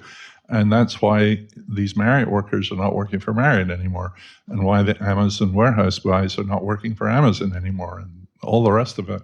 And those are terrible jobs. There's no training in those jobs. There's no ladder of success upwards. They're completely dead-end jobs. And what Heidi talked about, the wage theft and so on, those places are infamous for wage theft and for all this stuff. So we're forcing workers into these places, and some of it is the cost side for the employer. Could I comment? Quickly, yes. Yeah, just a quick comment. One of the more cynical but positive attributes of the federal job guarantee is I suspect that the private sector will insist on the federal government taking over the entire financing of healthcare. So my quick comment is, think about the example we heard about UBI, a 20% flat tax, whatever, covering this thing called $12,000. And just relabel it healthcare, and I think you could buy it's much more plausible. And it would have, as you point out, for many people, especially people at the bottom, make a huge difference in terms of the labor market and so forth. So to me, that's where I'd like my universal basic income to be focused. I'm good. I won't stand between everyone and lunch. Okay. Well, with that, thank you all.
This is such an awesome morning. Technology, labor market institutions, labor market policy tools. It was just great. 9 fabulous panelists, 2 very good chairs, plus Olivier. He wasn't here to get the joke, oh well. I'm Adam Posen, president of the Peterson Institute, and it's my pleasure to welcome you all back and our friends online to the final 3 sessions of our, I think, really important and incredibly substantive conference on combating inequality. This afternoon, our first session will be chaired by Josh Bivens on the social safety net, followed by a session on progressive taxation, which may take on a broader set of issues than yesterday's taxation session did. That'll be chaired by Gene Sperling. And then finally, at 4:45 p.m., the conference co-organizer, Dani Rodrik, will do his best, which is very good, to pull together the themes and lessons from the conference, at least the ones he likes. Can I ask Josh Bivens to come up and take over chairing, please? Thanks, Josh. So first, thanks to the conference organizers for letting me be a part of this. I think I'll try to get to the speakers as quickly as possible. Just a couple notes. One, well, the headline title of this panel is the social safety net. The subhead description includes some questions about macroeconomics and full employment. So I just want you to know nobody's going rogue if they start talking about that. I think if Jason, as threatened, starts talking about the wealth tax, someone will have gone rogue at that point. But otherwise, no. So I'm just going to introduce the speakers in the order they'll be talking and then give a couple sentence descriptions for why we chose this order. It's not the most well thought out thing ever, but it had a little bit of thought. We'll start with Jason Furman, currently of Harvard University and former chair of the CEA in the Obama administration, among many other policy positions. Jason's going to talk about maximizing the gains to low and moderate income households through smart macroeconomic stabilization policy, basically ensuring we don't leave opportunities for employment or wage growth on the table by either prematurely reining in expansions or failing to fight downturns with sufficient policy effort. Next, we'll have Jesse Rothstein, currently of University of California, Berkeley, and the director of the Institute for Research on Labor and Employment, also formerly an economist in the Obama administration, both at the CEA and Department of Labor. Jesse's going to talk more about sort of microeconomic strategies to boost incomes, both through the labor market, but also for those who are not working. And finally, we'll have Hillary Hoynes, the Haas Distinguished Chair in Economic Disparities, also at Berkeley. And she will drill down on policies that deliver income to people, especially children, even when they are in families that can't find or are unable to work. I hope and expect that these remarks are going to provide lots of ideas about how to use policy both at the pre-tax and transfer and post-tax and transfer level to make sure growth is widely shared and will provide really good grist for discussion. So without any further discussion from me, Jason.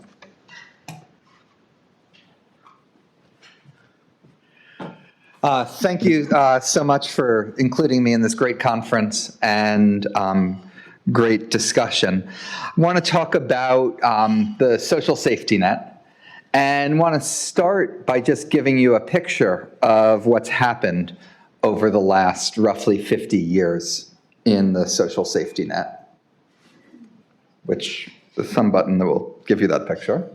Oh, everyone's backwards, right? Okay, there you have it. This is using something like the supplemental poverty measure. So this isn't the official poverty measure that you may have seen, which in the United States is a very problematic measure because it includes some taxes and transfers, excludes others. This is a measure that consistently in the black line counts no taxes and transfers and reflects poverty based on market income with things like local adjustment, health cost adjustment, and the like. And you see from 1965 to the present, that form of poverty was basically completely unchanged, reflecting the slow income growth that we know there's been at the bottom of the income distribution. Back in 1965, the post-tax and transfer poverty level was almost exactly the same as the market income poverty level.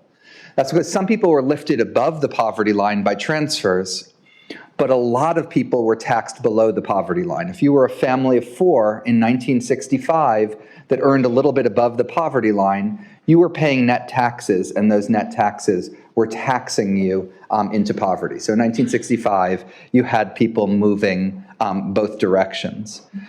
Since 1965, you've had a steady expansion of the safety net.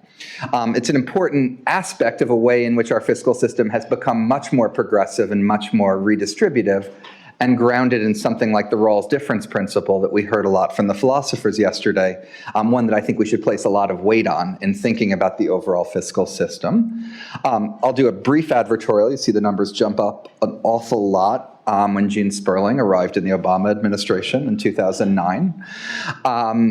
And just to understand what the nature of this expansion is, there's some changes going on underneath this. You're shifting from things like AFDC, which was the so-called welfare program that was in effect until 1996, to things like the earned income tax credit and the refundable portion of the child tax credit, which were steadily expanded over much of this period. You have some, so you have a shift from sort of not requiring work to requiring work. You have other programs like SNAP, Supplemental Nutritional Assistance Program, or food stamps, that basically expanded almost steadily throughout this, sort of unsteadily enough that Hillary could use it as identification for a couple papers. But since then, partly administratively, partly legislatively, a lot of the expansion actually in the George W. Bush administration, which did more categorical eligibility. So the poverty rate measured with taxes and transfers has come down a lot, come down by about 40%. In terms of just sort of a political observation, the two things that have been successful are things that can be attached to the label children, and the things that you can attach the label work. Where you can't attach those two labels, you have an awful lot that's fallen through the cracks. Something like the Affordable Care Act was difficult in part because a lot of the expansion there was actually for childless adults, because you'd gotten a lot of the children, you'd gotten a lot of the families, you'd gotten a lot of the old people, all the sympathetic groups, and sort of one of the least sympathetic groups that was left and needed to be dealt with in that legislation. If I was asking what some of the holes were in the system, it would be things like the earned income tax credit for workers without qualifying children, either because they don't have them or because they're non-custodial parents. They get at most $500. They get it if they make between some tiny income range, and I think if you make minimum wage full-time, it's basically gone or almost gone. So I think identifying, politically, you can do more if it's children and work. So if you want to do the politically easy thing, do those. Look at where you don't have children and where you don't have work, and you're more likely to see some of the gaps in those spaces. Because we are allowed to talk about macro, wanted to talk a little bit about that flat market income poverty line. In some sense, all of the discussion we've had about inequality has been discussion about why that black line has been relatively flat over that entire period of time. I just want to talk a tiny bit about one of the parts of it, which is not the structural parts, the minimum wage, labor union, skill bias, technological change, slowdown in education, and all the other things that might be on your list.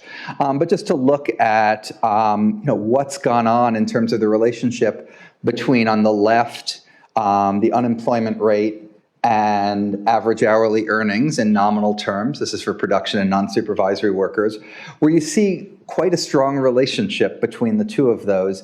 This is data since the year 2000.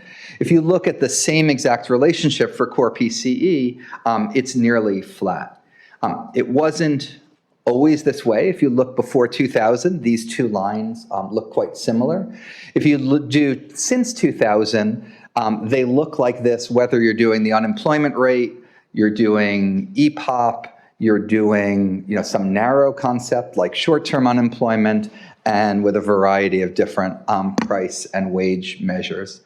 There's a lot of macroeconomic debate and discussion around this. Some of this might be the central bank is targeting inflation shocks, so you're going to observe a flat relationship between slack and inflation, and observe they won't offset the shocks on wages.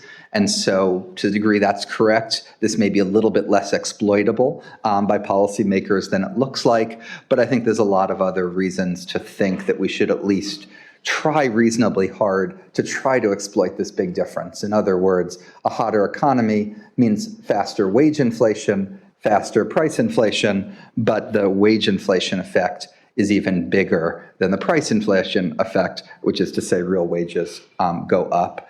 And that's certainly consistent with just this remarkable fact that if you look at the last, you compare the last years of the Clinton administration and the last 3 years, in both cases you had similar unemployment rates.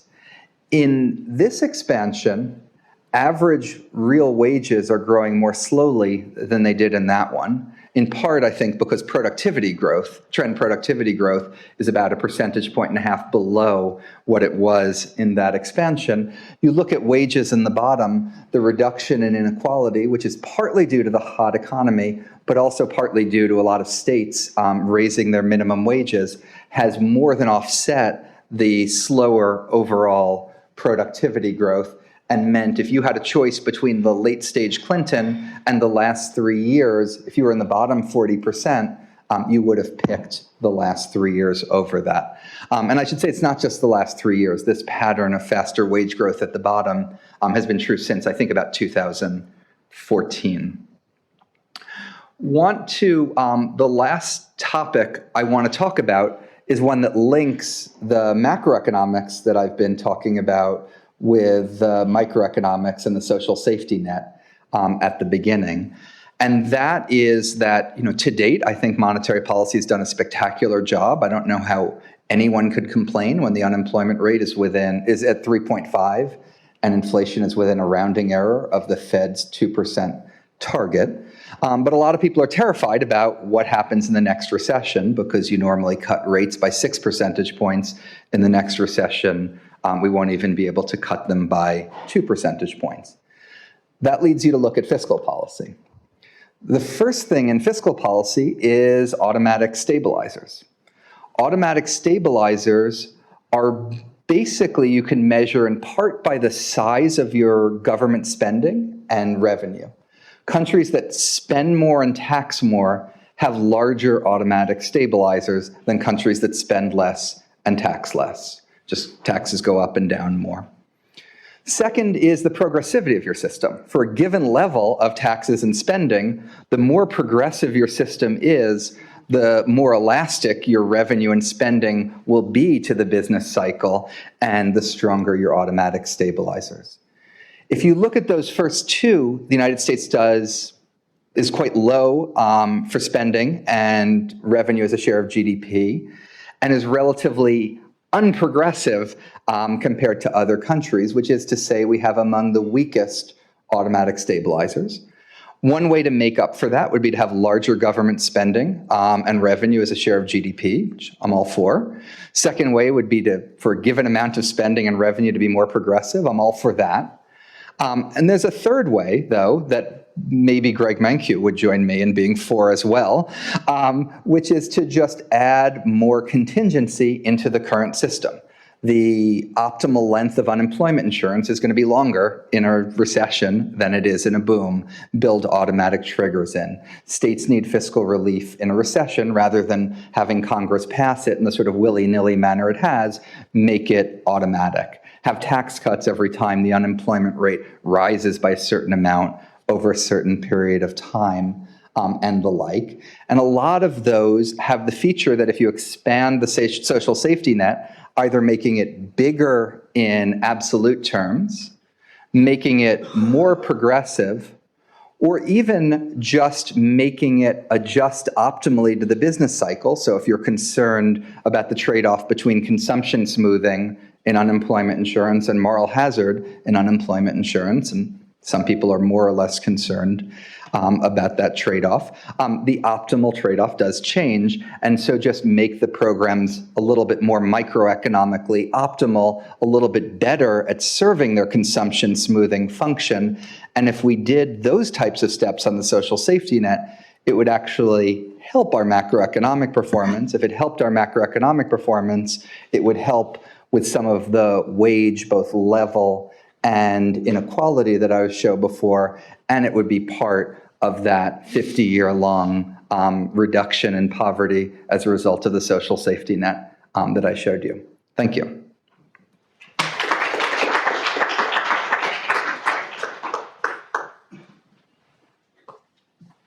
So when I planned out what I was going to say, I didn't realize that David Elwood was going to say it all in the last session, so I'm going to at least try to use different words. And I'm not, in talking about this, I'm not going to be bound by political feasibility. Jason mentioned some potential constraints on what kinds of safety net programs might be feasible, but none of the other sessions have been bound by that, so why should I? And last prefatory remark is, I decided to solve the problem of not being able to figure out which way to advance the slides by only having one slide. Yes. So I think we've heard a lot over this about how badly the labor market has been performing, and I think part of the idea of having the safety net session at the end is how much of a difference can we make up for the underperformance of the labor market through the safety net? Jason, among others, has convinced me that the answer is probably not that much. That there are things we can do around the edges, and there are ways that we can make the safety net a lot better, but we're not going to substitute for a labor market that doesn't deliver median wage growth for 40 years. There's no plausible safety net that's going to do that. But there are things we could be doing better with our safety net programs. And so I'm going to kind of use a typology that I first heard from Larry Katz, slightly adjusted. And on the left here, I've kind of put what you might think of as 4 goals of what we want to accomplish with the safety net program. One is that for people who lose their jobs, you may want to allow them to smooth consumption. This is what we have unemployment insurance for. It's a pretty clear need to cushion against the shock that arises in many people's lives. Second, we want to support children. I think we have a lot of evidence. I mean, first, on a kind of moral or ethical stance, there's just no justification for dramatic differences in opportunities across kids based on which kinds of parents they get. And there's good reason that we would want to use the safety net to try to deal with that. But also, I think Hillary and Sandy and others have lots of work over the last decade or so, just showing that purely from an investment perspective, investments in children pay off. That you're going to get big benefits in terms of the children's long-run outcomes that are likely to cover the costs just through the future taxes they pay. So we definitely want to invest in children.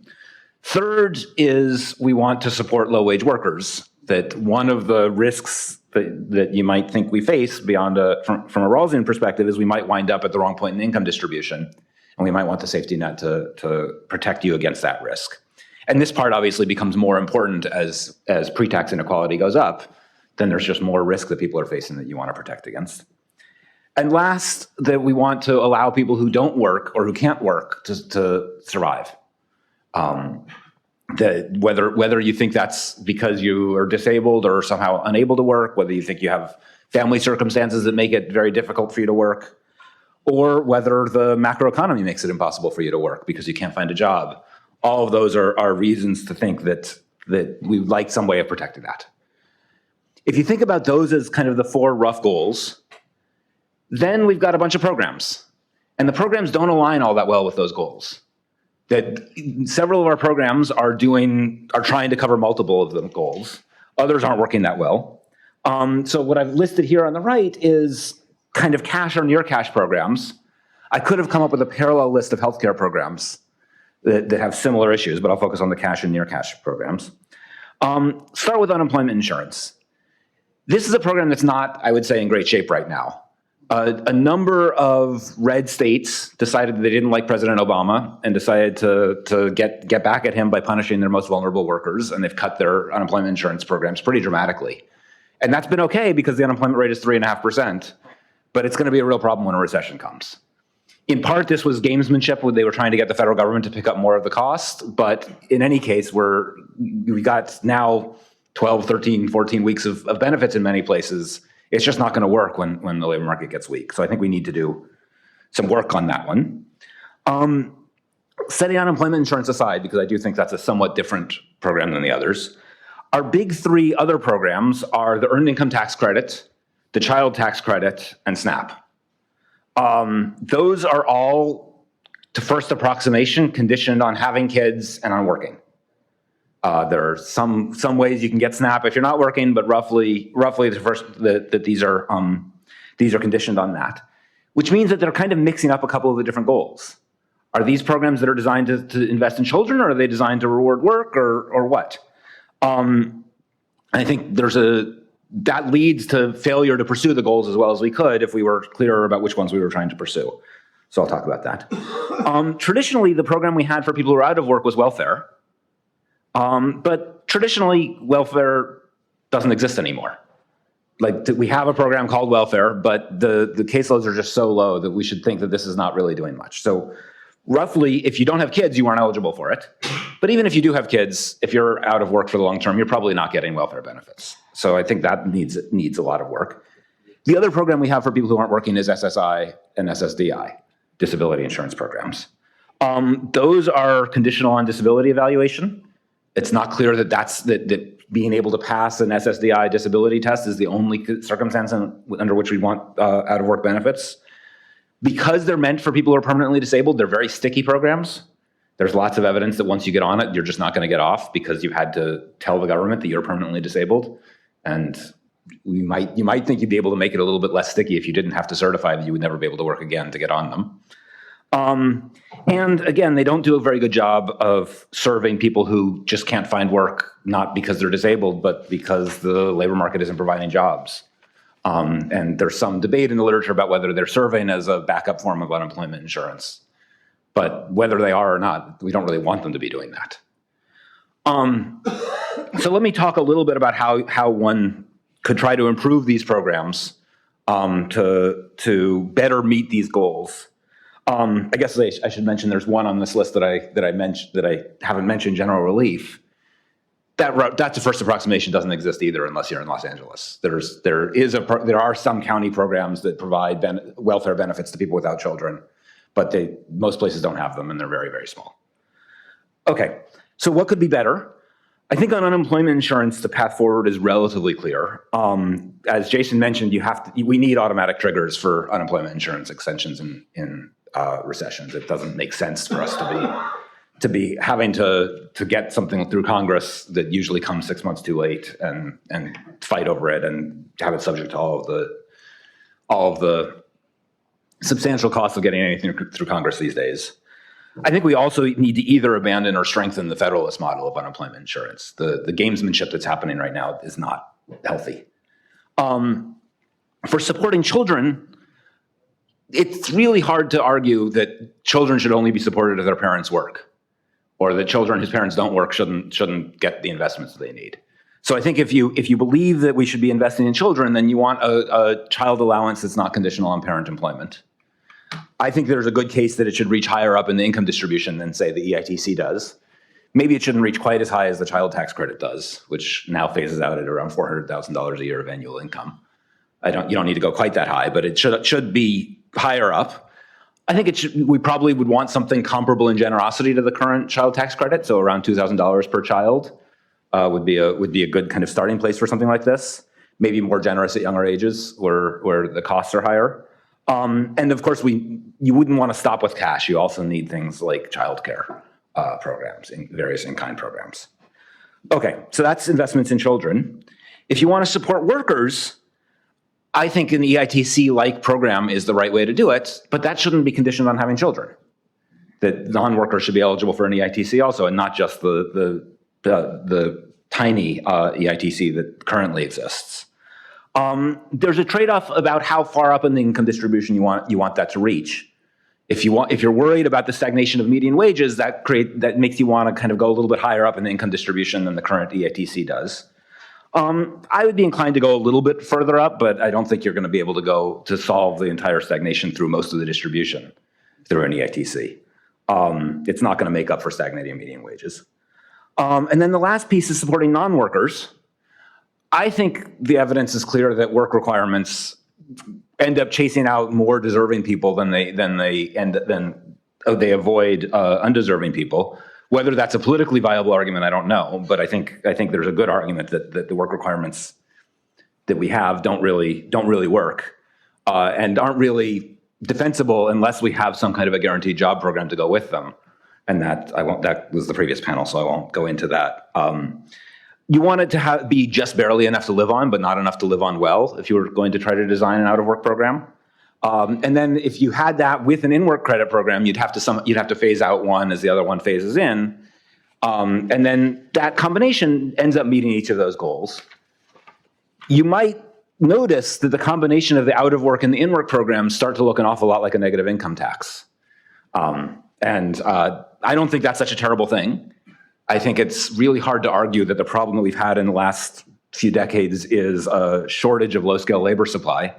And so maybe it wouldn't be such a terrible thing if we discouraged some people from working and drove up market wages a bit with that, get the incidence going in the right direction rather than the wrong direction.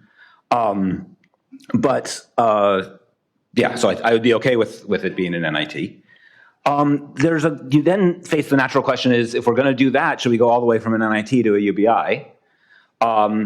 I think there's a big difference between a system that gives a barely livable transfer to people who aren't working and phases out pretty quickly to around $2,000 to $4,000 for somebody in the second or third quintile, and then another program that gives that livable transfer throughout the entire income distribution.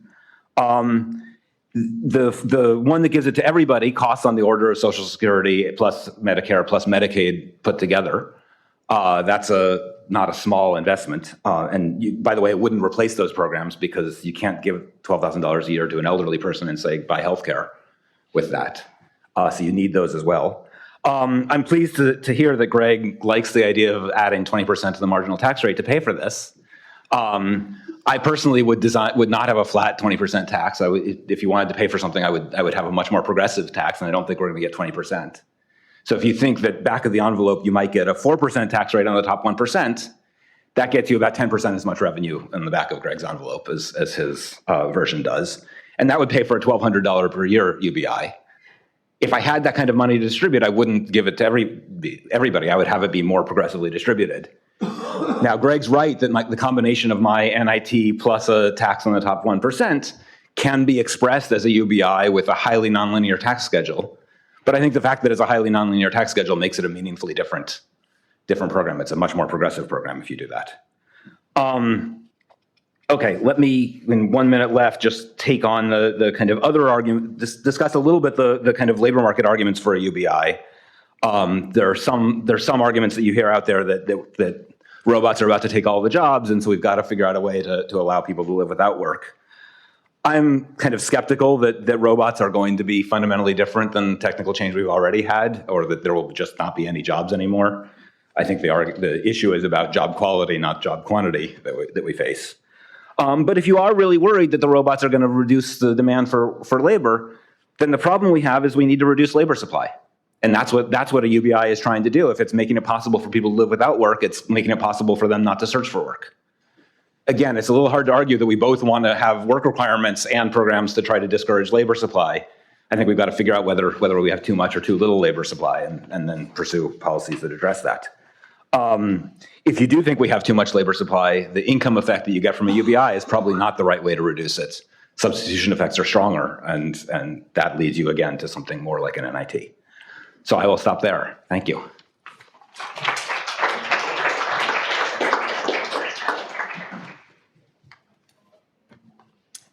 Thank you very much. It's been a really great couple of days. And if those here in the room were hoping to see sparks fly on this panel between the presenters, you're going to be disappointed because I think there's a lot of agreement among us, although Jason may work something up right now.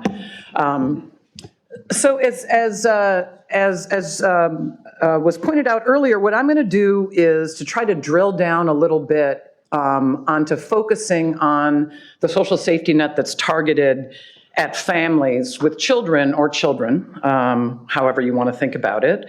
And the reason why I want to do that is, number one, just the starting point is they're the demographic group, at least age-wise in the United States, that has the highest poverty rates. So it's important just to think about from that context. And number two, as raised earlier, children are uniquely suited to be thinking about in terms of issues around intergenerational mobility and what it means to have low incomes at this age and the potential returns from doing more spending and investment on this group. So that's why I'm going to sort of organize my thoughts on that population. And I want to sort of accomplish three things. The first one is, and maybe even the second one, are a bit easier given the conversation we've already had today before this panel and in this panel. But the first thing I want to do is sort of talk a little bit more about a bit of looking backward and a bit of fleshing out what we're doing right now in our social safety net in the United States. And in so doing, try to point out where I think the holes are. Number two, be a little concrete about possible paths forward in a more quantitative way. So I was on a National Academy of Sciences panel that reported out our report about 6 months ago, and the task of our panel was to identify policies and simulate them that have an evidence base that would reduce child poverty and deep poverty by 50% within 10 years. So, they're going to be social safety net programs, not like pre-K, because we were dictated by a statement of work that results needed to occur within 10 years. So I'm going to show you a few things from that, like what would it take to get us a 50% reduction in child poverty, and what would it cost? And then number three, step back a little bit to remind everybody that spending to reduce poverty for children isn't just a current period snapshot. And it yields a lot of returns in the long run that we really didn't have a lot of quantitative purchase on until relatively recently. So it seems worth talking about that. So the current state of the social safety net for children. So what this does is just a static calculation, no behavioral change, starting from the baseline of all programs intact for children for, I think it's 2015 is the data, adjusted for underreporting, so that number might look a little lower than you would expect, 13% based on the supplemental poverty level, but it does adjust for underreporting in the survey data. And then one by one, we just zero out each element of the social safety net and just ask the question, how many more children would be poor if we did that? And so what jumps out of this analysis is, number one, the most work towards reducing poverty in our social safety net comes from the tax credits, more the EITC than the refundable child tax credit, but we'll just call them the tax credits, and then also SNAP. And if I were to show you this graph looking at deep poverty, the incidence of having after-tax and transfer income below 50% of the poverty line, SNAP would jump out. And actually the second largest anti-poverty program for deep poverty in America for children is actually Social Security, little known fact. So this gives you an idea about which programs are currently doing the most work to reduce child poverty. And you'll see that also on this list are SSI, Social Security. You don't see TANF on this list. It's there, it's in other benefits, but it's very small. I think it's 0.2 or something like that. So even deep poverty, our current quote unquote cash welfare system is doing very little for reducing child poverty or poverty in general. So that's sort of point number one. We already sort of talked about the earned income tax credit. The earned income tax credit and the child tax credit are work condition programs. Many of the programs on this list, as Jesse sort of mentioned earlier, have a lot more work contingencies in them than are obvious from the outside. And so I'll come back to that in just a little bit.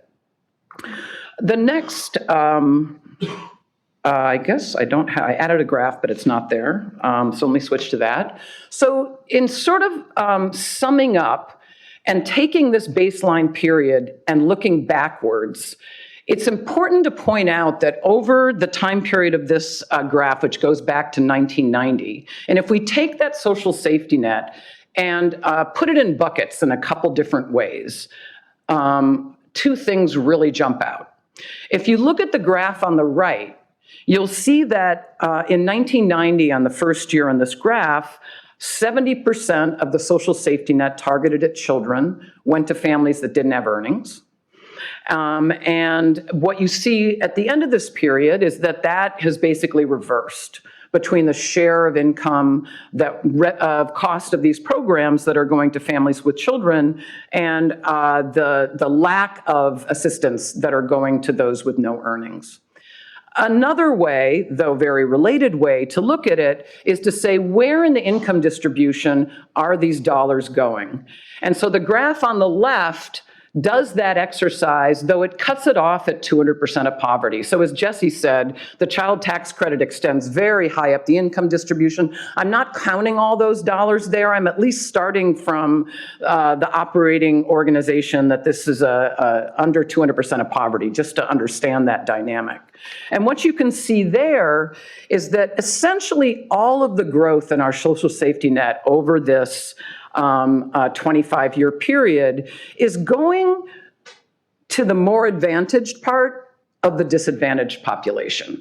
So the expansions of Medicaid for children, the child tax credit, and some of the EITC expansions are actually, costing real dollars, but are going further up the income distribution than at the very bottom. So this, for me, along with a lot of work about, for example, I did some work that looked at the Great Recession as an opportunity to, quote unquote, stress test the social safety net.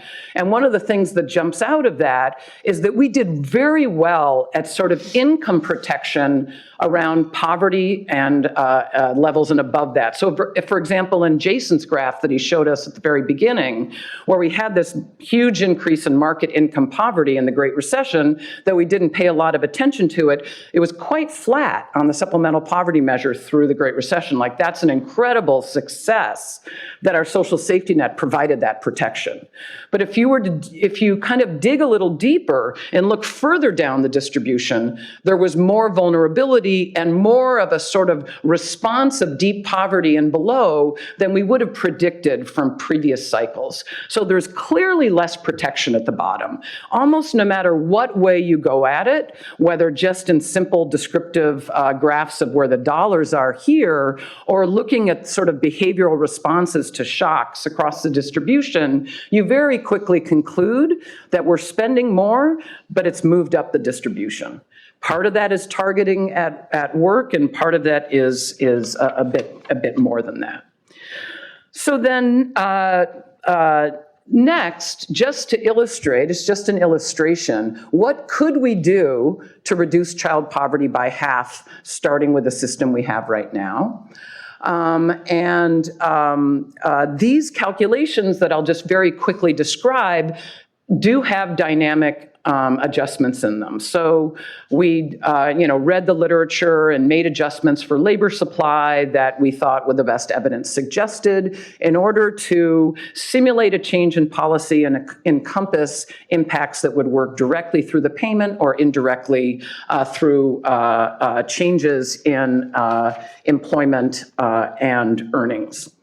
And so we did one simulation in our National Academy of Sciences report that was focused on a work-only set of policies. Minimum wage, EITC, and some other things, and we couldn't get there. You just can't make the programs big enough in order to reduce child poverty by half with work contingent programs only. So what these two simulations show you are two different ways to try to get to a 50% reduction. And the first column uses pre-existing policies. So essentially expands out-of-work assistance through SNAP and through housing vouchers.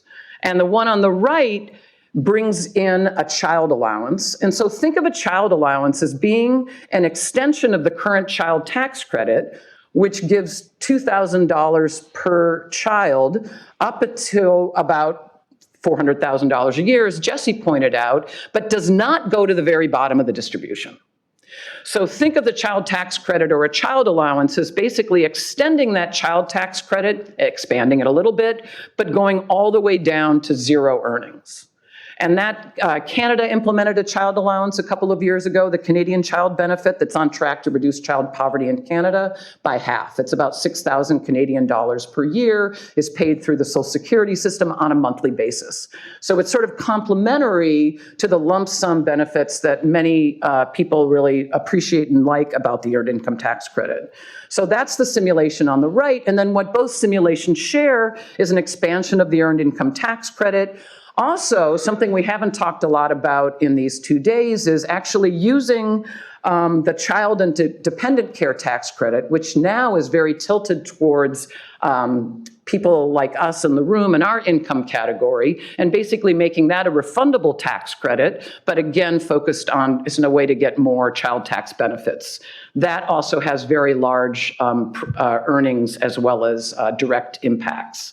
And so you do that all together, you get 50% reductions in regular poverty and deep poverty at a cost of about $90 or $100 billion per year.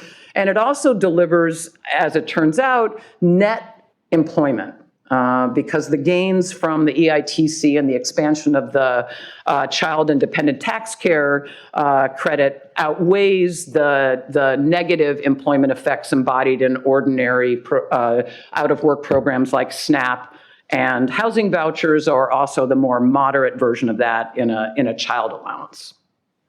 So those are two different ways that you can get there. So then lastly, sorry, still adjusting with this clicker. Sorry, this way. So just to end, all of this discussion about children, the social safety net, is focused on the lens of we need to reduce poverty today. That's motivated by this broader discussion, this fantastic discussion that we're having around inequality in these last 2 days. But it's also really important to point out that when you're talking about children, it also begs one to ask, what difference does it make to be doing more, quote, redistribution aimed at children? What difference does it make to their life trajectory? And, maybe 15 years ago, we didn't know the answer to this question. And I would say today, we definitively have a lot of evidence that points to the importance in the long run trajectory of these programs that we have. So we've got a lot of evidence from Medicaid, an enormous amount of evidence from Medicaid that shows more access to public health insurance when children are young, not only does things in that period, but increases their human capital, increases their education and college going and earnings and health in adulthood. We've got evidence from SNAP that providing more access to resources or food that those resources purchase, particularly in early life, leads to improvement in adult health. And now we have some evidence from work that I've been doing that it also has impacts on human capital, lower incarceration rates for African American men, lower mortality rates in adulthood.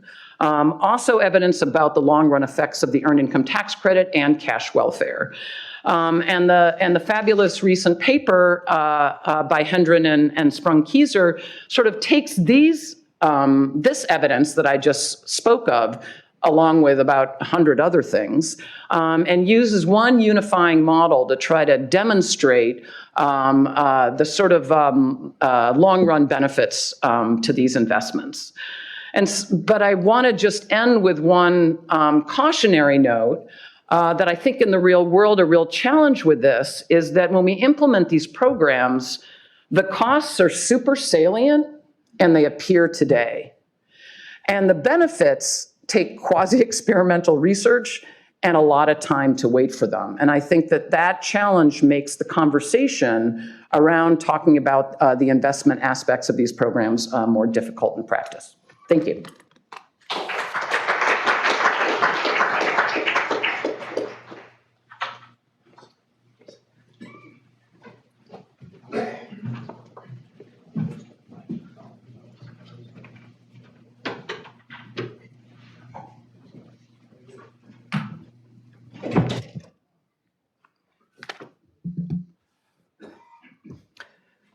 Okay, I want to thank the presenters for being first really interesting, but also being really disciplined and sticking to the time limit. So I think we have a lot of time for both a discussion up here as well as some Q&A from the audience. I think my first question, Jason's first graph, every time I see that, I find that one of the most striking graphs to inform policy. And I want to basically ask a couple questions about it and want everyone to weigh in. I guess my first question is just how is it possible that in an economy that has grown, like productivity growth of about 80% over the span that we see on that graph, we can't get more people over what is essentially a fixed threshold in terms of having market income do some work in reducing poverty? I know that's what this conference is about, but just a little more talk about that. And then in regards to Hillary's last point about how the sort of expansion of the social safety net we've done over the past 40 years has strong long-run investment benefits for kids. I mean, I guess my question is, would that market income performance have even been much worse had we not introduced Medicaid and expanded SNAP over the past couple of decades, which is kind of a scary thought to think about. And so those are my first two thoughts, and maybe since it was his graph, I'll let Jason lead off, but then I absolutely want to hear what Hillary and Jesse think as well. So the supplementary poverty measure produced by the census is actually a partially relative measure in that as incomes grow, the threshold rises. I showed you an anchored measure, which in theory should be the same. So in theory, it should be absolute, as you said, Josh.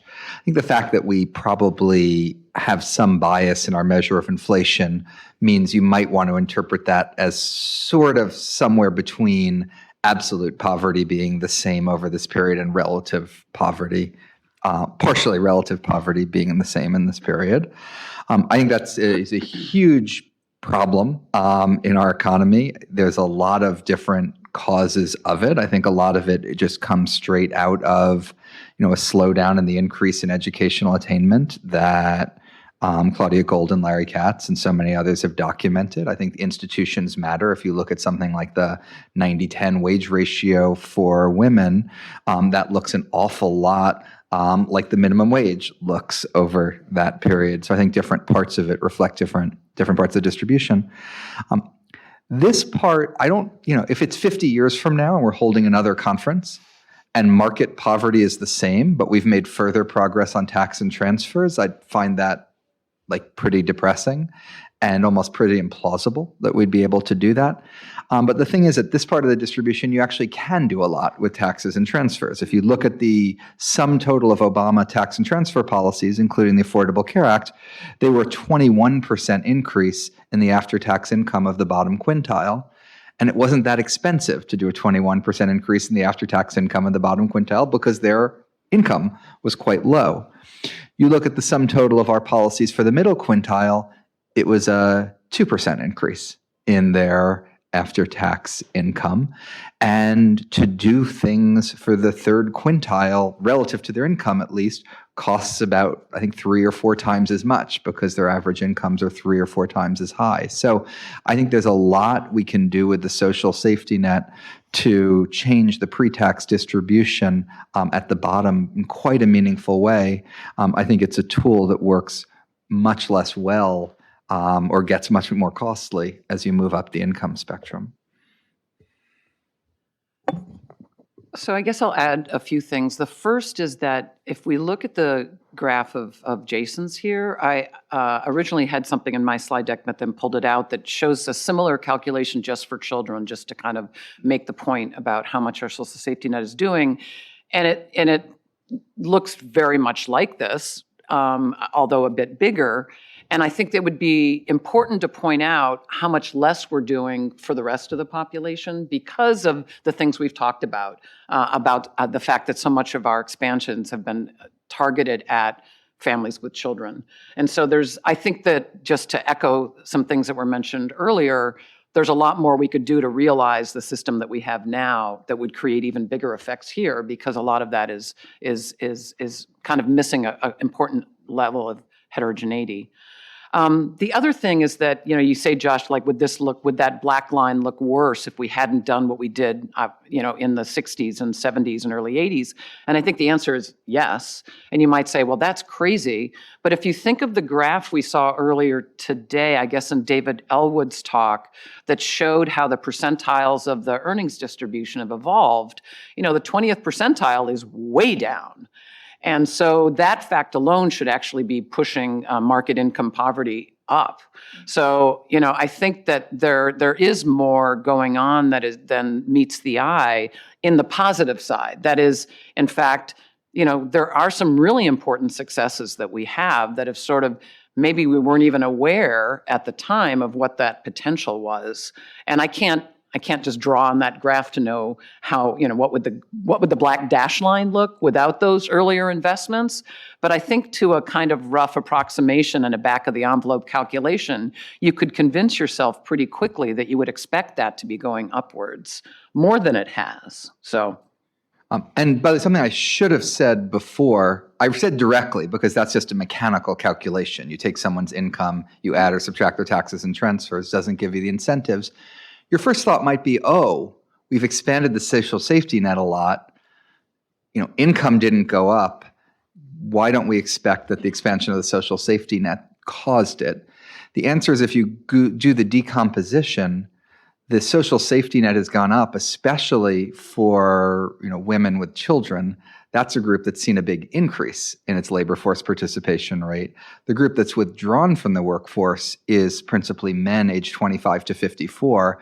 And for them, the social safety net in cash terms is lower today than it was in 1965. And cash plus in kind fell through 2008, although it's risen since then with Medicaid. So I think to a first approximation, the direct and the indirect are about the same. And then with lags, I don't know what the magnitude of what Hillary's talking about is, but sort of know the sign. So my role here today is just to say what other people have already said differently. So I'll do it again. We've had worsening earnings or wages for non-college workers pretty consistently over the entire period covered here. What we've done, what's made up for that and kept market income poverty from going up is that we've sent more people to school, and so the educational attainment of the workforce has gone up. Maybe not as fast as we'd like it to, but especially if you don't look at specific cohorts, but you allow the cohort replacement in the workforce, we've had pretty substantial increases in educational attainment, and so those two have roughly offset each other. I think that raises questions about how much sending more people to school can solve the problem going forward. Because I think, again, relatively fast growth has barely tread water. But I think that makes it not that surprising, and I think it's consistent with the idea that these past investments have paid off, and we've sent more people to school. But that you can only do that so fast to make up for declining wages. So staying on the theme of sort of past or present investments in kids having potentially large investment payoffs going forward. And you mentioned the point that the costs are very salient and in the now, the benefits are harder to see in the long run. I mean, we are at this period of time with interest rates are incredibly low, and the prospect of doing more deficit financing of all sorts of stuff seems a bit less scary than it did. I mean, one, how big is the fiscal offset that you get from the investment in kids? Is it enough to say, if we can be patient and wait for 10 years, this will be 70%, 100%? Fiscally offsetting? And does that mean, it's not that risky a strategy right now to put it on debt? I mean, I know no one has the exact answer for this, but what do we think about that? And that can be for anyone.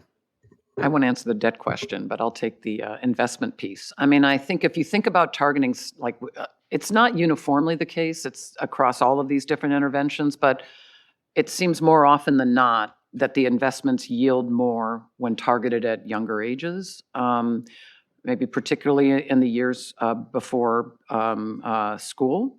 So if you do the math, you don't really reap the returns until people are in the labor market. So that's 20 years for the beginning of the labor market. So I think it would be interesting. I haven't done it. I could kind of piece it together in my head, but I think you need to be pretty patient for these things to show up, honestly, on the same order of magnitude, though, as pre-K.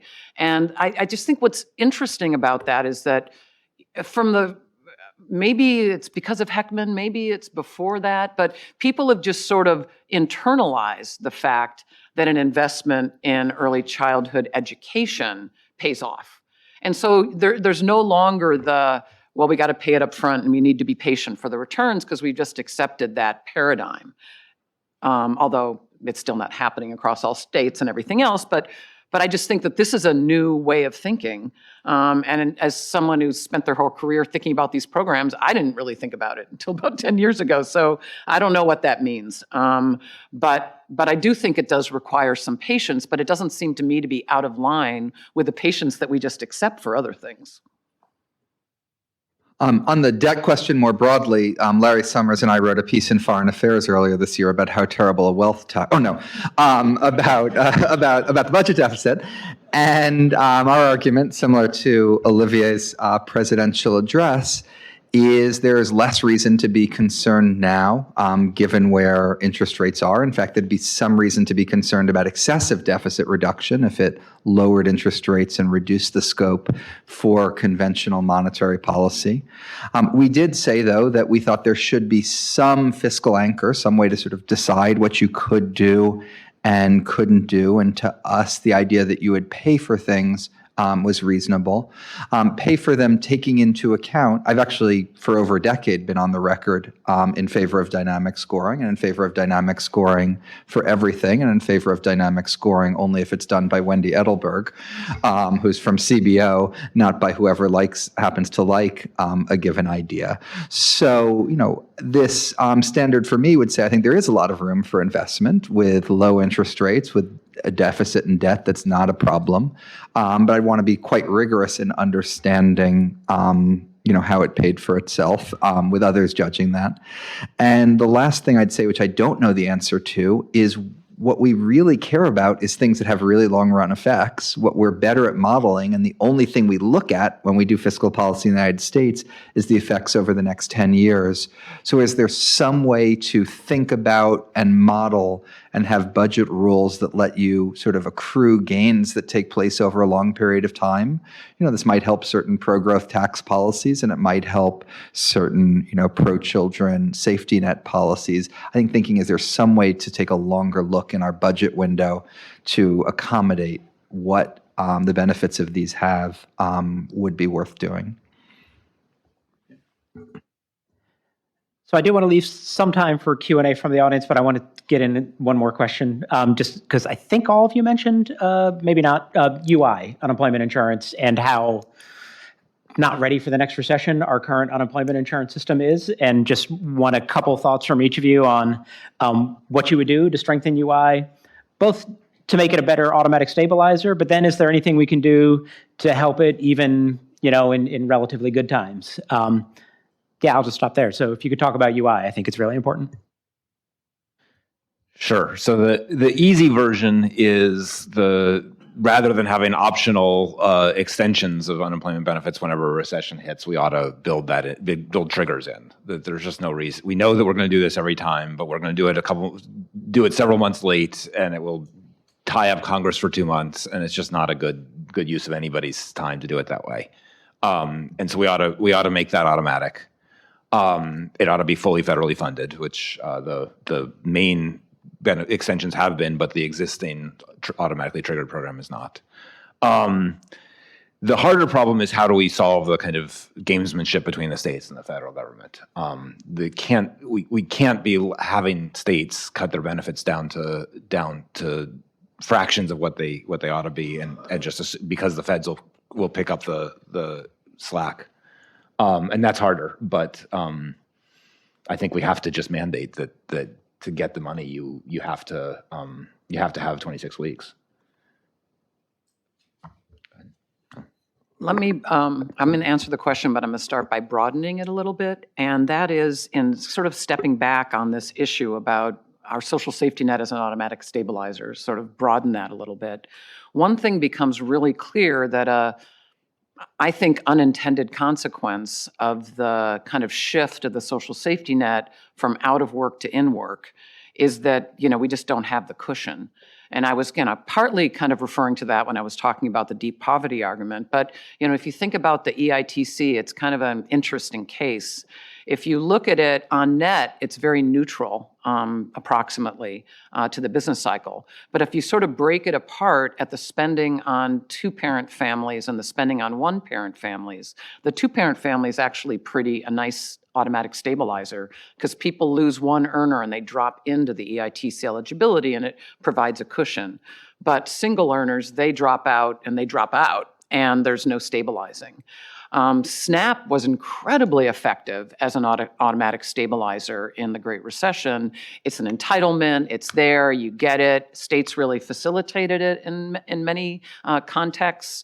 And really notably, cash welfare, which maybe people would think, oh, it was never very cyclical anyways. It's more of structural out of work assistance back in the 80s and 90s. Well, actually not so. I mean, if you look at the 80s recession, you saw AFDC spending go up.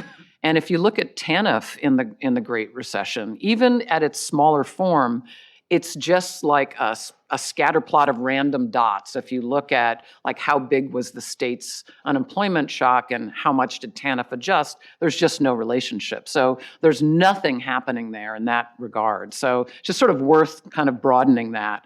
But the one thing I've been thinking about, just to add to Jesse's comments about UI, is a bit less about the weeks and more about the eligibility criteria and how states are changing that as well. Because one thing I don't know the answer to, I don't know if either of you do, is as we've moved towards this work contingent social safety net, where the reality is that we know a lot of people have this kind of very erratic, unstable work, I'm guessing UI is just not helping that group. And so to me, I wonder about how we should rethink UI in the world where we're tying these means-tested benefits to work in order to try to recognize the sort of precarity, if that's the right word, of the current labor market experience, and whether UI, in the nature of the eligibility criteria, just isn't quite meeting need. So when you work in government, a lot of the proposals you work on reflect tremendous amounts of compromise, things like the Affordable Care Act that I said before. If you want to not compromise, what you want to do is wait for the last year of your administration, work on something that has no chance of passing in an area no one cares about, and assign it to Sandy Black and Jacob Liebenluft, and that would be the Obama unemployment insurance reform proposal, which I think was a masterpiece and a gem, which was hung up on a wall of the White House website, and is probably still there on the archived website for anyone to admire. We addressed a number of things in that proposal, in addition to the automatic triggers I mentioned. One is the coverage of UI has fallen tremendously. We look at these incredibly low UI claims right now. We shouldn't be excited about how well the economy is doing. We should be worried about how few people are eligible. It addressed some of the length issues that Jesse said, some of the ways that employment relationships have changed over time and wanting to address those. A few of the different shortcomings in UI. If you take a new job and it pays less, rather than staying in no job that pays nothing, so-called wage insurance, integrated that into the system. I can't remember if we did the following in the system, but we should have, and it was certainly in the other proposal that CAP, Georgetown, and somebody else did, which is when your UI gets exhausted, rather than going from a full flat amount to nothing, maybe do something smaller in between so you don't end up on, as Jesse's documented, disability insurance, which is an absorbing state you stay in for the rest of your life.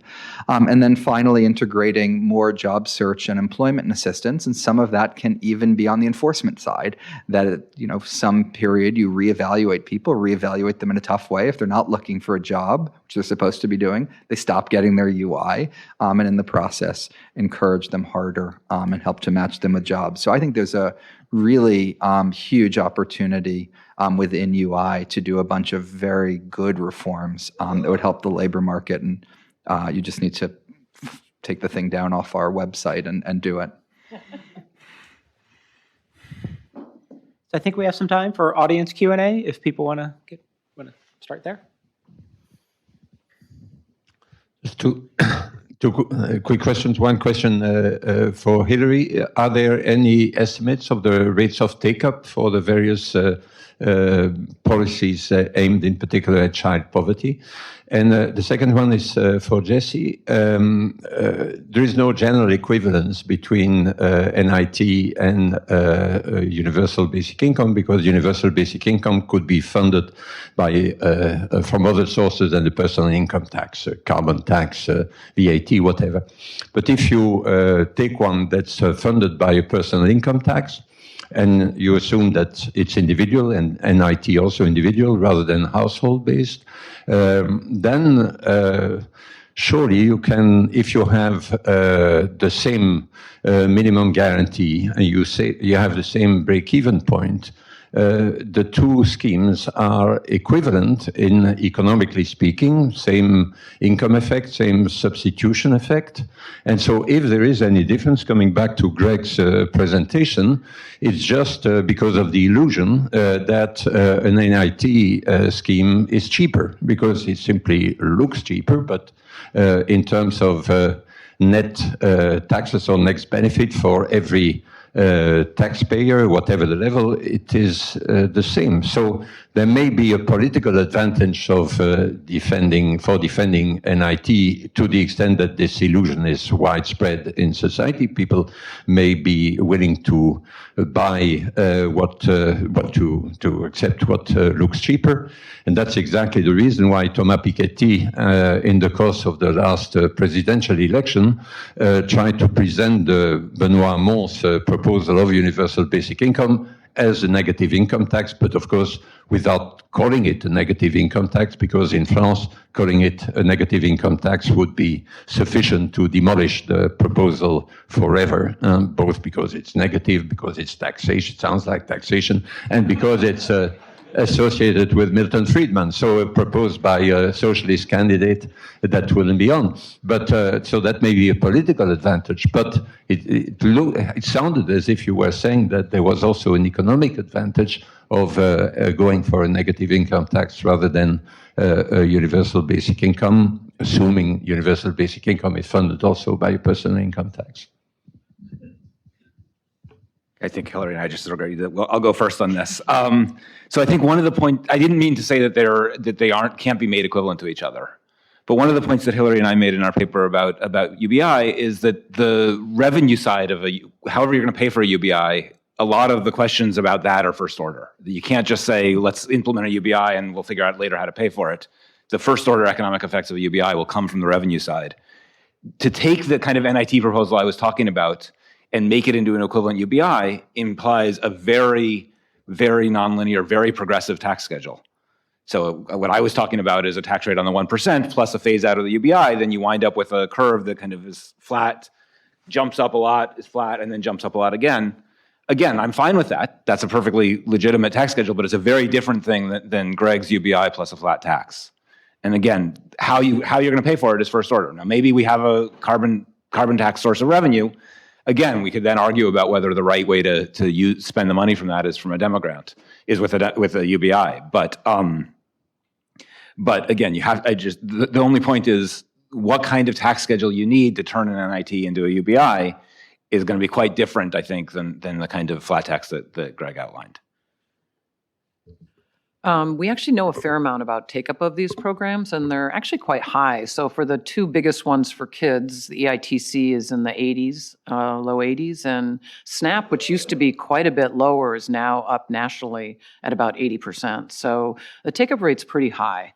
And there's been a lot of interest. States are very interested in how to figure out ways to help identify and outreach, and states, some states are really increasing barriers to these programs. So they're, kind of using, hidden policy in order to try to make their programs used less. But then there's other states that are, trying to use policies to try to expand access to programs, particularly those that aren't paid for by the state. Like SNAP's kind of interesting because it's a federal program. It's a federal program that states implement. So they bear the administrative cost, but not the main part of the cost. And so there's very interesting dynamics that play out. But overall, I think the take-up rates are pretty high.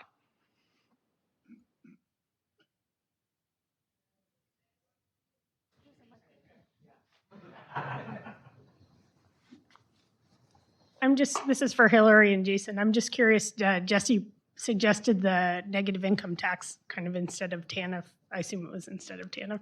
So what do you guys think in terms of replacing kind of the cash TANF program? In 2 minutes or less. Yeah. I guess I'm for it. I mean, I think my first order thinking is we need more out of work assistance. Like that feels very strong to me. Though I also really like, I sort of share David's view that, we can't do it all out of work, that we need to leverage work and make work pay. And so I would want to still have the subsidy before the NIT phase out. And I think that's what you were implying, but that makes a kind of different version of an NIT than the usual one, where we just got one out-of-work instrument that's being phased out. So I would think it would be very important to have those things both there. So you could basically think of the child allowance as it's an NIT. It's just there's a long range before it's phased out. And, in the NIT in its usual form, we usually think about as first dollar phase out, which I think is a terrible idea. I think we've learned a lot about that. And I think it's important, particularly within the context of what the problem is that we've been talking about for the last day and a half, that it not be so targeted. I'm not putting words in Jesse's mouth, but just to say that. Just say Aaron Dubé has a proposal for a schedule a lot like that takes the EITC but has a non-zero intercept for it. And he does it as like taking half of the EITC and turn it to out of work. I'd put more money in. You'd put more money. Maybe you'd put more money in, but. I think a child allowance is a no-brainer and sort of fits within our fiscal constraints. I think when you start to talk about a negative income tax, it's hard to have that conversation absent a conversation about where you can raise revenue, and then if you can only raise this much, what's your next priority and all of that. So I guess I don't know the answer. Okay, I think we have time. Jean, you want? You all mentioned the earned income tax credit in terms of its impact on poverty. Hillary, you actually, in your list of things, talked about that if you did things like child allowance, that the positive work impacts of the EITC, perhaps higher minimum wage, would also overcome that. So, much of the work you've done has all pointed on the work incentive, and yet there's now a paper circulating that kind of by Clevin suggesting something different. So I wanted to give the three of you a chance to respond as to whether how seriously one should take that, how much that should be seen as not, or is over impacting the existing more vast literature that EITC does have a positive work incentive. Yeah, so I think it is true, just kind of looking backwards, and I'm looking at David Elwood to, get a nod from him on this, is that, we do have, I have this paper that shows that like half of the anti-poverty effectiveness of the EITC, at least for children, operates through this employment channel and not just the direct payout of having a tax refund.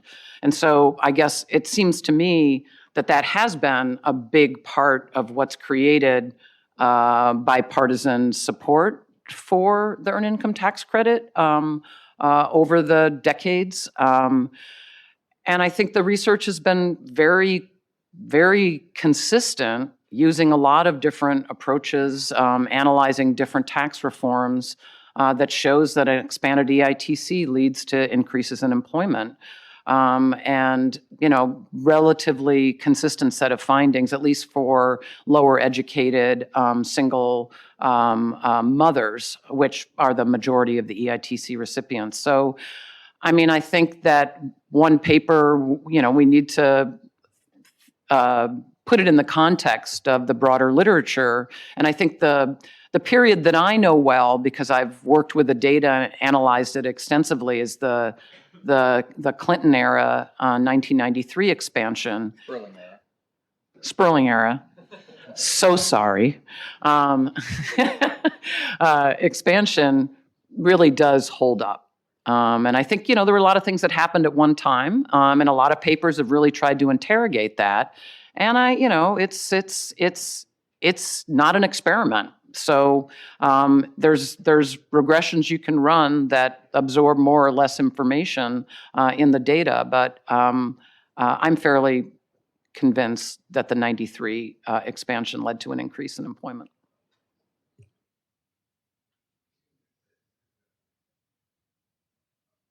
Yeah, I do CNBC on Jobs Day a lot, and they tell me the jobs number, and a minute later, I have to tell them what it means. And they have about 10 people that do this, and I'm far and away the most insightful of all 10 of those people. And I want to give you my tip, and you two can be just as insightful as me, which is your view about the economy after you see the jobs number should basically be the same as your view of the economy before you saw the jobs number. And everyone else, the other 9 people, radically changed their view based on whether the number was 40,000 above or below the consensus. I think in general, you want to update a lot less than you think. I would apply that rule to when you see a working paper on Twitter. It works just as well. And on the earned income tax credit, there's except if it's by David Otter. There's a large literature on the earned income tax credit. Some of it's used experimental methods like Paycheck Plus. Some of it's used different data sets. Some of it's used IRS data. Some of it's looked at different ones. That literature left us with a view about the pro-employment effects of the EITC. The Clevin paper, in many respects, seems quite good. In many respects, has a hard time with any type of really clean identification because the way 90 and 1993 were phased in, the one-child and two-child EITCs were both moving at the same time in strange ways. Welfare reform waivers were happening. The way the economy was affecting families with 1, 2, and 3 children might have differed just for economic reasons. And so that paper, as good a paper as is in some respects, is not one that is such a clean, random experiment, super well identified, that I would break the rule I said before, which is don't update too much based on any one data point. I'm glad I let Jason answer first because he said it better than I would. I believed before that paper came out that the EITC expansion in the mid-90s had expanded female labor supply, and I still believe that. I haven't updated very much. But I just want to say one thing. You can't, if you don't share my view of that, and you do believe that there was no labor supply effect, you can't also believe that I've shown that the EITC is captured by employers. that effect was predicated on there being a labor supply effect. And so there's been some confusion that both the EITC is captured by employers and it doesn't induce more people to work, and those can't both be true. So I think we're right on end of panel time. So I know people have other questions, but we're going to land this now. Join me in thanking the panel members.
Well, we will now start the last panel. I am honored to be here. I appreciate the dedication to diversity they have, and including one person in this panel who is not a PhD, not a policymaker, and was born in the United States. Neither of those are particularly oppressed or sympathetic groups, but nonetheless, I am representing them. I will start with a few opening comments as the policymaker here on 25 years of looking at the issue we're dealing with, progressivity in our tax system, and just make a few points. Number one, I am in the category who thinks our tax code should be way, way more progressive. It is worth noting that it is not like there's ever been positive movement. For example, the Clinton came in at 31%.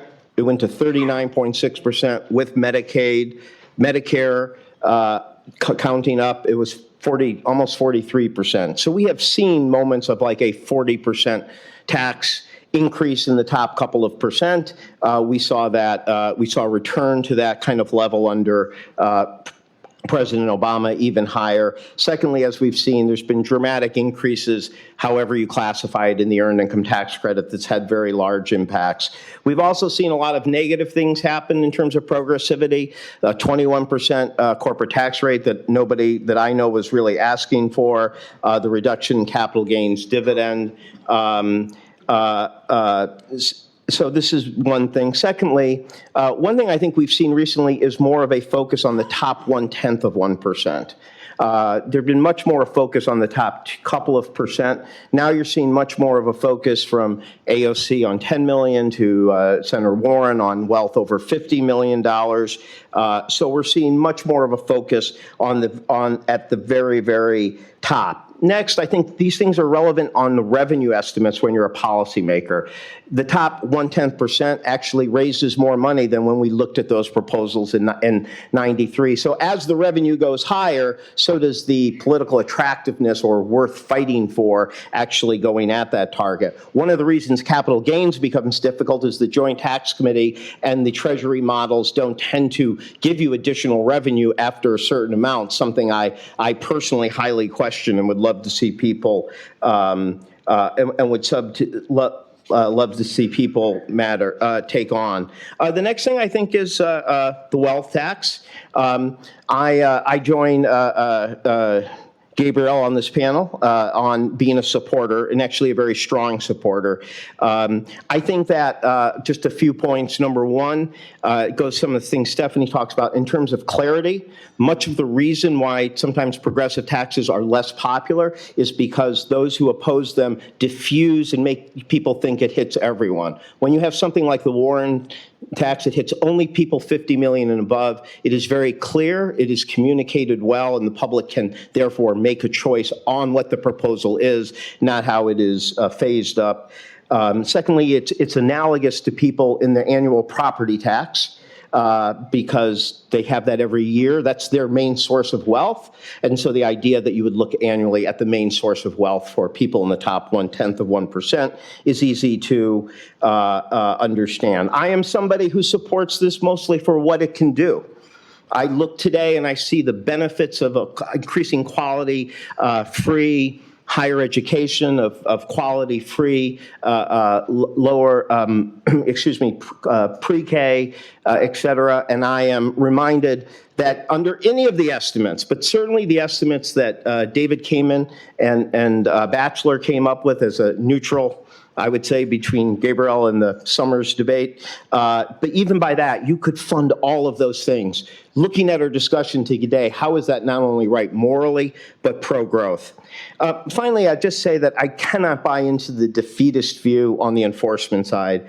Gabriel and I do use a similar quote I've noticed, which is that enforcement is not a law of nature, it's a policy choice. The difference in the amount of money collected, if you believe 15 versus 50%, is about $800 billion over 10 years.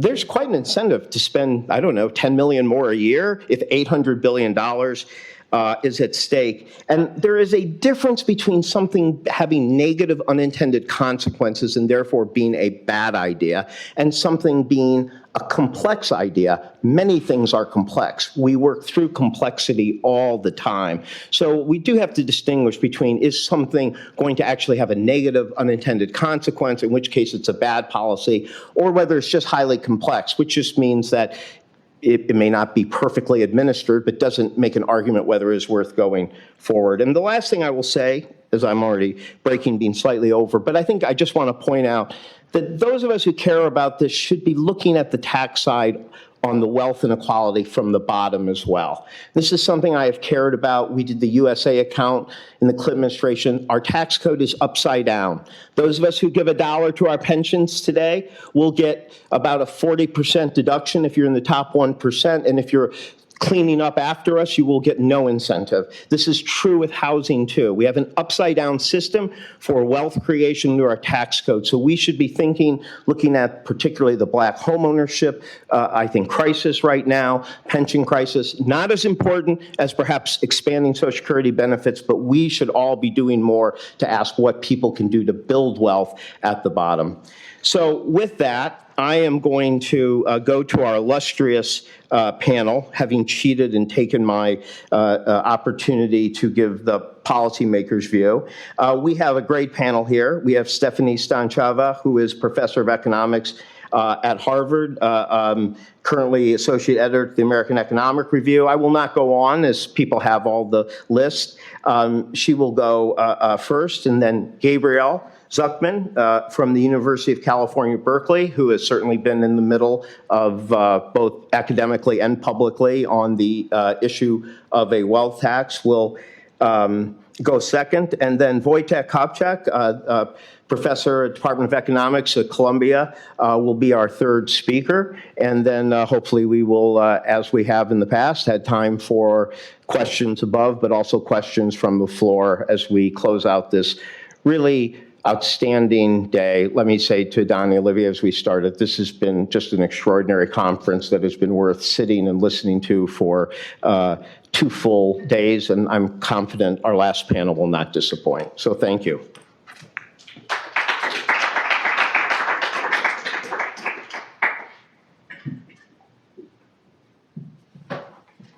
Wonderful. Thank you very much all for being here. Thank you to Dani and Olivier for this great conference. What I want to talk to you about today is that when it comes to progressivity and redistribution, we as a society and as citizens have quite complex considerations, attitudes, and views, sometimes quite stark misperceptions, and that it's very important for us as economists and researchers to go and study these things. And the tool that I want to use here and that I'm going to talk about is large-scale surveys of people. So really trying to get into people's minds, to listen more to people, and not in a idealistic or wishful way, but rather as a rigorous tool for research. So the tool we've been deploying for several years now is these large online surveys, which are typically run in several countries. Today I'll focus only on the US for the sake of this conference. And really these surveys allow us to get at things which are completely invisible in other data sets, no matter how high quality these data sets are. So before we used to use surveys to measure things which today are better seen in admin data, like incomes, transfers, etc. But perceptions, attitudes, reasonings, underlying economic behavior and outcomes are still not visible in other data sets. And so I think high quality surveys are really key. They can be large sample representative, or they can be very targeted to specific groups, which are often hard to reach otherwise. And I put there are surveys, and then there are surveys. So the quality of the design really matters. You can make them nicely interactive, animated, intuitive, to really get at the underlying perceptions. They can have some experimental component. I'll show you some studies in which people see some information, others don't, and so you can see the effect of providing that information, for instance, and they can be combined with natural experiments. For instance, using it to combine it with characteristics of where you live, where you've moved to, what programs you've received in a quasi-random way, etc. Okay. So I'm going to talk to you about 4 big issues on redistribution and progressivity. I'll go relatively fast, but which really I think can help inform a little bit the debate about what people think and want when it comes to progressivity.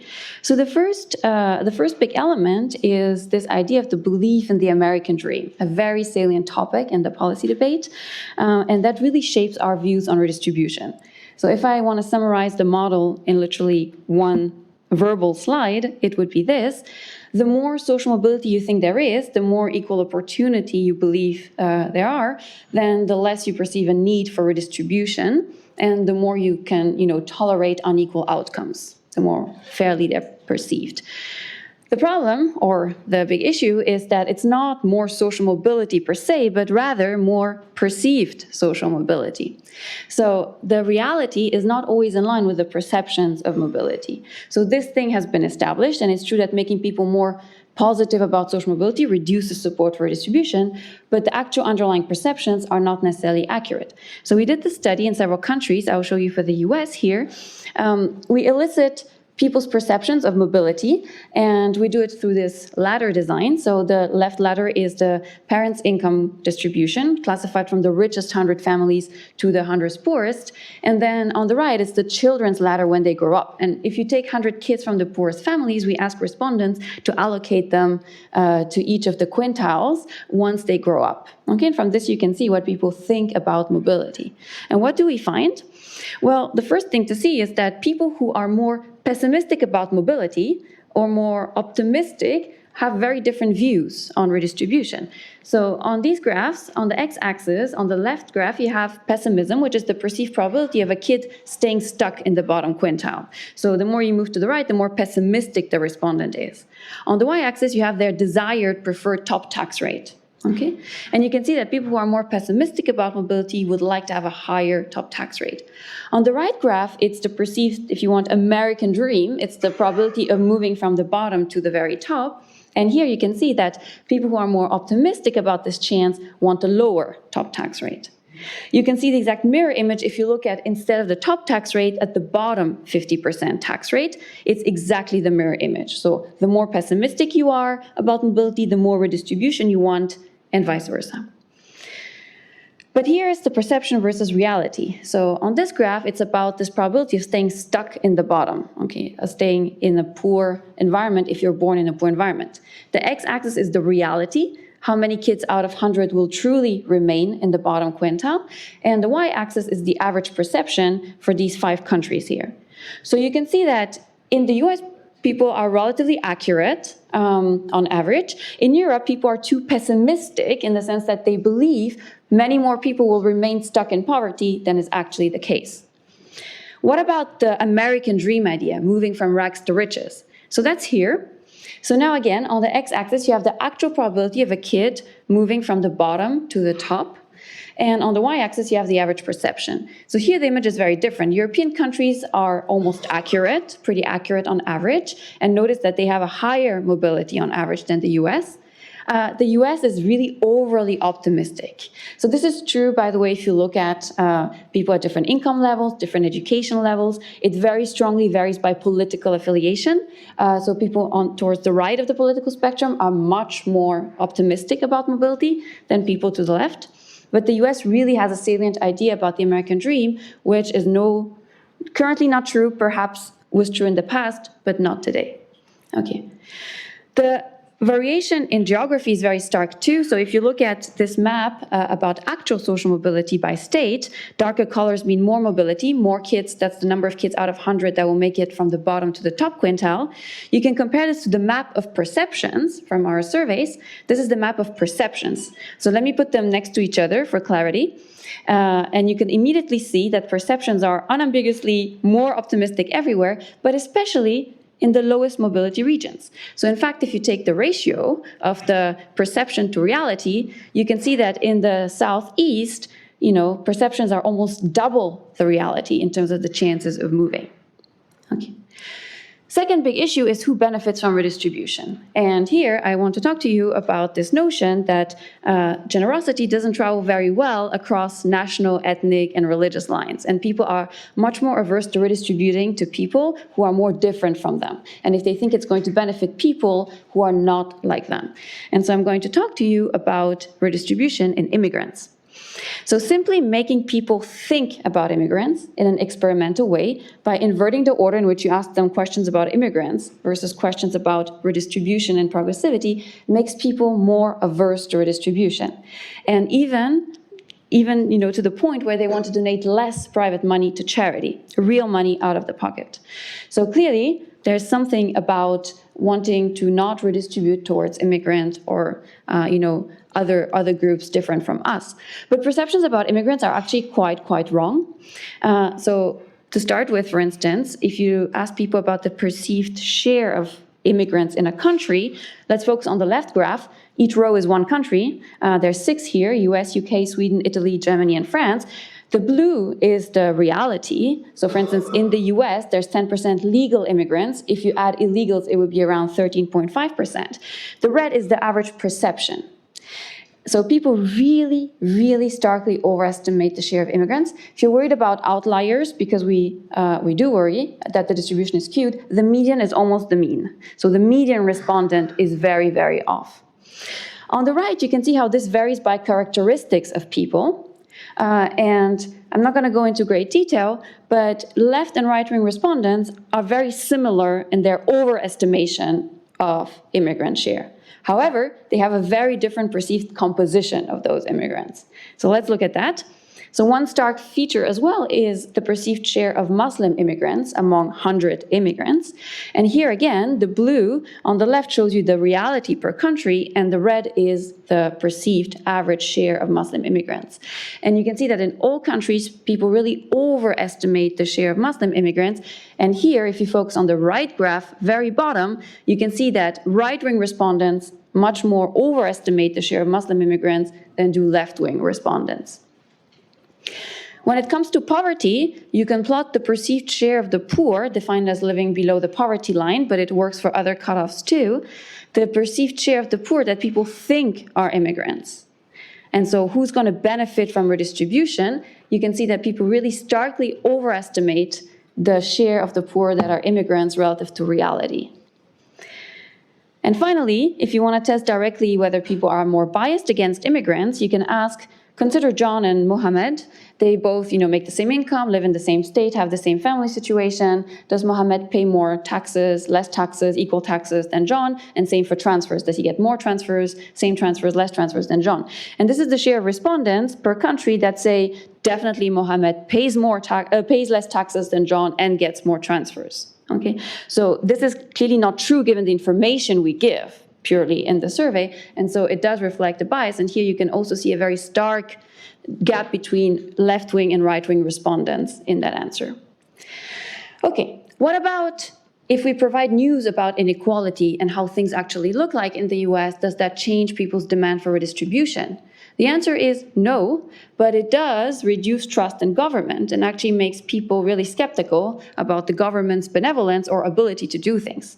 So what we did in this survey was to tell people, enter your annual household income in the box, and then a slider basically shows you where you are in the income distribution based on that.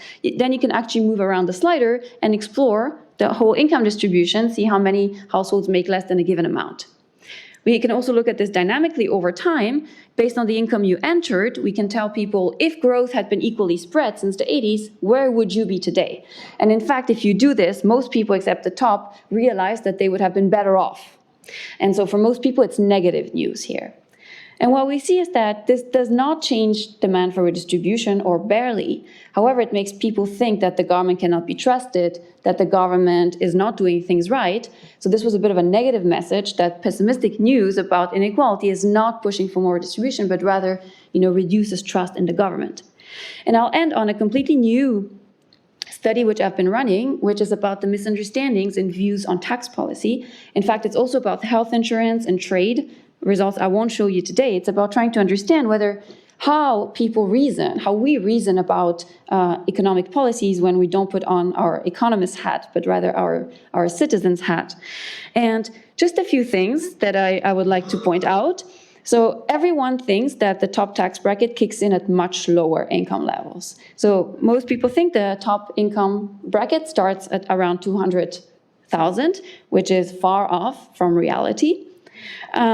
If you ask people, were the tax rates in the 50s higher, lower, how high were they? Most people have really no idea that the tax rates were much, much higher, top tax rates in the 50s. When you ask about who's at the top, who are the rich people, who are the high income earners, there's a stark overestimation of people who are, entrepreneurs. That's quite stark. Of people who are scientists, I wish, entertainers, very stark, media, sports, and really an underestimation of people who are managers and executives. So there's also a different skewed perception of who's really at the top, and that possibly shapes our views on progressivity. Oops, not good.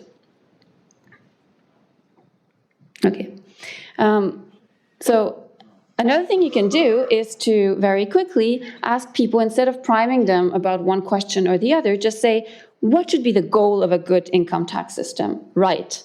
And so people write in open-ended text boxes. And then you can do text analysis on these responses. And I find them very informative because without priming anything, you see what responses come out. And for instance, what should be the goal of a good income tax system? You can already see the topics jumping out at you. And you can do more. You can take these words and actually classify them through an algorithm called topic analysis, which is going to group together terms that constantly appear together. And you can assign topics to those groups of terms. So I've assigned them some names based on what the algorithm spit out as groups, and you can look at these topics as they appear by political group, for instance. So one is an equity topic, basically considerations of fairness. One is an efficiency topic, considerations of, distortions caused by the tax system. The other is the government's budget, particularly the debt. The other is wealth concentration. And the final one that appears organically, if you want, from that algorithm is loopholes.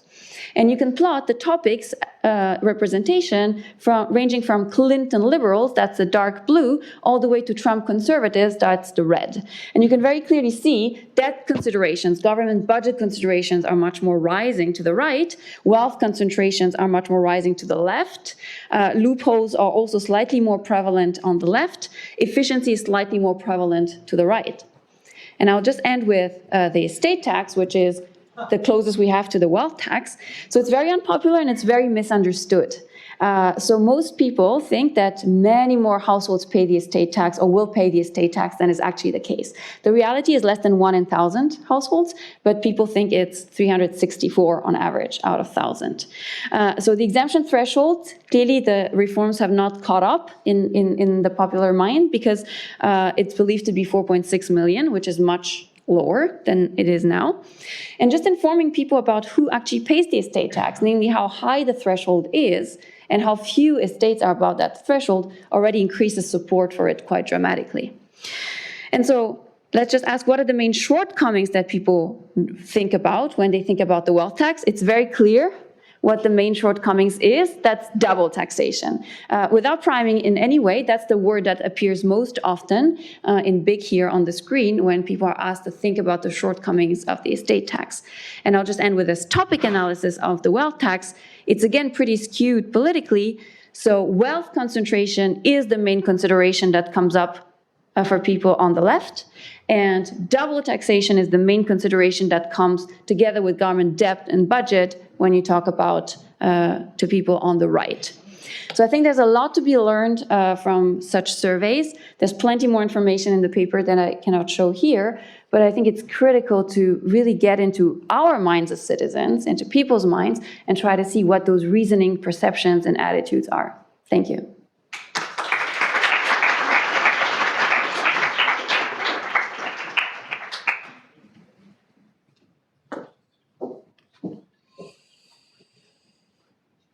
Thank you. Thank you so much, Olivier and Dani, for a terrific conference. So I'd like to talk about whether wealth tax can work.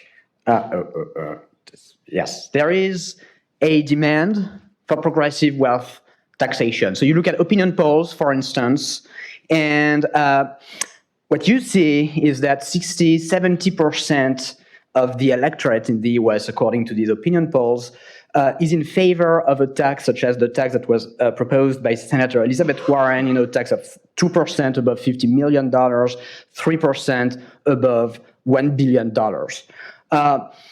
That's even before taking into account explaining how the revenue would be used. That's just polling on the tax itself. Is it a good idea? But of course, the revenue matters a lot. I think it's extremely important to the number one argument for why we might want a wealth tax in the US is wealth is concentrated. There's a lot of wealth at the top, can generate a lot of revenue to fund education, healthcare, and so on. A lot of the debate has been, so let's assume that this becomes reality. Let's assume that, I'm not holding my breath, but a wealth tax passes Congress in 2021, and that's the law of the land.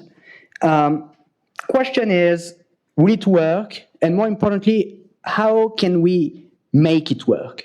How can we contribute? And what can we learn from the international experience on that question? So these are questions that we discuss in our book, Triumph of Injustice, with Manuel Saez. And the points we make in chapters 6, 7 is, look, tax avoidance, tax evasion, tax competition, these are not laws of nature, just like Jean said. These are policy choices. So sometimes governments choose to let taxes fail, but they can also choose to make taxes work. And with good fiscal plumbing, I think the United States would be in a good position to make a wealth tax work. So let me illustrate this. So what's the European experience with wealth taxation? Let me be very clear with the fact that this experience was a failure. Okay, it is a big intellectual and political failure. And that's due to three reasons: tax competition, tax evasion, and the way these taxes were designed. So let me start with tax competition. Europe has and still embraces tax competition. France used to have a wealth tax, and a French person who wanted to avoid the wealth tax could simply move to London, could simply move to Brussels. That's a 90-minute train ride from Paris. And immediately, right after moving, that person would not have to pay taxes anymore in France. That's a choice that was made. France could have said, look, you've made a huge fortune thanks to French markets, French infrastructure, French schools. And now you want to leave the country to stop paying taxes. We're going to continue taxing you for, 5, 10 years. What the US does is the polar opposite, is that you leave the US, you have to continue paying taxes in the US forever, because taxation is based on citizenship, not on residency. That's not how taxes work in Europe. Second problem is tax evasion. until very recently, there was no exchange of bank information between banks in Switzerland, in Luxembourg, in tax havens at the very heart of the European Union and other EU countries' tax authorities. So you open a bank account in Switzerland, you have a bank account in Luxembourg, and if you don't self-report your wealth on your wealth tax return, there you go. You can evade taxes extremely easily.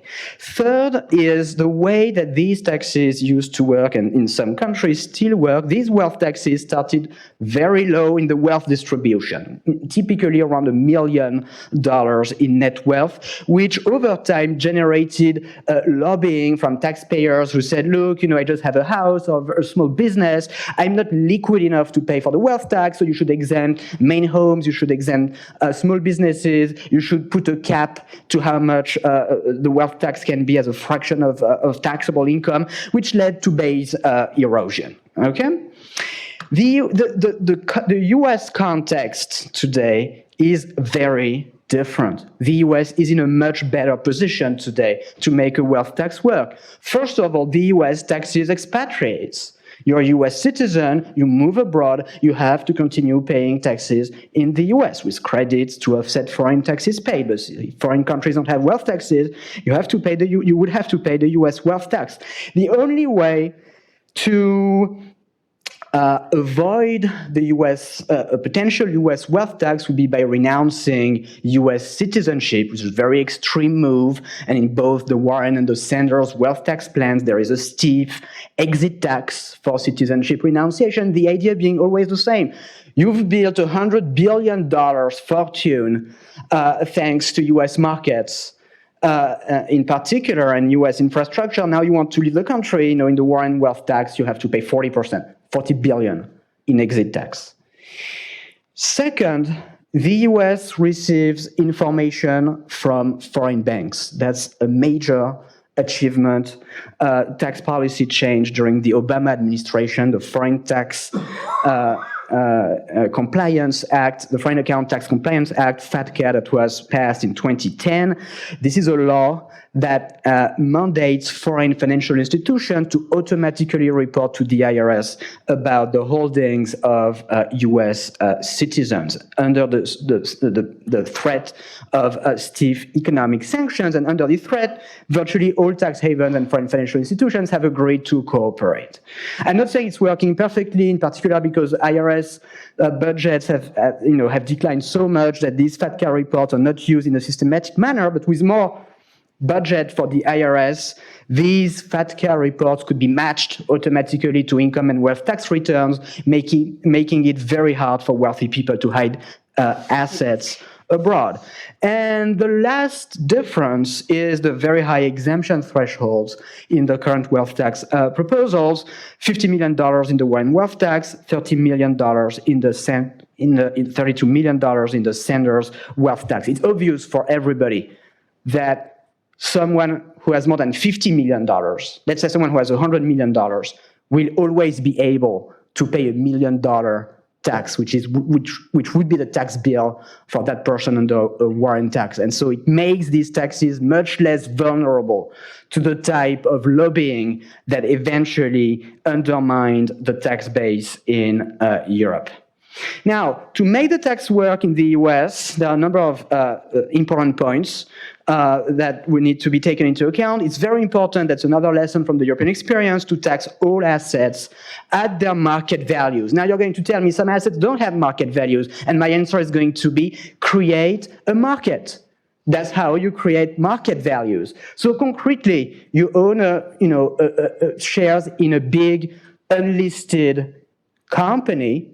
The IRS could use valuation methods that exist in the private sector to put a value on these shares, on these assets. And if the taxpayers are unhappy with the IRS valuation, they would have the option to pay in kind with shares of the company. And then the point is not for the government to own shares in private businesses. The point is for the government to sell the shares on a market, and in effect to create the market that currently is missing. So create market values. Last is, there is tax avoidance. Regulating the tax avoidance industry is a choice.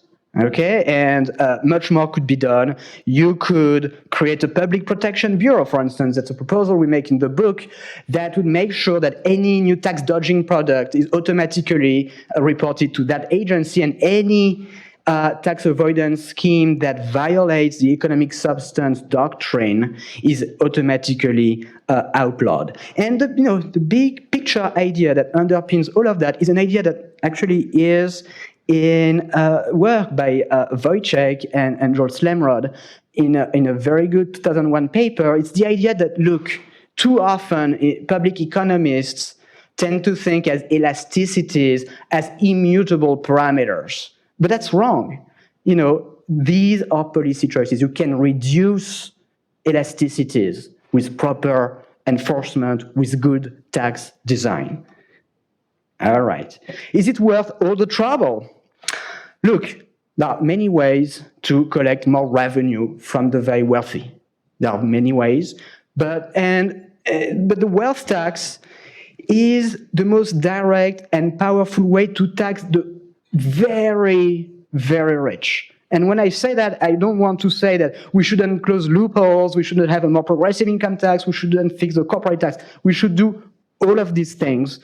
But these things would not be enough to make billionaires, to significantly increase the effective tax rate on billionaires.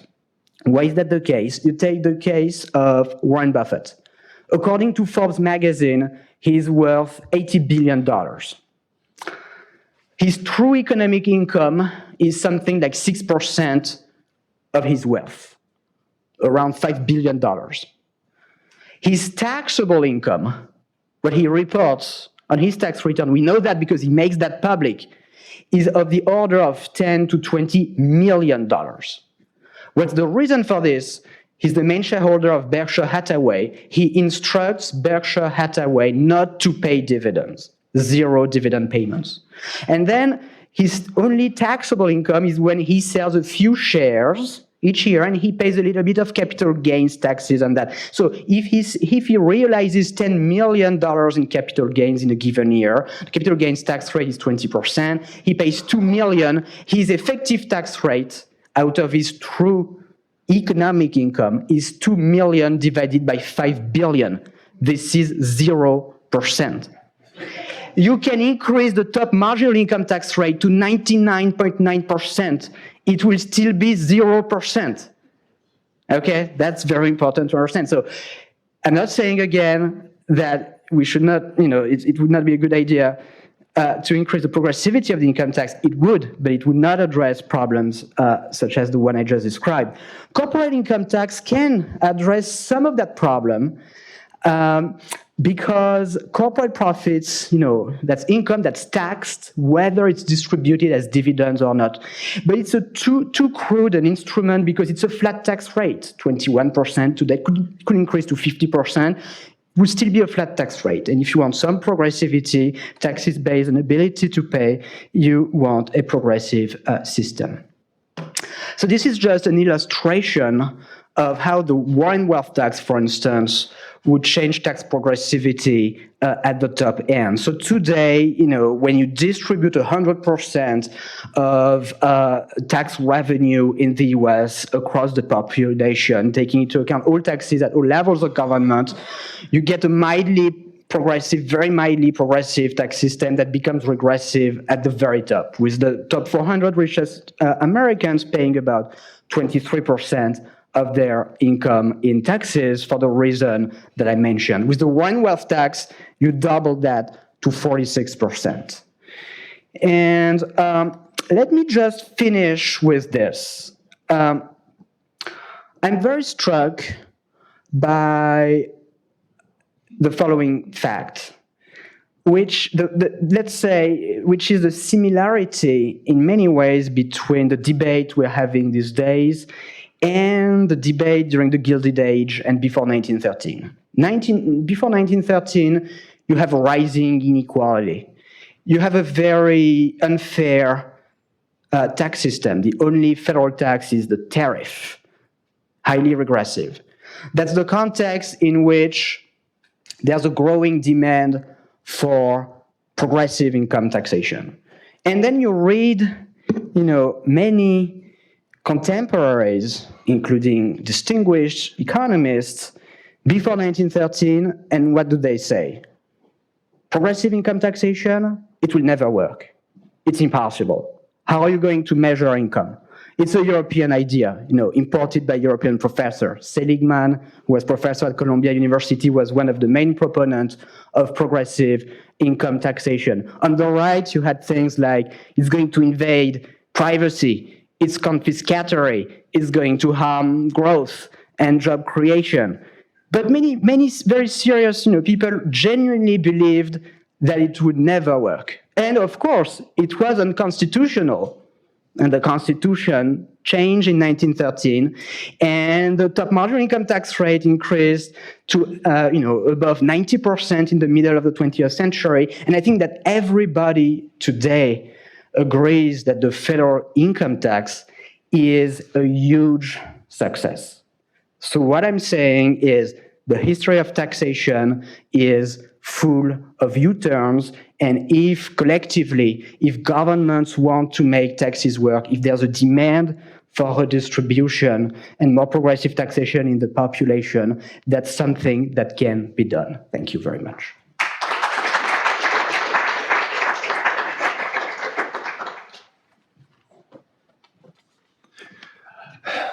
Okay, so I understand that there are expectations, but I'm mostly not going to talk about the wealth tax. I'll mention it maybe once or twice, but I'm happy to discuss it in the Q&A, and I'm writing a response or a comment for the Brookings papers, so that's going to be out in a few days, so you can see my views there.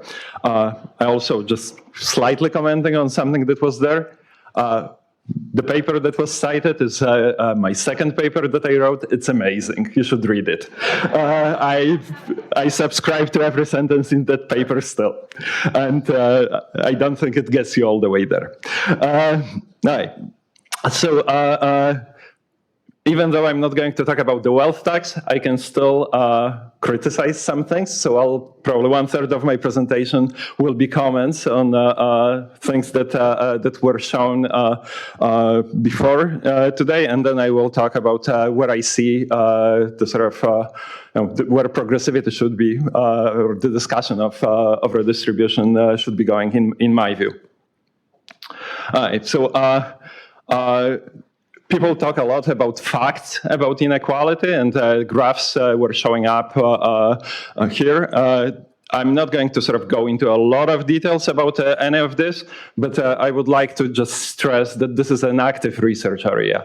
So when you're just seeing one graph that shows the evolution of wealth or income inequality, you should realize that they are contentious, and they are contentious for a good reason. They are contentious because these things are very difficult to measure.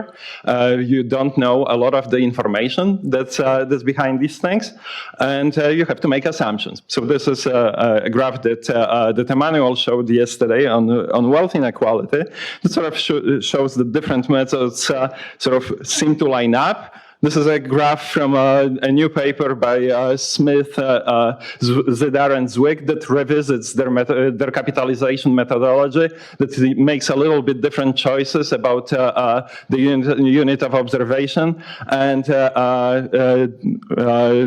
you see a much wider range of the estimates. One of those, the estate tax, I'm completely on board that it should be revised upwards. This is from my paper that with Emmanuel now 15 years ago, where we made one strong assumption that that mortality differentials between poor general public and the rich were constant, and there is now good new evidence that they've been increasing. So that's a revision.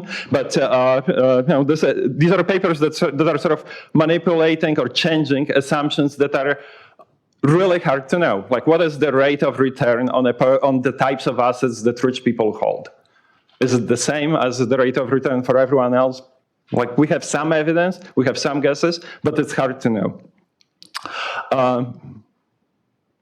Right. This is a comparison of income inequality numbers from Piketty, Sayers, and Zuckman, and Totten and Splinter that again shows very different patterns. Now, why do they show different patterns? This is sort of a long list of things that once you start reading through this, you realize that these are things that we don't really know very well. These are things like, if you take national accounts, there is tax evasion, it needs to be allocated to somebody, to the bottom or to the top of the distribution. We don't know exactly where.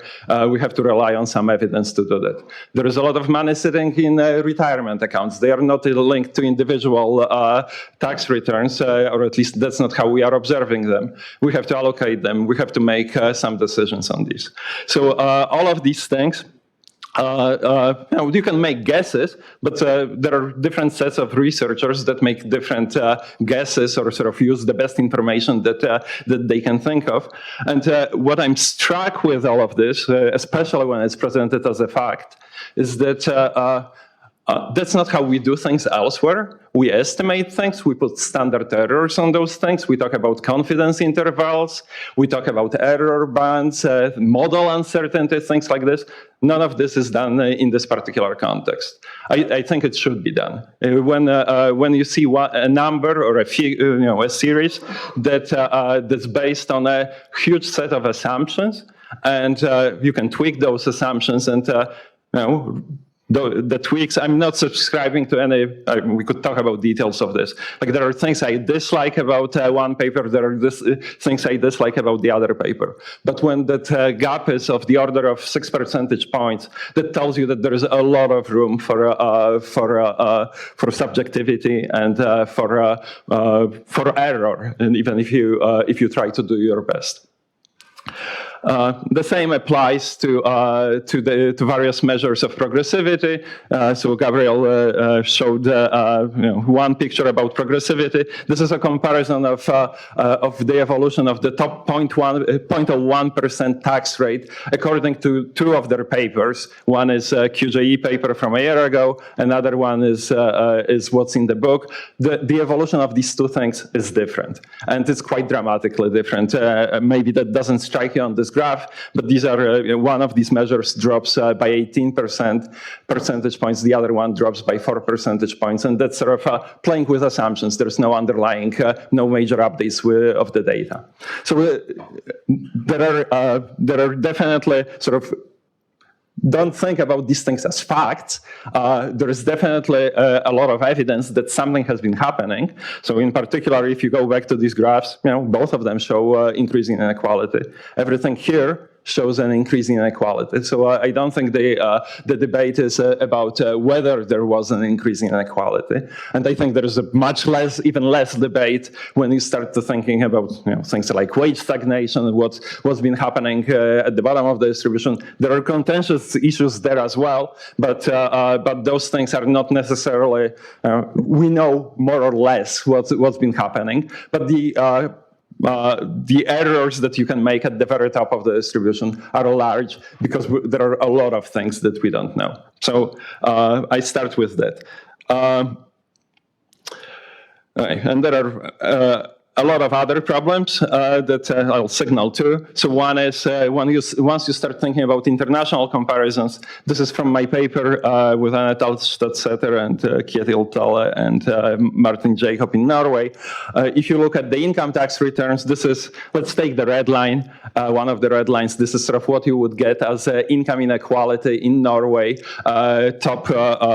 is top 1% share, evolution over time, relying on the income tax return data. What is it that you're missing? What you're missing is money that sits in closely held businesses, not publicly traded businesses, small firms.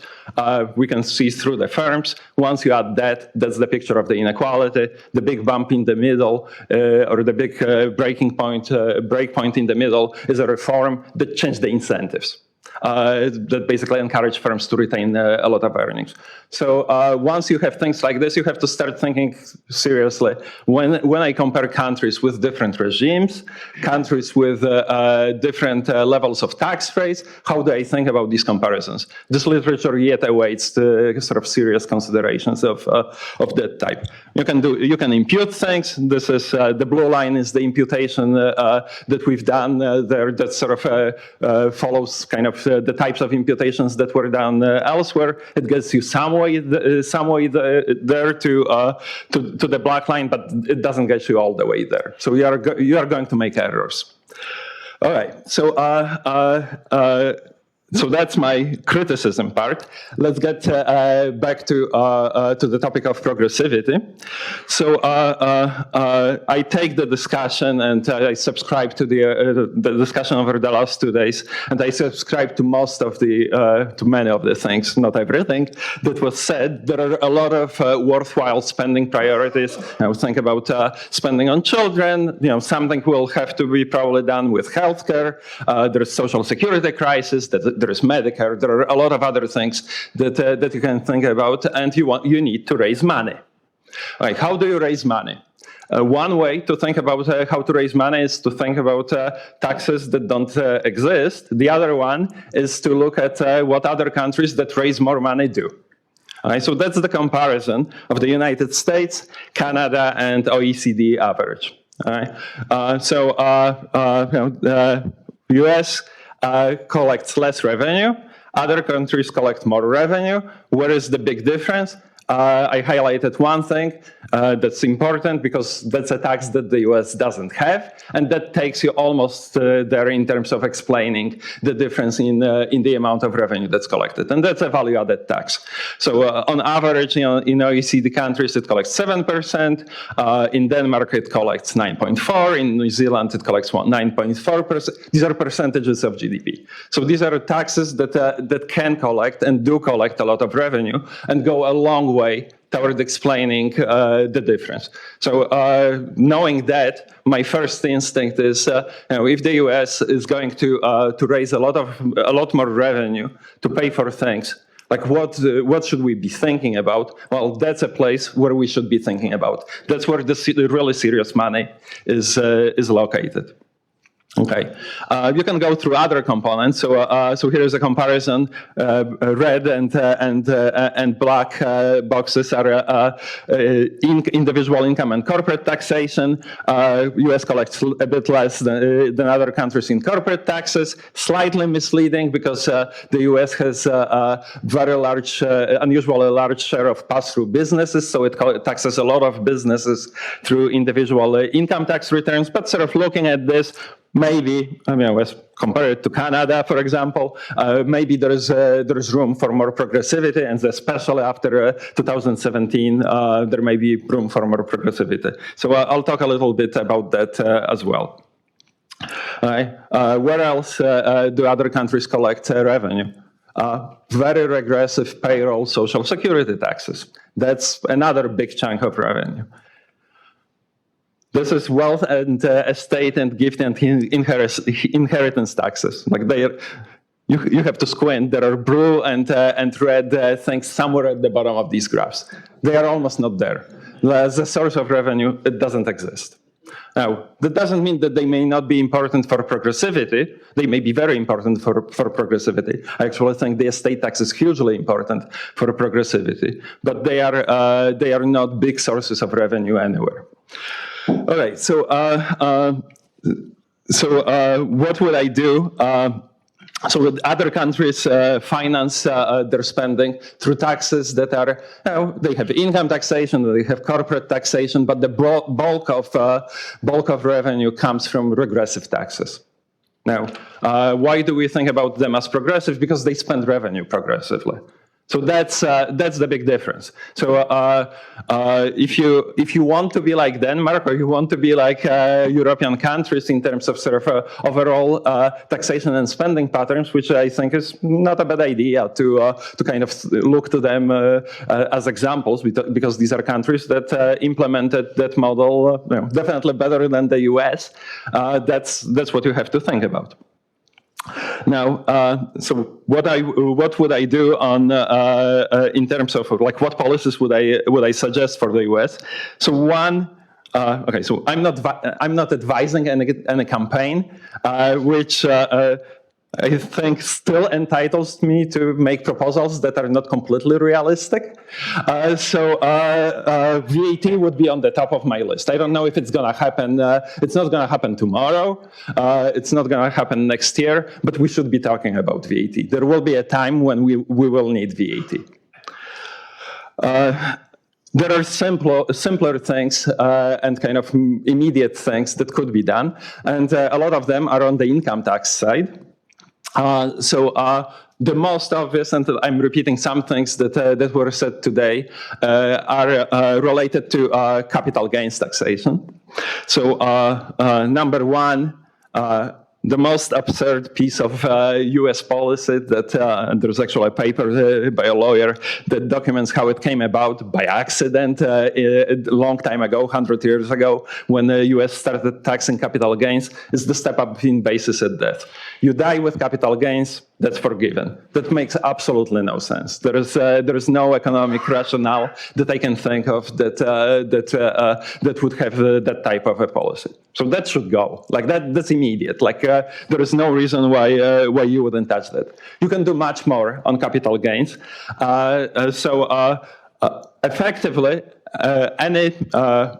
if you are on board with things that they suggest as ways of improving wealth tax, they also help with taxing capital gains. Because if you can tax wealth and you can measure value of underlying assets, then you can measure capital gains or capital income in general. So I take, there are intriguing parts of those proposals in terms of administration, and we should think about them seriously. They don't necessarily take you to the wealth tax. They can take you in the direction of improving how capital gains taxation works. I'm open to, and I actually think it would be a good idea to considering various ways of marking to market for publicly traded assets. There are things like retrospective capital gains taxation due to Alan Auerbach that doesn't require valuing assets every year. It sort of taxes things when they are sold on realization and sort of tries to account for the path. Removing carried interest, that's obviously, that's a good idea, not with a lot of money in it when you look into it, but it sort of doesn't really have a lot of justification. When you start thinking about what's important at the top of the distribution, again, sort of thinking about a different paper by Smith, Zidar, Yagan, and Zwick, pass-through businesses. We've just had a big pass-through loophole tax reduction introduced. That's I'm assuming next tax reform will remove that, but there is more on the pass-through side that should be done. There are ways to avoid payroll taxes by appropriately organizing and so on. So we can basically disguising wage income as capital income. There are various other loopholes of that type. Then there is the estate tax, and while I'm critical of the wealth tax, I actually tend to like estate tax, and the reason is that estate tax is imposed once. It's imposed when things have to be valued anyway. It has a double taxation feature because it's a tax on the capital, and presumably parts of these things were taxed before, but that's once every 40 years. No. 30 years, let's say, or depends, okay, doesn't matter how many years. You have to start thinking about distance between parents and children and whether it's self-made or not, and so on. So it's taxed rarely. So double taxation doesn't bother me as much. But most importantly, it has this clear connection to the equality of opportunities. And that's, I think that to me, that's the biggest aspect of things. And it also, if you are worried about ambiguous concerns about wealth concentration, then it's sort of going after those as well. So the last thing that I want to mention, and that's sort of not purely tax related, but I think didn't get as much attention here, but I think it's hugely important. So what are the types of things that I think about when I think about political power, money that's not being taxed, influence, and things like this? A lot of these things tied to charity and nonprofit sector and various things like this. So I think we are very much overdue for rethinking how that side of the economy works in the United States. That includes things on the tax side. It includes how we are providing. Should we be providing breaks to charity? If we are, why are we providing them in a way that relates to the individual income tax rate? If the benefit of charity goes to other people, then it's presumably roughly constant. Doesn't matter who gives the money, so it should be tax credit rather than a deduction. But we probably can go beyond that. Like, what are legitimate charities? What are legitimate causes? What are less legitimate causes? How much do we allow different institutions to accumulate in terms of assets? Like, why do we have a big untaxed pools of wealth lying around in various places? That shows up in in many different ways, through tax avoidance in the estate tax, through political spending. It shows up in the carried interest that's partly play on the arbitrage between non-taxable and taxable investors and so on. So this is to me, that's one great opportunity for rethinking what's often ignored, but a very, very important, I believe, feature of the US system that ties to a lot of topics that we discussed.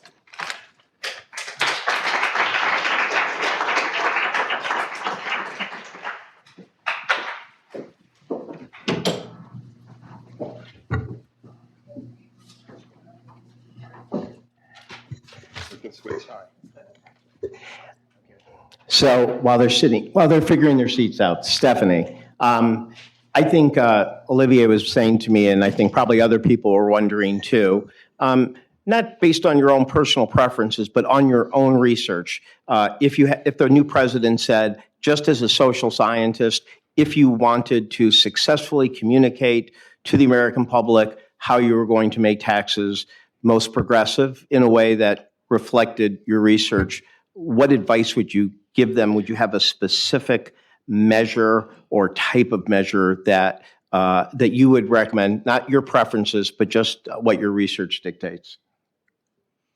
Yeah, that's an excellent question, and I've grappled with it. In fact, part of the project that I showed you was not just to describe what people know, what people think, but also to try and see whether explanations can actually help. And what I did was to design, I would call them mini econ courses, which it's infographics with videos and sound that explain how the tax system actually works. One version focuses on the redistributive aspects of it. One version focuses on the efficiency aspects of it. And the third, which I call the Economist version, focuses on the trade-off between these two. And what I find is that actually just explaining things without priming one way or the other. So it's not about pushing one aspect over the other, or giving elasticities or actual optimal tax numbers, really makes people more favorable to to redistribution, understanding what the implications are. So I think one thing that I would recommend is to have educational educational outreaches that actually help understanding without trying to push people one way or the other. It's not about, we need to achieve more progressivity, how to convince people of that. Not at all. It's just about, I think, giving people the tools as citizens to actually judge policies better in an informed way. Gabriel, I know we see you deal with your critics, and there's I probably somewhat took the liberty as your moderator of showing my agreement with you, partly because there's not much of a chance that we're in much of a majority here. But what I want to raise with you is what not the kind of ultimate critics, but what a lot of people sympathetic say to me and probably say to you, which is, it is good you are raising the issue of wealth concentration and wealth inequality, and it is good to tax more.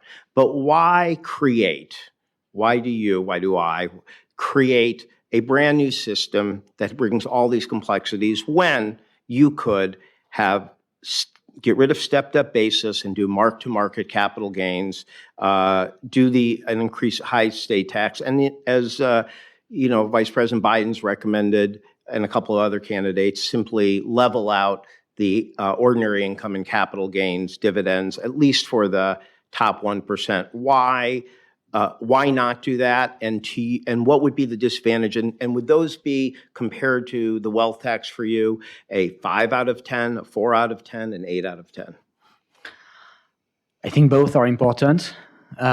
Fixing the step-up basis at death, more progressive income taxation, fixing the corporate tax, better taxing multinational companies, curbing profit shifting to tax havens, fixing the problems with pass-through businesses. I subscribe to all of this, to everything that Wojciech said.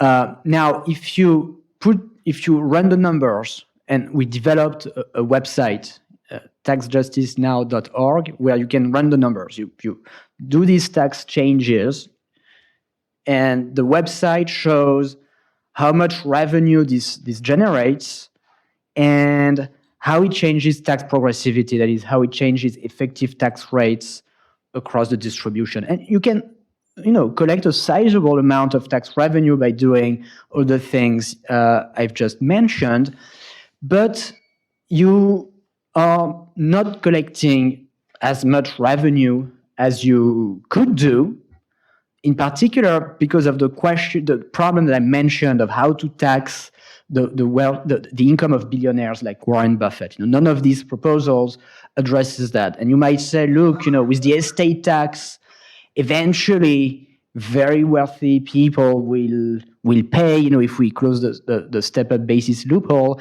except that, look, is it wise to wait for 50 years for Mark Zuckerberg to start paying taxes? Is it really a wise thing to do? Why not start now? Why not try to, make him pay more taxes today? Many of the billionaires Emmanuel showed yesterday, the very top of the Forbes 400 list.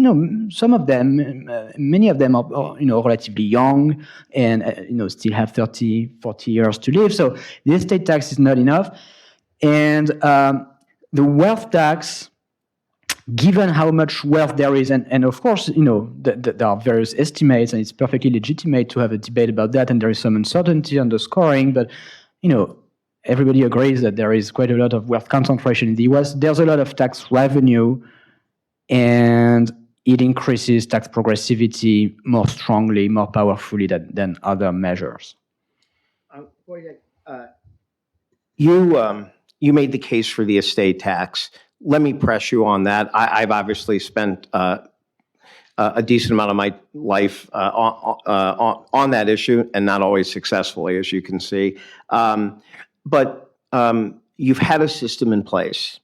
It is stunning, the industry that has gone up in telling people how over a 20, 30-year period to slowly give money to your children, et cetera. There's a Federal Reserve paper that says 55% of wealth in estates over 100 million are never taxed wealth.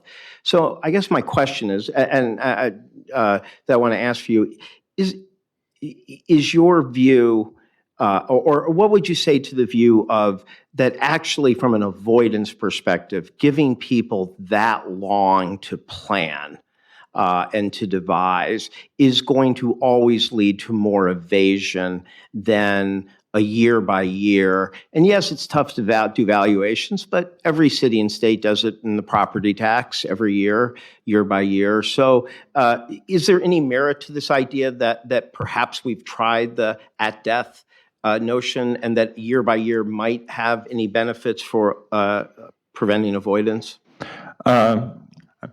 So in general, I probably would agree that there may be a benefit to doing things year by year. That doesn't mean that there aren't ways to improve the estate tax, and kind of pretty obvious, or actually ways that I've mentioned already, that would make tax avoidance much easier. So much harder. Charity is one of the avenues that people use in the context of tax avoidance. estate tax. So that's that was there for the reason. I've worked a lot on the estate tax. A lot of my research was on the estate tax, and that made me appreciate these types of issues. So that's one. Giving. I mean, you tax gifts. You can change how you tax gifts. If you really wanted to go after these things, you could tax them at a higher rate. You could compound it in a better way than actually it's not compounded right now. So it really makes sense to make these gifts early. By the way, gifts also work with the wealth tax. You make gifts and you remove things from your own base and you give it to children. That basically that's something that could raise with one child you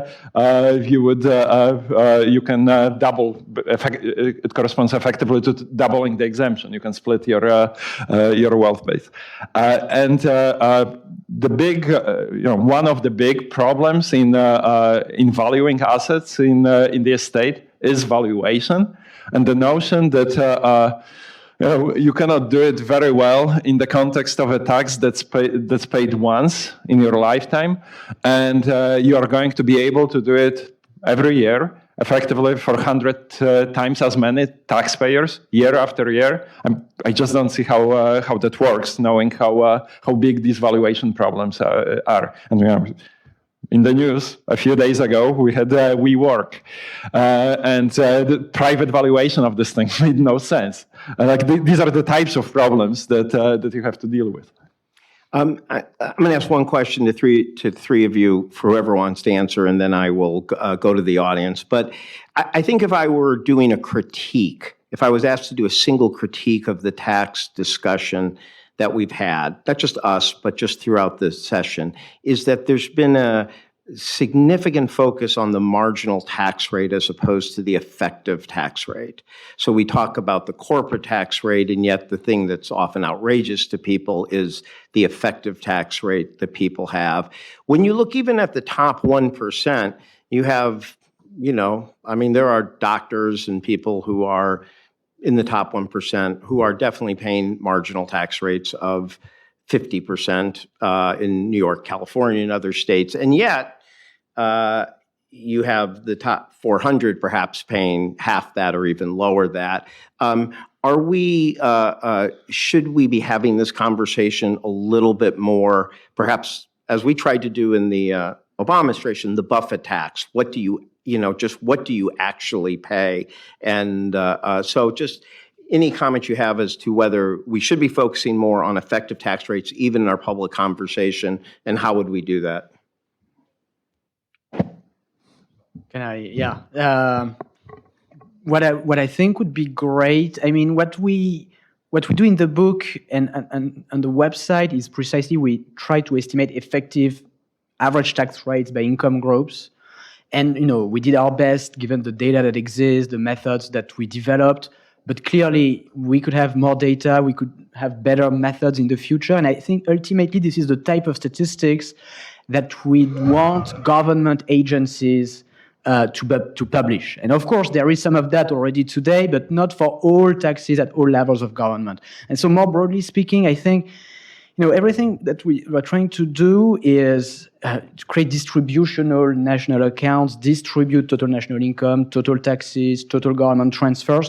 And the hope is that this prototype project will be taken over by government agencies, and that eventually these types of statistics going all the way to the top 400 will be published by official government statisticians. And why do we care about the top 400?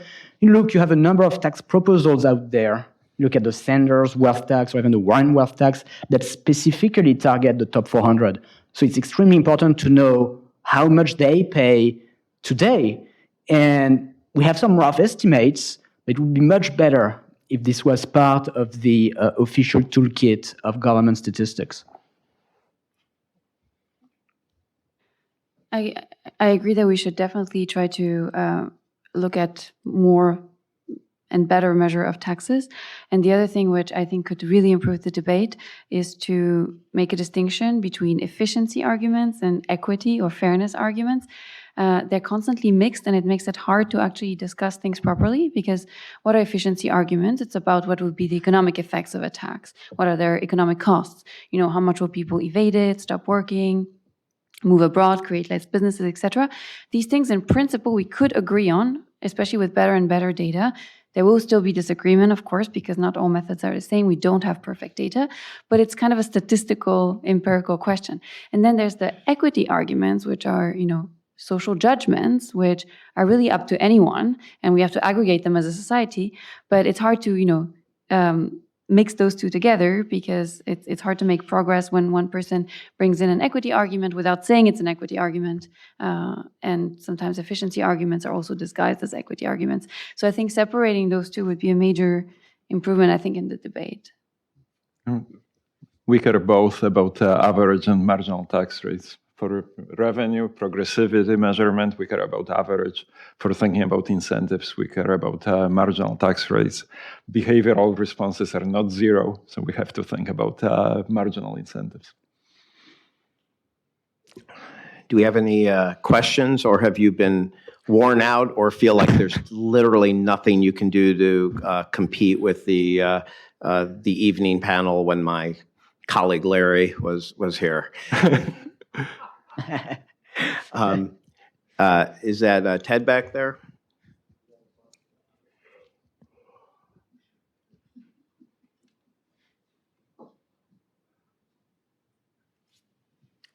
Age Before Beauty.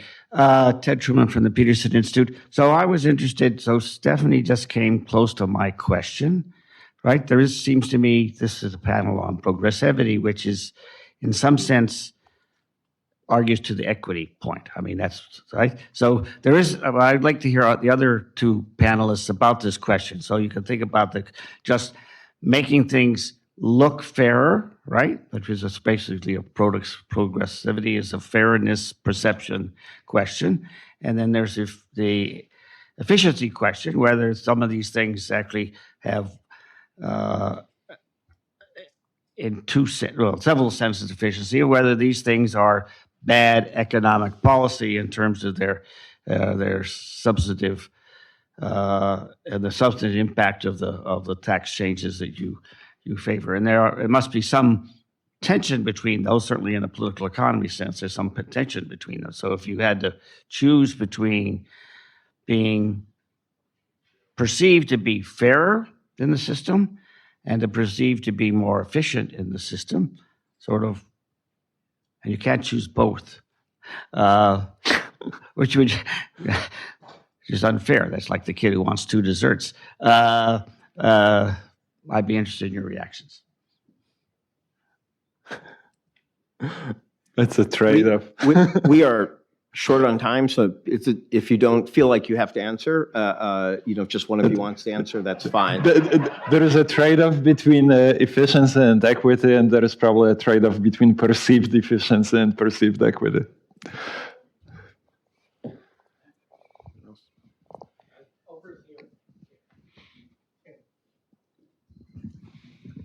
Thanks. Tim Scanlon from Harvard. I had two questions, one I think for Gabriel and one for Wojciech. Gabriel, one of the things I found frustrating about the discussion, the exciting discussion yesterday, was I felt that it was unclear exactly what the objectives of the wealth tax were. Sometimes it seemed it was a convenient or fair way to raise revenue. Other times, reducing wealth in holdings seemed like an end in itself for some reason or other. And so I wondered if I'm sure it might be a combination of these things, but I'd be grateful if you could quickly articulate how you see that. That would be helpful for thinking about the force of the objections. And thinking about Warren Buffett, a combination of high tax on actual income, so he couldn't pass it on to his heirs without actually realizing the benefits from Berkshire Hathaway. So in order to give it away, he'd have to pay taxes on it first. So if you have high enough income taxes and then a high estate tax at the end, maybe, I don't know whether you prefer having it taxed as income to the recipient or taxed on the estate itself. But anyway, I wondered what you thought of that combined strategy. Thanks. Sorry, so the question is inheritance versus estate tax? That's. The combination, well, Oh, okay. that was a subsidiary question. Which do you prefer, whether taxing it to the recipient or taxing it on the estate? Okay. But the other was what you thought of this this combined strategy for dealing with Warren Buffett. That is a very high tax on what he actually realizes in order to pass it on to his heirs, and then a high tax on the estate too. Right? He doesn't have to realize it to pass to his heirs. He just pass the shares. He doesn't have to realize capital gain to pass theirs. He just pass on the shares directly. You can give away things that are money. You think would have to be in. Okay, very interesting. I'll try it. Yeah. Well, with your 60, 70 billion. And I can answer quickly on revenue versus inequality. The wealth taxes have an effect on both. They can generate a lot of revenue. They can have a big effect on long-term wealth concentration. And obviously, there's a trade-off. The higher the rate, the more revenue in the short run, but eventually, the base shrinks, and so you have a reduction in wealth concentration. And frankly, I don't think that it's for economists to say, what's optimal in that trade-off. I think it's for the people to decide. But where we can be useful is by clarifying the trade-off, by showing, look, with wealth tax, with such a rate schedule, here's how much you're going to generate. And then at some point, you shrink, the base shrinks, but you reduce wealth concentration. And we see in Stephanie's data, I was very struck by the fact that, the number one concern was wealth concentration, actually. And so if people care about wealth concentration, and they want very high wealth tax rates on billionaires for that reason, look, that's a democratic choice. Organizer's prerogative. Did you have a question, Olivier? Short question to Gabriel. You say when markets don't exist, then create them, which means basically give the shares to the state or something like this. Well, that has other implications than just giving the shares. It basically makes for a public company rather than a private company. That's non-trivial. That's what you want. Yeah, that's not a trivial thing. That's a new idea, and I think there needs to be a lot of hard thinking about how to implement it in practice. But think, for instance, about Bloomberg. It's a big private business. If there was a wealth tax, he would have to pay a lot. What I'm saying is the IRS can come up with a valuation, and if the taxpayer disagrees, prefers to pay in shares, yes, and then the government auctions the shares, and then you need to think about what are the requirements in terms of what should be disclosed to the potential investors and so on. These are important practical questions, but conceptually, the idea that we can create more markets, and that's a good thing in of itself. We economists, we like markets, we like market values. I think it's a sound idea.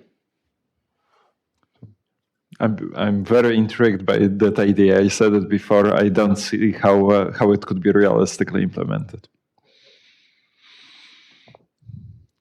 I think in the Warren tax proposal, they don't go there. I believe they offer people a period of a number of years in a startup to do evaluation. So, but I think this is clearly this issue of the valuing, even for an advocate of the private held and the year by year, is certainly going to be I think the most difficult issue, and it's worth recognizing that. But there doesn't seem to be just one idea out there. I think this is a hint of why European taxes failed. That's basically what was happening. Once you start valuing these businesses, and you have to value them every year, and you realize that it doesn't really work well in practice, you start providing breaks, loopholes, special regimes, preferences. You don't tax some of them, and then it goes downhill. Can I quickly answer? The key problem is that it's not a tax based on transactions. It's not arm's length transaction tax. Anytime you have taxes like this, they don't work well. Yeah, no, just to put that discussion in perspective, the top 0.1% in terms of the composition of their wealth, about 70% of their wealth is in listed securities, listed equities and bonds and mutual fund shares. So that's what you see, in the SCF data. In our data, it's even more than that. But let's be conservative. And for some businesses, it can be hard to come up with a valuation. But look, there's a huge financial industry in the US that does what they do is to value private businesses. That's their job. They create, they manage IPOs, they do transactions of private businesses. We can draw on that industry. For instance, anytime that there's a valuation that's created by that financial industry, it could be required by law to send information to the IRS. Let's say a private business is valued by, I don't know, Goldman Sachs. Then Goldman Sachs would send information to the IRS. The IRS would use that as the basis for their valuation of the private business. I'll repeat this argument again. We've just seen a spectacular failure of private valuations. So WeWork was an example of spectacular failure. Like relying on that process for tax valuations is not really a realistic idea. Okay, so for those of you who think I would have failed as a moderator if I didn't get them going back a little, as if it was Twitter, I want you to know that I did get some of that exchange. I think we can. I think with that, I will give the organizers number one prerogative, which is to end this. And we actually did not have a coffee break scheduled last time, which people took. The people spoke on their own, but now the organizers will speak in skipping the coffee break and going to the closing. So thank you very much. Thank you to our three panelists. Yeah. Terrific. Thank you to our three panelists, and thank you to Jean, who I had no doubt would be a superb moderator. So this was good. The right of last word is going to one of the two conference organizers, or the right of formal last word is going to Professor Dani Rodrik. Olivier reserves the right to comment, but Dani gets the main due. Apparently, Dani has been doing something electronic, I assume is why you went in there. Just-in-time preparation. So I will waste 30 more seconds by giving Dani's biography. Dani is the Ford Foundation Professor of International Political Economy at Harvard University's Kennedy School of Government. Previously, he was the Albert O. Hirschman Professor in the School of Social Science at the Institute for Advanced Study in Princeton. And as we heard last night, from the moment he took Angus Deaton's econometrics class as a master's student at Princeton, he has been on his destined path as one of the leading political economists and scholars in the field, as well as one of the most challenging scholars in the field of economics. As Dani also mentioned last night, I appreciate that he remembers that one of his first glimpses of fame, now far in his rearview mirror, was the publication of Has Globalization Gone Too Far by the Peterson Institute. I think we're now at 25 years roughly ago.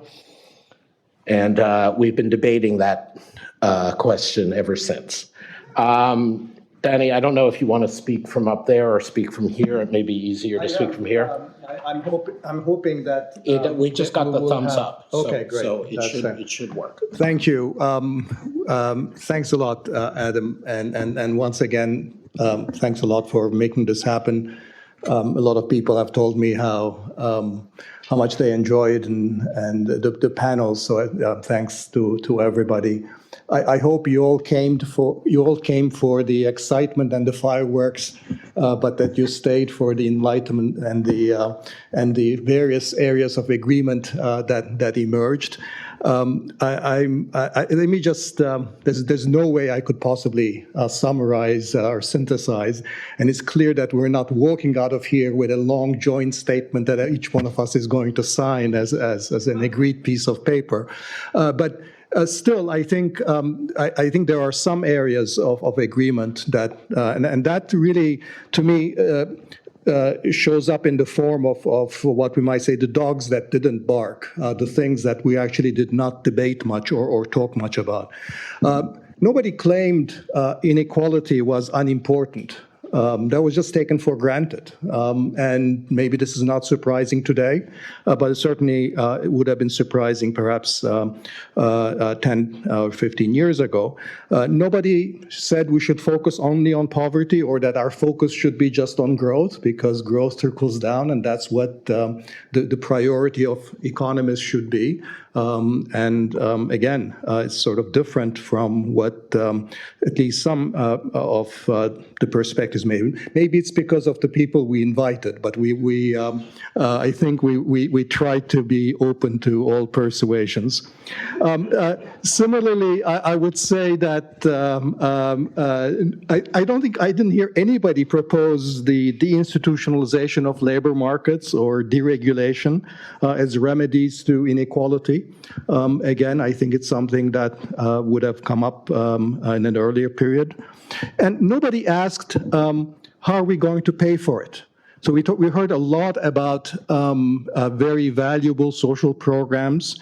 There was, I think, broad acceptance, and I think the last panel is a good example, that taxes in the United States, at least, have to rise. As I heard it, really the only debate was really about whether progressivity should focus on the revenue side or it should focus on the tax side.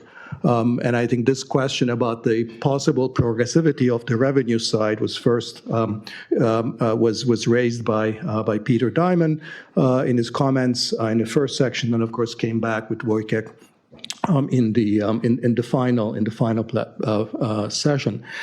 So I think there's widespread acceptance that we need to do something about inequality, and that simply removing government intervention or stimulating economic growth in itself would not do the job. So I think the conversation has changed, and I think that's important to say by way of preface about the nature of the agreements that already exist. So the question is what types of policies, what specifically should be done. That was the orientation of this conference. And as Olivier mentioned a few times, the way that we structured, or we tried to structure the panels intellectually, the framework was to really try to distinguish between three types of policies in terms of the policies, the stage of the stage of economy that the policy intervenes in terms of pre-production policies, policies that target the production, innovation, investment stage, or the sort of the post-production stage. But there was a second kind of distinction across policies that, as we heard the discussion, it became obvious, and I think that conveniently allows us to put our policies in the form of a matrix. And that was really about sort of, we care about inequality, but what kind of inequality do we care about? Are we really focusing on inequality at the very top, inequality at the very bottom, or really focusing about sort of what's happening in the middle? Are we really focusing on the state of the middle class and doing something there? And I think everybody who spoke, partly because of the kinds of things that they work on, but also partly because they brought different combinations of what I would say, on the one hand, a sort of implicit political philosophy commitments, and on the other hand, a set of implicit political economy commitments. That is, the philosophical questions about sort of implicit values, about what is it that society ought to be doing, what's the objectives, and the political, or often the implicit, sometimes explicit, political economy commitment of how do we understand how actually the economy and the polity interact to produce the outcomes. And I think it's sort of where we stand on which one of these 9 cells we would be focusing on essentially has a lot to do with these, in some sense, sort of understandings that are not narrowly economic. So I think we've seen this probably most clearly in the context of the discussion on wealth taxes. Sort of the issue is that the question that Tim Scanlon raised at the very end, sort of why is it that we want wealth taxes? Is it really about to reduce inequality at the very top on its own stake, for its own sake? Is it to raise revenue to fund something else? Is it to reduce the political power of the super wealthy? Or is it because we think it's reflective of some other basic injustice in society? So these would be all very different arguments. If you're against the wealth tax, on the other hand, I think the arguments there would have to be about sort of your views about the implementability of this, the effectiveness of it, or your views about the underlying political economy, about whether in fact it will target the intended source of the injustice that you're trying to deal with. So I think these things were often discussed, but sometimes I think they were implicit, and I think they shape the way that we come out on many of these things. Now, surprisingly and amazingly, we actually managed to fill this entire matrix. And I don't claim to actually have included in this matrix every single policy that we have discussed, but sort of just even a short summary makes clear that we've actually dealt with essentially every cell here. I think what I would say, I'm not going to obviously summarize each one of these specific policies, but what I will say when I think about this matrix and what our focus in this conference was and how perhaps it's new, what I would say is that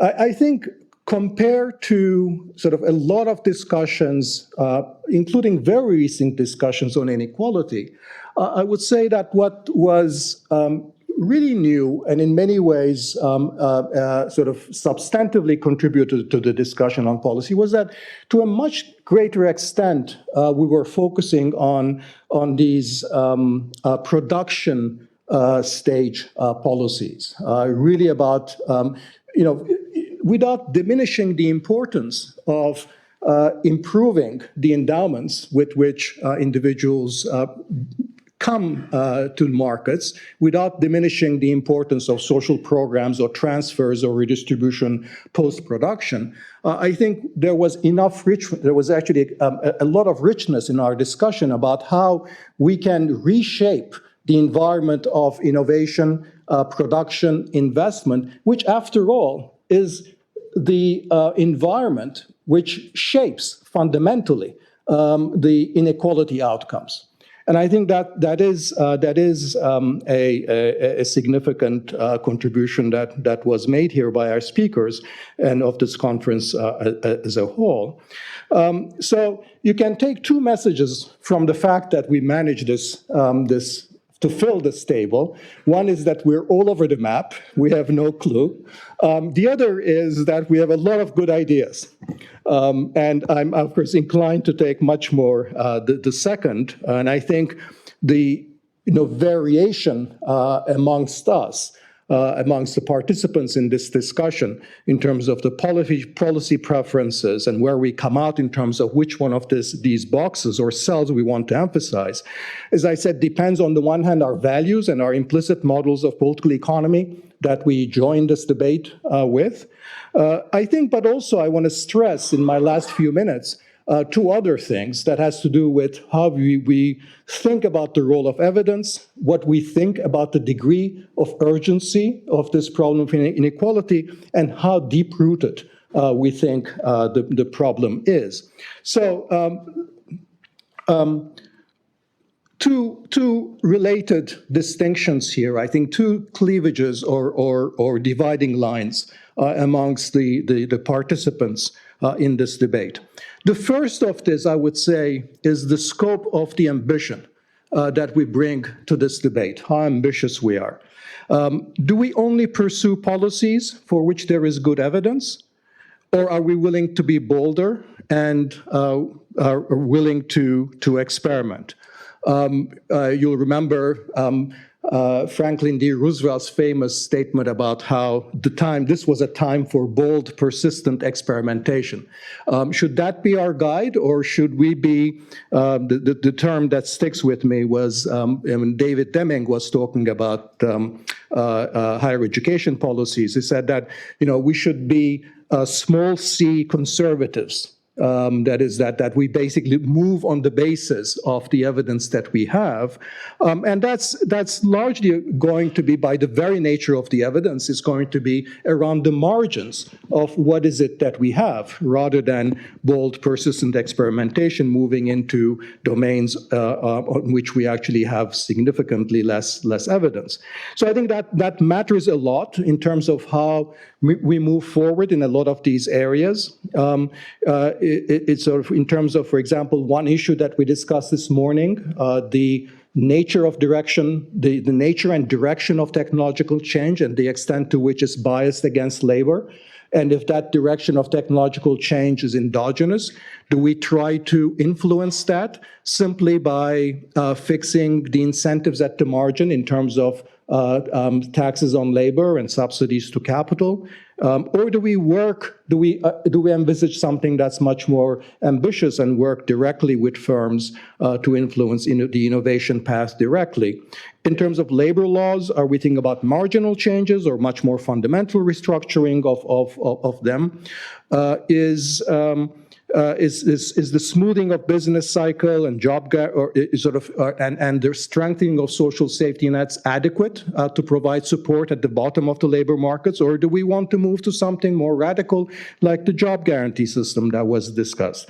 Again, I think the parallel with the New Deal is sort of pushes me to be to want to emulate somewhat of a more bolder and more experimental approach. I'm reminded by the letter that John Maynard Keynes wrote to FDR in 1933, where he actually berated FDR because he was being too experimental, and he was losing his focus. And in the letter, Keynes said, basically, you should just focus on the first and most critical issue, which was just boost aggregate demand. That's what you need to do. Instead, you're just basically dissipating all your energy in terms of trying to change the power balance in the economy. It was referring to the National Industrial Recovery Act, which was basically FDR's approach to create it, sort of give labor increased bargaining power and increase and stimulate the formation of independent labor unions. And Keynes called this crack-brained and queer policy. So this was all quackery that FDR was in. And Keynes, by the way, of course, was a revolutionary by his time, sort of in terms of its macroeconomic policies, but it still fell it was still in that way the small c conservative in terms of economic policy. A related distinction, I would say, is with respect to the importance we attach to, and this goes to how deep-rooted the problems are. Whether we think the issue of inequality is fundamentally one of structural and political power in terms of who actually gets to write the rules. And that's an issue about really bargaining power and politics and the structure of the economy, as opposed to simply, sort of market mechanisms and the way that the economy works. And in a lot of the presentations, we heard versions or allusions to that sort of, more deep-rooted, more structural explanation of where some of this was coming from. Those of you who were at the dinner and heard Angus Deaton speak about sort of the whole failure of the regulatory system in drugs, and how, in fact, the regulatory system had been captured by big pharma, and the deaths of despair that resulted in. The influence of big tech and platforms with respect to monopoly and monopsony, and with respect to labor rules. Philippe Aguillon's distinction between Carlos Slim and Steve Jobs in terms of how you actually accumulate power and wealth in the Slim model. There's one thing that Peter Diamond said that really sticks with me, and he just sort of said it as a giveaway that didn't follow through the implications, I don't think. He said, corporations have limited liability because the government gives it to them. And there is, in other words, there is some kind of a social contract, but who sets the rules of that social contract? Do we simply take it as given that the rules are the ones that those who have acquired that right of limited liability wants the government to follow, or the rest of society to follow? And I think if you take that sort of broader view of economic inequality as being both a consequence and symptom of political inequality, then I think the line becomes that we need much more structural interventions. And here I would say, sort of, by way of self-criticism, that we should have perhaps done more in this conference in terms of trying to understand more systematically how, for example, how wealth inequality maps into political power, and whether it does so in a determinate way.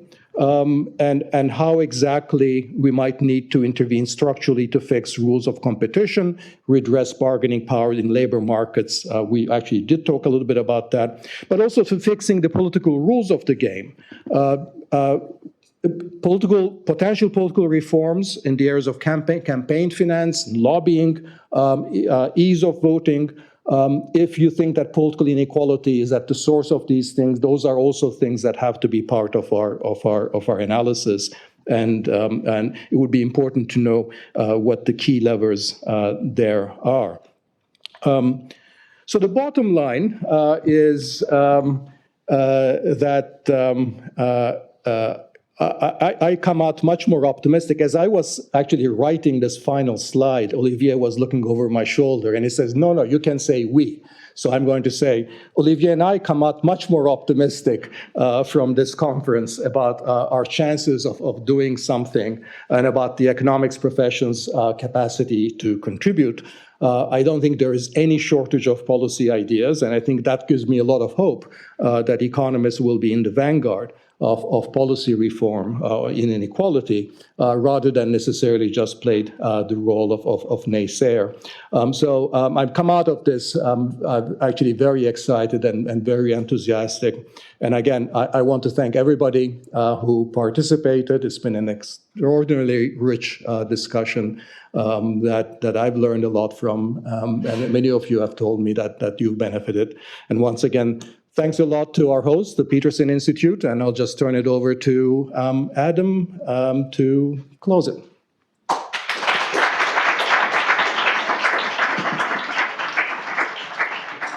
Thank you so much, Dani. The you, meaning Dani and Olivier, of course, deserve enormous thanks. And it is exciting to have you come away so optimistic. I'm afraid the one bit of toll you have to pay for having this at the Peterson Institute is I do get to talk for a minute. And I want to give you just a slightly different take. I think no less optimistic. And my thinking, even in the last 15 minutes, has clarified enormously by your matrix. Can we bring back up the last slide that Dani had? Perfect, thank you. But so I'm just going to make 4 quick points before officially closing. The first is, I agree that the contribution, in many ways, the biggest overall contribution of the conference was this middle column in the brilliant matrix. But I don't want to lose sight of the fact that the top row is in many ways the place where we both see the most moral urgency and the most agreement on measures. And I think that that may sound obvious to us all, but I think that has to be emphasized. If you look across the measures that we're seeing there, whether it's EITC, full employment macro policies, minimum wage maybe a little less, and especially endowment policies, health, education, possibly universal basic income, these are the things on which we get the most political agreement and the most agreement among economic policymakers. And I think we can all agree that, as Danielle Allen spoke about, as others at this conference have spoken about, as Peter Diamond raised on the first day yesterday, seems so long ago, that, and even as Dani said a few minutes ago, getting rid of the top wealth is probably not an end unto itself. It's a means to another end, but making sure the people at the bottom don't suffer is the end unto itself in many ways. And so again, I'm sorry if this seems obvious, but I don't want us to go away. And in particular, harking back to something Carolyn Freund said in the trade discussion yesterday, though we have consciously, for intellectual reasons, made this a conference about inequality in the advanced economies, the moral weight of what happened in the alleviation of poverty in China, India, Eastern Europe, various parts of Latin America and the global South, that remains in many ways the most morally significant act of economics of the last 100 or last 1,000 years. And again, that may go without saying, but remember that Caroline pointed out that trade, openness, stability had something, you can laugh all you want, Dani, but it remains true, had something to do with those 1 billion or 2 billion people coming out of poverty. And so in the end, we have to acknowledge that even if we consider ways to constrain trade or other forms of commerce for the sake of equality in the rich world, we should not lose sight of how this affects the poor world. Third thing I would raise is that going back to the column production stage, where again, I give Dani great credit for making this assessment, I think that there's an important political economy message here that again may be obvious, but I would like to make explicit. If you think about the ways in which particularly American society has failed its people in recent years, you have, of course, the issue of us failing to provide basic health care. And as discussed by several people, that spins out the study you made of the UK situation, the remarks by Angus Deaton, that compounds in so many ways to so many other things. That can go a long way to explaining US exceptionalism. But more broadly, of all the things that we sort of gave way to in the neoliberal consensus of recent years, perhaps the biggest mistake, as people are mouthing about now in various ways, is the giving over of corporate governance to the Milton Friedman shareholder only, don't worry about the stakeholders and the community's capitalism. Now, I hate saying that, not because I care about the corporate leadership or the shareholders. I hate saying that because the corporate leadership and the shareholders say that to cover themselves up and then don't do anything. And many of the policy measures undertaken in places, including in Western Europe, that supposedly serve stakeholders, as I think Greg Mankiw, among others, pointed out, end up being ways of protecting incumbents and being very much insider-outsider games. And so even if you're not willing to sacrifice a lot of growth for equity, it may just simply not work when you have those barriers. So speaking to Dani, speaking to the many other geniuses of political economy in this audience, I would suggest a lot more thought here. It doesn't have to be just about policies, but about how we can practically implement a better system of openness and taking care of stakeholders that isn't just mouthing off as the current business roundtable seems to want to do. And I don't think, as optimistic as I might be, I don't think we have any good answers to that yet. because there is a lot of, the example that always comes to mind for me is Mitbestimmung in Germany, that you would have union leaders on the boards of the major companies of any size. It usually was used against the workers who were not in those companies. Usually the rich people would find a way to make decisions outside of the room. It's sort of like tax avoidance. It was well-intentioned, but the actual implementation didn't work. So I would encourage us to look in that area for research. The final point I would make before closing, and this is the one thing that doesn't really appear in this matrix that I think came up repeatedly, particularly in the political science panel, but throughout and including in Angus Deaton's remarks. Regional geographic factors matter greatly. It's very difficult. If we had convergence and we had perfect mobility, a lot of this would go away. And then we have, of course, the Raj Chetty and John Friedman and other work on toxic neighborhoods or beneficial neighborhoods. And again, this is something where suddenly there's a convergence and many people are talking about it, but I think that is a key place where we have to look next. Even if it seems like it's already been mined, I don't think it has from a policy perspective. So those would be the additional priorities I would throw in as well as what Dani has said. But I am enormously grateful to everyone who participated in this conference. As Dani said, it was an incredible group of people. I think it is a little bit biased to people who would care about inequality. But on the other hand, we often at the Peterson Institute try to convene the widest possible range of views from K to Q, not A to Z. And I think our organizers and our team did a great job of convening the full range from K to Q. And that, frankly, is sometimes the most creative and sometimes the most productive. And this policy series, this Rethinking Macroeconomic Policy series that Olivier Blanchard has shepherded now through 5 biannual editions, is about ultimately moving policy. And so it's in that spirit I strongly supported and was very excited to have this project.